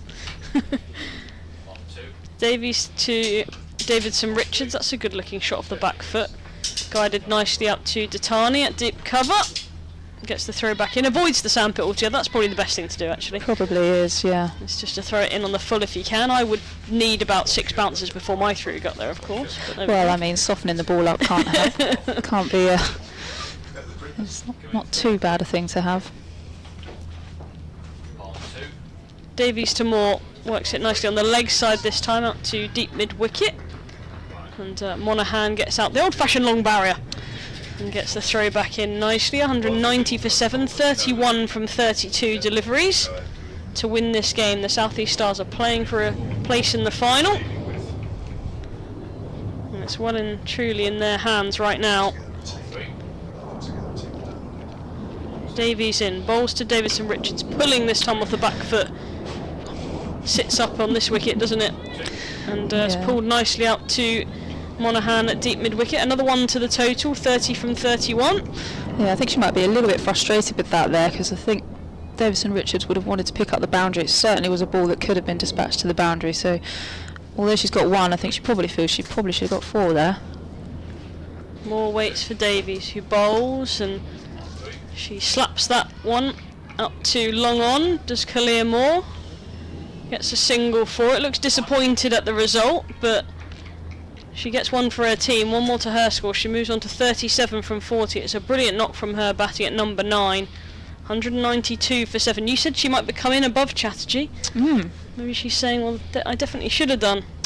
Yeah, perhaps. Yeah, I mean, I think it's testament to the depth that we've got, and hopefully, I think in an ideal world, they probably thought that she wouldn't have even been needed at all. But just the fact that we have batting this deep is really positive signs here. And just going back to the start of that last over, I think you said is Freya Davies the answer, and that question wasn't answered. Not in that one, anyways. She's got 1 over left to find. 1 over for us to find out. Yeah, absolutely. But Posed the question. she didn't look threatening in that over. It wasn't like there was she beaten the bat a couple of times or anything. It wasn't like that at all. So it just looks a little bit now like there's not a lot in the wicket anymore. Something's got to give. Yeah, Datani from the Crystal Palace Centre. I'd imagine we'll see a full repertoire of deliveries here. Don't know that I would have gone to the short delivery. Pulled out for 1. Callie Moore is actually a very strong puller of the ball, I think probably because of her height. Most things are short, therefore she gets plenty of practice. So 1 from the first ball there. Little shake of the head from Tatana. Maybe not the delivery she wanted. I don't know whether she's expecting the ball to get up a little bit more, but conditions state that the pitch is pretty dead now, so it's probably not going to.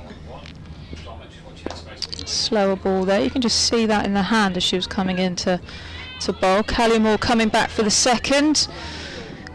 Datani couldn't gather. That definitely would have been out had she been able to, I think. Callie Moore just stretching off the hamstrings there. That was a pretty precarious second run, but risk and reward, and the risk paid off.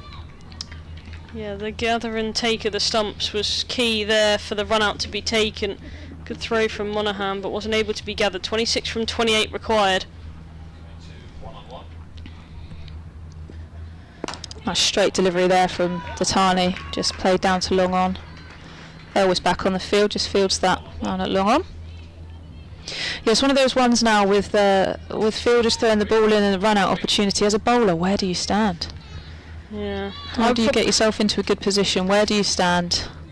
Well, I think I'd always stand in front and just hope that somebody's going to call you through. If you know where the stumps are, that you can leave the ball alone if it was going to hit. But better standing in front, I would say. Oh!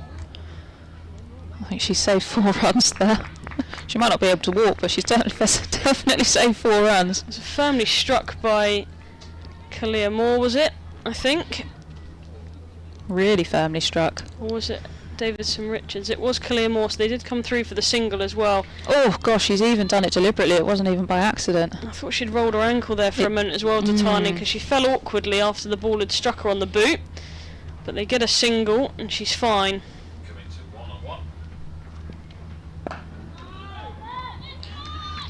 Dot ball there. Much welcome one, yeah, for the Vipers. Yeah.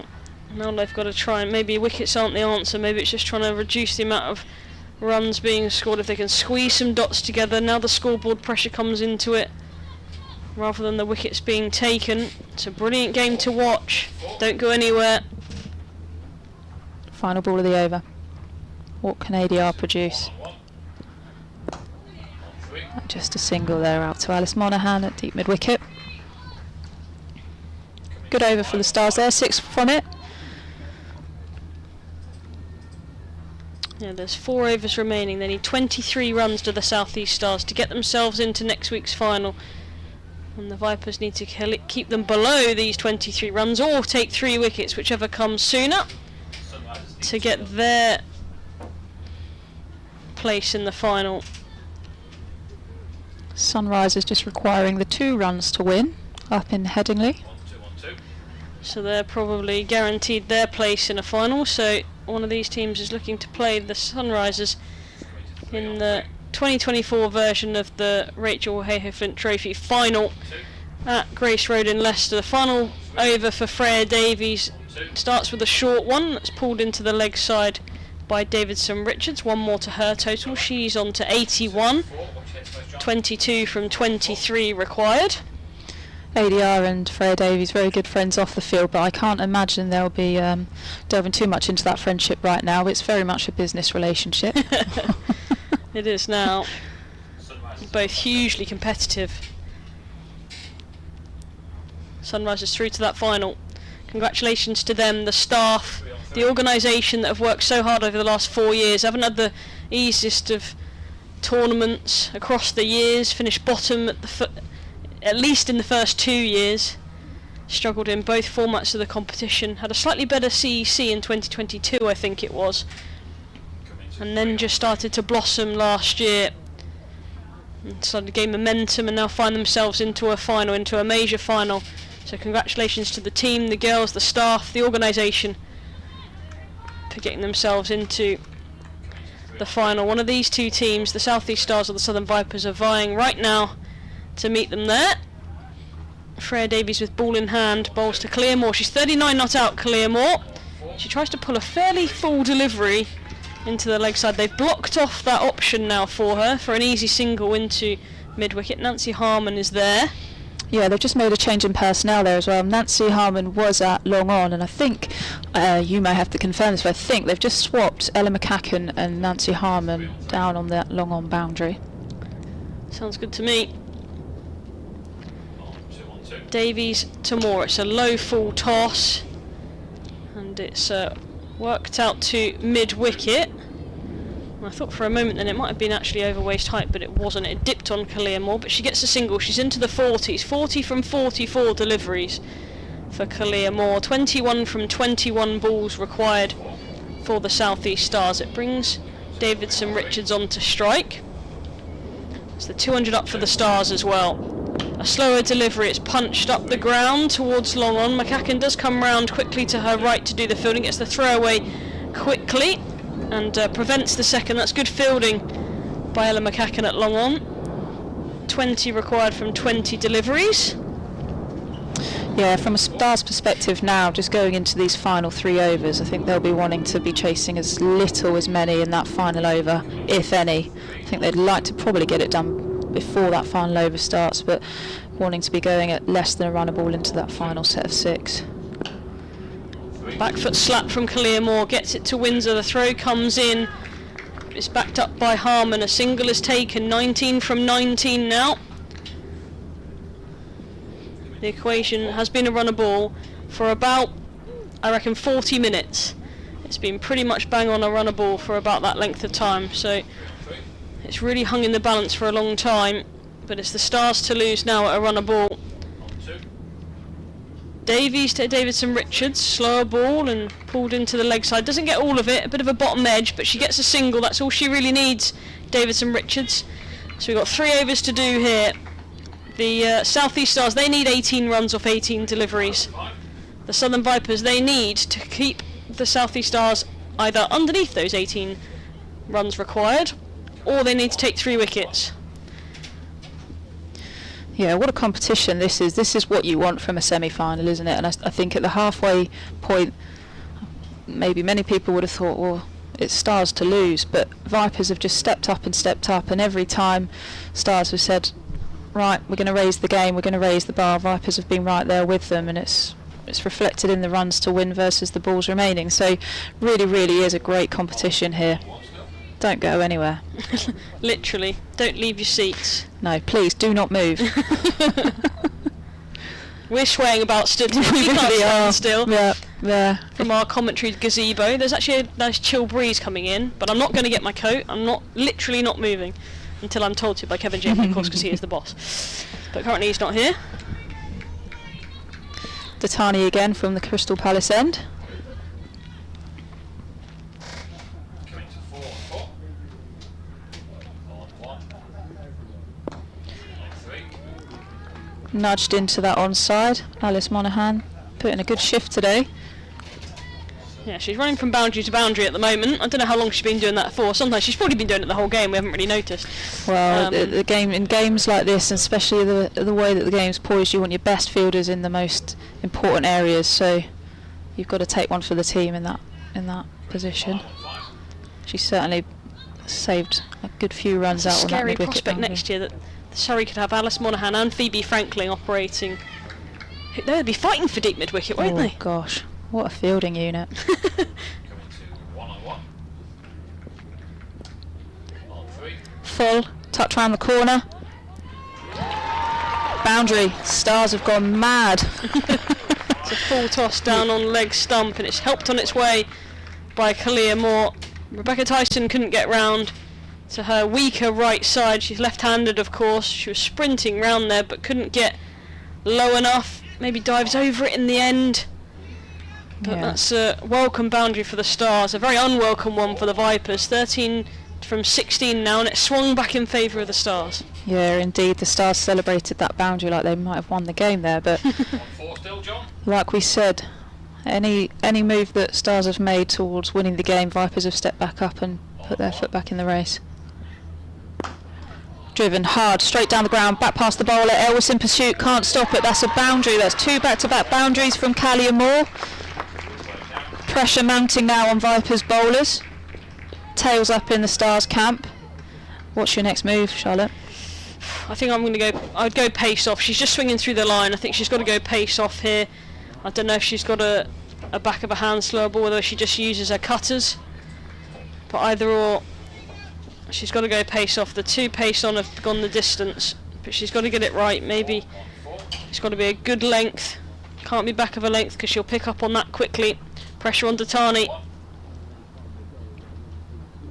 All well stopped there by Southby. I think Kalia Moore's actually just managed to glove that round the corner, or it's clipped her thigh pad on the way round. So Southby's done really, really well because there's no protection behind her. So that would have either been 1 or 4. So vital stop there. Emily Windsor's now out on the long on boundary. Georgia Elvis was here, sensing that she's either maybe picked up a bit of a niggle or just needs a little bit of protecting there. On 1. Struck hard straight down the ground. Captain Windsor Fields just for 1. Gets in behind with a long barrier. And that's 50 for Moore. 50 from 49 balls. Fantastic innings from Moore. Really supported ADR in this innings here. 213 for 7. This is the 48th over. Kalia Moore's 50. Just acknowledges the team. The team really grateful for that innings. And that's 49 balls. Job's with not 6 done here. balls. 8 to win from 13. 1 ball remaining in the over. ADR is on strike. Bit of a conflab down at the top of the bowler's mark. ADR. Yeah, brilliant. ADR, sorry. Naomi Datani. Brilliant partnership between these two. 1 on 1. It's worth 82 at the moment, and Moore's contributed 50 of those 82. That just shows how key she's been in this partnership. 1 on 1. Ramps. Lovely. Attempted Yorker, doesn't quite execute. ADR gets in position early. Lost that over the left-hand shoulder of the keeper for 4. That's beautiful. That is Yeah. absolutely stunning. It's great batting from Davidson Richards. Knew that Datani was going to go full from the field set and the plans which Datani's been operating with. She's gone fuller, and she's managed to ramp that over the infield and gets 4. And it just means that off the final 2 overs now, the South East Stars, they only need 4 to win this fixture to go into a final. That'll be the first Rachael Heyhoe-Flint Trophy final that they would have made. So it'll be a new winner of the trophy if they can get there, because the Sunrisers have not won the trophy. They haven't got to a final before, And the Stars, they've never got to the final before. They've made semi-finals and knockouts before, but never got all the way to a final. So the trophy in its final year would have a new winner if they were able to make it, 2 teams battling it out from the London area. Yeah, isn't that great? I mean, not as a Vipers From the city piece end. personnel, but isn't it great that you have two new teams in the final potentially? There's still a job to do here. Job's not done yet, but potentially a winner that hasn't. Well, 2 teams that haven't been in the final before, and someone that has never had their name on the trophy as well to end this regional competition. Now this is interesting. Over number 49, bowled by Alice Monaghan. She's not bowled yet today. She's got a massive job on her hands. She's going to impact the game. And she bowls the first one about halfway down, and it gets slapped out to deep mid-wicket, and they pick up a single. 3 to win now.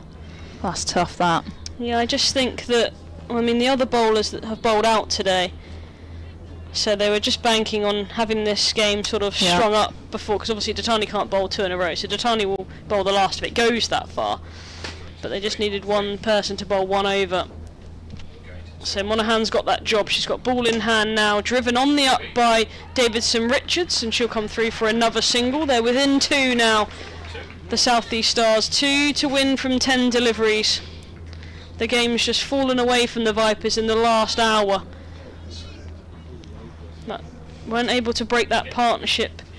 Moore's played brilliantly.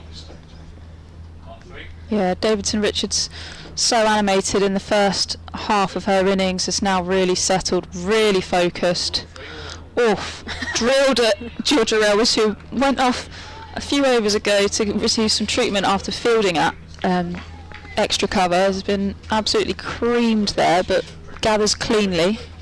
Yeah, she's taken a bit of a pummeling today, is Georgia Elvis, bless her. As it looks to be her last outings, most of these girls actually in a Vipers shirt, but last with this group as she moves on to the Blaze next year. Monaghan, who's going to be at Surrey next year, bowls to her future teammate Kalia Moore, who drives into the offside. The scores are level. 1 to win now, and it's actually just fitting, I think, that if ADR was to hit these winning runs, I said earlier that the team would have a lot to thank her for, because she's just stuck at it when they were in a bit of a hole earlier on. She was the player that grabbed the game by the scruff of the neck and said, I'm going to win this game for my team, and with a lot of help from Kalia Moore, who's done a lot of the heavy lifting in the back part of this partnership, who's made 52, she's the one that stuck at it. So it seems fitting that she might hit the winning runs here. Monaghan to Davison Richards, drives David Richards through the offside. They're going to scamper through for that single. They've done it, the Stars. They're through to their first ever Rachael Heyhoe-Flint Trophy final. And they've beaten the Southern Vipers here by 3 wickets. They've got the runs with just 7 balls remaining. Look at the Vipers, though, they've given everything to this competition. The holders are out, and they look deflated out there, but they've had a brilliant, you know, history, a brief history in the last 4 years. And both these teams will be really gutted to see that, you know, that the Stars won't exist and the Vipers won't exist, but the players, and especially for the Stars, will get one more chance, one more last dance to go and win a trophy. They've got the CC, of course, but to have the Rachael as well, Kirstie, what will that mean to the group? Yeah, it's an amazing opportunity just to go out on a high. The team have worked so hard on creating an identity, and just watching Alice Davison Richards there, I think you absolutely nailed it just before that final delivery. She hasn't contributed with the bat as much as she'd have wanted to this year, and obviously hasn't been bowling, so to take the team through to the final in the way that she has today is just absolutely fantastic, and I'm so pleased for her.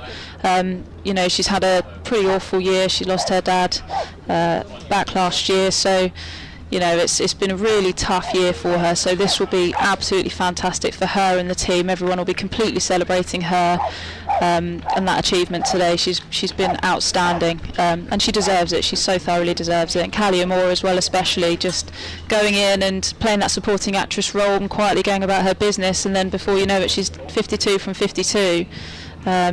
Yeah, really pleased for the team, really happy. You can see what it means to them all. Their last game here at Beckenham as the Stars, so nice way to finish on a high. Not quite the same for the Vipers, but still a great competition and great way to finish a game. Yeah, it was a brilliant game of cricket, That's wasn't it? the match officials As today. the Southern Vipers just came up short, the holders are out, so it'll be a new winner of the trophy this year. It'll either be the Sunrisers or the Stars. They will go to Grace Road next Saturday to compete for that trophy. And the South East Stars, well, thanks to Davison Richards, who made 90 from 109 deliveries and a brilliant cameo. Kalia Moore batting at number 9, 52 from 52 deliveries. Got them over the line as they chased down 221. 3 wickets for Georgia Ellis, her best career figures this year, and 2 for Freya Davies, 1 apiece for Bex Tyson and Naomi Datani. And as you just see the team shaking hands, the Southern Vipers group, they look absolutely distraught. It's their last game as this sort of collective group, players moving on. There will no longer be the Vipers, and there are a few tears, I think, probably around the group today, as they will make their way home and hopefully reflect on what a brilliant history they've had. They've won this tournament 3 times. Oh, look at that, that's fantastic. You can't see really from the cameras, but the whole team are just huddling around Alice Davison Richards, her mum just in front of us actually.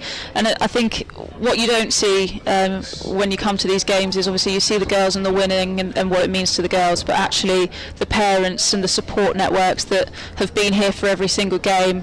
Every parent and supporter just came up and hugged Alice's mum and gave her a big hug and congratulated her as well, so that's massive, isn't it? And that just goes to show how much the game means to not just the players but the fans and everyone coming to watch. So yeah, that's lovely. That's really nice to see. It's a special moment for everyone, isn't it? You live and breathe with the players, every emotion, all the ups and downs of the competition. It's been brilliant to chat to you, Kirstie. Thanks for having you alongside today. Thank you for listening. There will be a commentary team next week up at Leicester. Please get in tune for that. There'll be a new winner of the competition. It'll either be the Sunrisers or the South East Stars. But from Beckenham here today, thank you for listening, and we hope to hear from you very soon.